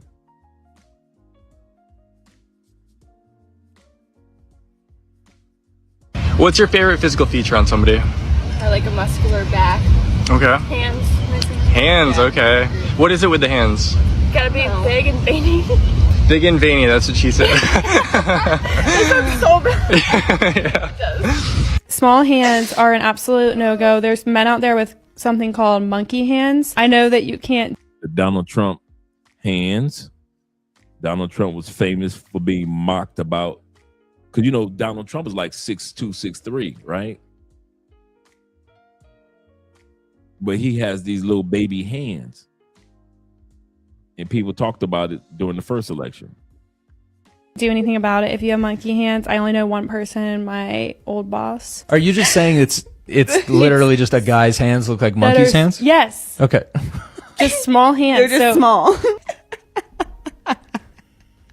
You're insane. Just this, right? Yes. And your old boss had monkey. Yeah, don't say that again. I already am regretting saying that. Do realize the things that we don't notice, women do notice. Ladies, is it true that you find men with big hands that are vascular extremely attractive? Is it true? If yes, why is that? You know what gets me about these dudes? I don't know what it is about men needing female validation on social media over the last couple of years. I do not get that. I don't know why men feel like in order to feel, when women do it, you know, when women go on Instagram and they half naked and they doing a little seductive dance. We all know they trying to get attention. We all know they got low self-esteem. We all know they got banging bodies and pretty faces, but we know deep down in their hearts, they don't feel good about themselves. I never get why men are doing it now. I see, you know, when I'm doing research for a particular topic, I see this all the time. Men are being ultra thirsty. Ladies, do you like men with deep voices? Like, what? Ladies, do you like a man that works as a truck driver? Ladies, do you like male nurses? Ladies, do you like men that are short but strong? I'm like, dude, what are y'all doing? He said, Dre, unpopular opinion, women like men with nice behinds as well. That's true too. I know that one for years. That one I did know. That is true. Women have said that for years. I didn't know about the hands thing. I didn't know about that either. Extremely attractive. Is it true? If yes, why is that? Men with big hands. Men with big hands. Why are they so attractive, ladies and gentlemen? Like, if a man came up to me with big hands, started making general conversation, I would be like, yes, I do. Like, let's get married. What do you look for in a guy? Like, what turns you on? He has to be funny. Really? Really funny. And big hands and a mustache. Big hands and a mustache, wow. The most attractive body parts, according to women, men's body parts. Okay, what part is this that is most attractive? Number one, veiny hands. It is always associated with physical strength and hard work. Most women, they look at men with hands which are full of veins. They associate, this guy really works hard. He's always grinding. All right, women love intelligent men. Shout out to the nerdy dudes. Black men, y'all be pissing me off. Because not only do you all fall victim to the stereotypes about black women, you perpetuate them. But the one stereotype that really gets on my nerves is the one about what black women find attractive. Because we as people are not a monolith. So we're gonna like a multitude of things. The stereotype is that black women love thugs, hood niggas, men in jail, bums, drug dealers. And our music and our media does a really good job pushing that narrative too. And I do understand for a lot of black men that is their reality because you grew up in such a horrible environment that was around you. But let me be the first black woman to let you know that is not true. I like me a goddamn brainiac. Baby, teach me something. The smarter the better. She get wet if you have more degrees than I do. My kryptonite is a sexy black man in a 3-piece suit with cufflinks and good cologne. A man with a passion, a man with a hobby, a sweet, sensitive man who's in tune with his emotions. Fuck all that other shit you heard. Last but not least, a man who's knowledgeable, like a man who has brains, like he's just so smart, like he knows. You ask a question, he know the answer to everything. Like, how do you know this? A man who's in his books, a man who's in his Bible, his word, knowledgeable, wise. I love that. I love that. Third one on the list is big brains. I love when a man knows something about something. Like, if you can explain something to me about a topic and it's just like, wow, keep going. Especially if they're passionate about it. Oh my goodness. Keep talking, professor. Keep talking. Speaking multiple languages, but like being able to like easily flow, like switch between the two. So like they could be saying something and then mid-sentence switch and then just like switch back. Like being able to speak multiple languages and weave them together. Like, you have my ear. I'm listening, even though I may not even know what you're saying. Girls want nerdy boyfriends and husbands. It's true, but it's more than just the aesthetic, the look. It's more than just the glasses or what you wear. It's more than just you being interested in anime or comic books, or it has to do with your ability to expand the boundaries of her conscious thought, your ability to introduce her to ideas and concepts that she's never before encountered, your ability to stimulate her mind, to get her imaginative juices flowing. That's what it's about. And if you can do that with a little bit of personality, maybe a little bit of humor, you got it. You got it. So I'm going to tell you how to get started. All you have to do is say these 3 words and you can get into all kinds of different conversations, right? These 3 words can launch you into almost any area of conversation, any field, any topic, any whatever, okay? These 3 words. Can you imagine? Can you imagine? It's literally that simple. 10 nerd black actors who are hot in real life. 1. Donald Glover. Known for his quirky roles in Community and Atlanta, Glover's creativity as a writer, actor, and musician, as Childish Gambino, has made him a multifaceted heartthrob. 2. Lakeith Stanfield. Often cast in offbeat intellectual roles like in Sorry to Bother You in Atlanta, Stanfield's mysterious vibe and unconventional looks make him stand out. 3. Yahya Abdul-Mateen. While he has played serious and nerdy roles in projects like Watchmen and The Matrix Resurrections, Yahya's undeniable charm and model-like looks have earned him admiration. 4. Tyler James Williams. Famous for playing the awkward Chris in Everybody Hates Chris, Williams has grown into a charismatic and stylish actor with roles in Abbott Elementary. 5. Chadwick Boseman. While Boseman's portrayal of T'Challa in Black Panther showcased a regal and heroic figure, his intellectual demeanor made him both admired and adored in real life.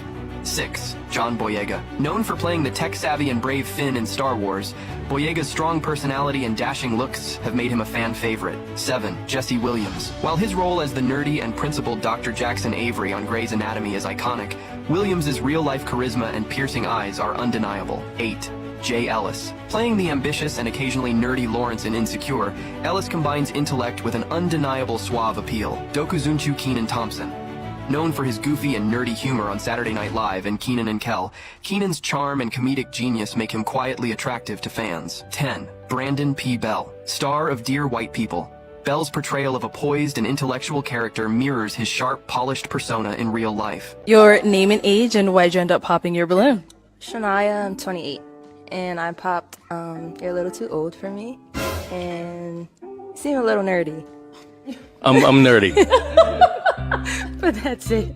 I just feel like you would come home and I wouldn't understand nothing you're telling me. Like, nothing. And I want to be interested in what you do, and I probably wouldn't be interested. Okay. So. See, this is honestly what would even make it difficult for a guy like me to date a black woman, the intellectual barrier. The black American community is already the least scientifically literate and proficient demographic in America. And I'm a legit nerd. Biology, psychology, anthropology, chemistry, astrophysics, cosmology, geology, I'm into it all. I love to visit museums of natural history, go to zoos, aquariums, etc. And I'll send women that I date things that pertains to those fields of study. I want to watch documentaries about that kind of stuff with my woman. And when I'm reading books, I want to share what I'm reading with my woman. Most black women wouldn't be interested in understanding, hearing, or appreciating the scientific dimension of me. They would rather engage in politics, revisionist history, and drama. All right. One of the last ones is women love confidence. There are some things that women like me find super attractive in men like you. First of all, confidence, but without the ego. I'm talking that. Before we go any further in regards to that, let's put it into context real quick. When I talk about confidence, I don't care about your confidence that you got in the States. I don't care. I'm talking about the confidence that it took for you to get your passport.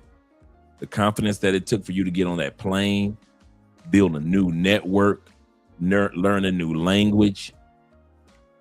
The confidence that it took for you to go to another country. Women love confident men. A lot of guys don't realize that on average, if you've been to 5 countries, do you know you've been to more places than 90% of the planet? Just 5 countries. You've been to more places than 90% of the planet. That's confidence. It took confidence for you to even go to those locations. Because you're doing something that a lot of people don't have enough confidence to do. So as we listen to this montage about confidence, just put yourself in your shoes in regards to your travel adventures and what you've accomplished compared to others. That chill confidence, kind of confidence where you don't need to be the loudest guy in the room. But when you walk in, people feel that vibe. You know who you are and what you bring to the table. When a man goes about his day knowing his worth, seeing his value, and reflecting that just based on how he communicates, how he treats people. These are the exact things that play a huge part in attraction that actually happen within milliseconds of meeting a person. And that's why first impressions actually do matter more than you realize, because that's the imprint you're leaving on a person. Now, of course, there's room for growth, but the most attractive men seize that moment without actually realizing what they're doing. The body posture they have that really does speak louder than words, and that natural swagger that comes from them just doing their own thing and them not actually paying attention to what other people think about them. What do girls find attractive that guys do or whatever? Confidence is so huge. Confidence is ginormous. I mean like real confidence, not like, oh, walk in the room and I'm that guy. I'm the best guy in the room. I'm just that guy. Like, no, I mean the confidence that's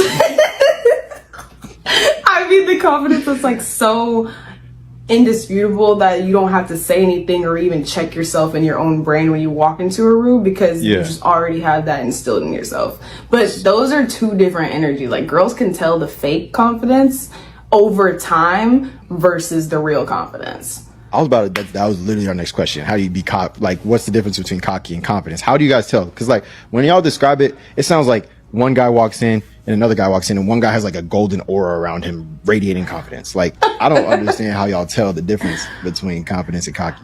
I don't think there's ever really a way to tell things off the bat, but time will always tell you exactly who a person is. Okay. And you, like, as someone who is confident is not going to do certain things or go about certain things or react to certain things a certain way, and someone who is not going to react. Everything they're gonna do is going to be like precise. It's going to be what they believe. It's what they're going to be, what they know is right to do. How they move is going to be intentional. How they proceed with things is going to be like powerful, if that makes sense. Turns out that almost every part of a man is sexy to some woman. I myself think a man's sense of humor and his hands are the sexiest parts of him. Notice how women don't just focus on physical parts of a man, they look at the whole package. What does this mean for you? It means choose a part, focus on it, and then crush it with that part. For example, if you know your eyes are considered super dreamy, then play them up. Trust me, it will work to your benefit every time. All right. As she said, find out whatever your strengths are and work on them. If it's yours, and take advantage of them. If it's a smile, take advantage of the fact that you got a nice smile. If it's your confidence, is it your hands? Is it the way that you drive? Whatever it is that these women said tonight that they see, that they are attracted to when it comes to men, take advantage of it. Because they were saying this outside of money and outside of intimacy. What is it that they're attracted to? And this is what the women had to say. They are confident to, if you're a person that takes care of your hygiene, they are confident if you're a person, if you got style, or even if you smell good. Either way, at the end of the day, these ladies have proven that there are things about a man that they enjoy. Shout out to those ladies.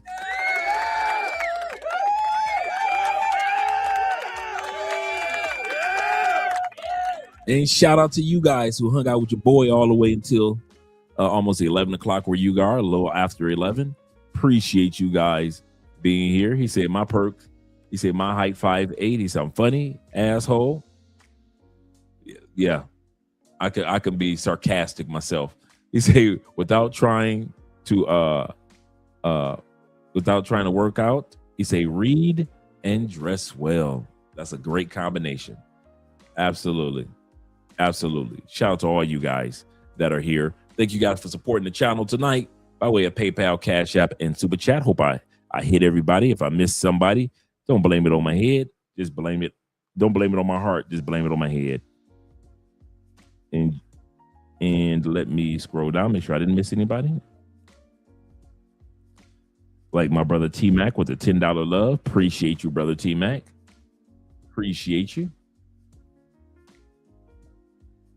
Let me scroll down here and let's get ready for some outros. I'll be seeing you gentlemen mañana, tomorrow evening. And those that are coming to Colombia, it's going to be empty in the big cities, guys. I want to tell you that now. Easter weekend, Cali is getting empty. If Cali is getting empty, I know Cartagena and Medellin are getting empty too, because this is Easter weekend and everybody's heading to the small towns and they're heading to their villas and their fincas in the cities because they're off tomorrow. So everybody's already started leaving the cities and they don't have to be at work until Monday. So they're gone. So if you come into Colombia, do realize that you're coming during Easter weekend. Yeah, the cities aren't going to be as packed as you think they might be. Appreciate that, brother. Appreciate that. Zeta says this before we go. He said, I had a fine Cambodian woman come up to me and told me my smile was so intoxicating. She couldn't stop talking about it. She couldn't stop talking about the whole time we were together. And that's what's up, man. It's those little things that we don't notice about ourselves that women do. And so I figured I just want to let you guys be encouraged that, hey, listen, guys, there are some things that we may not see that women do. And so now we know a few of them. So now y'all gonna be riding around really driving with one hand. because the ladies said they love me in that drive with the one hand. Go figure. All right, let's get some outros in here.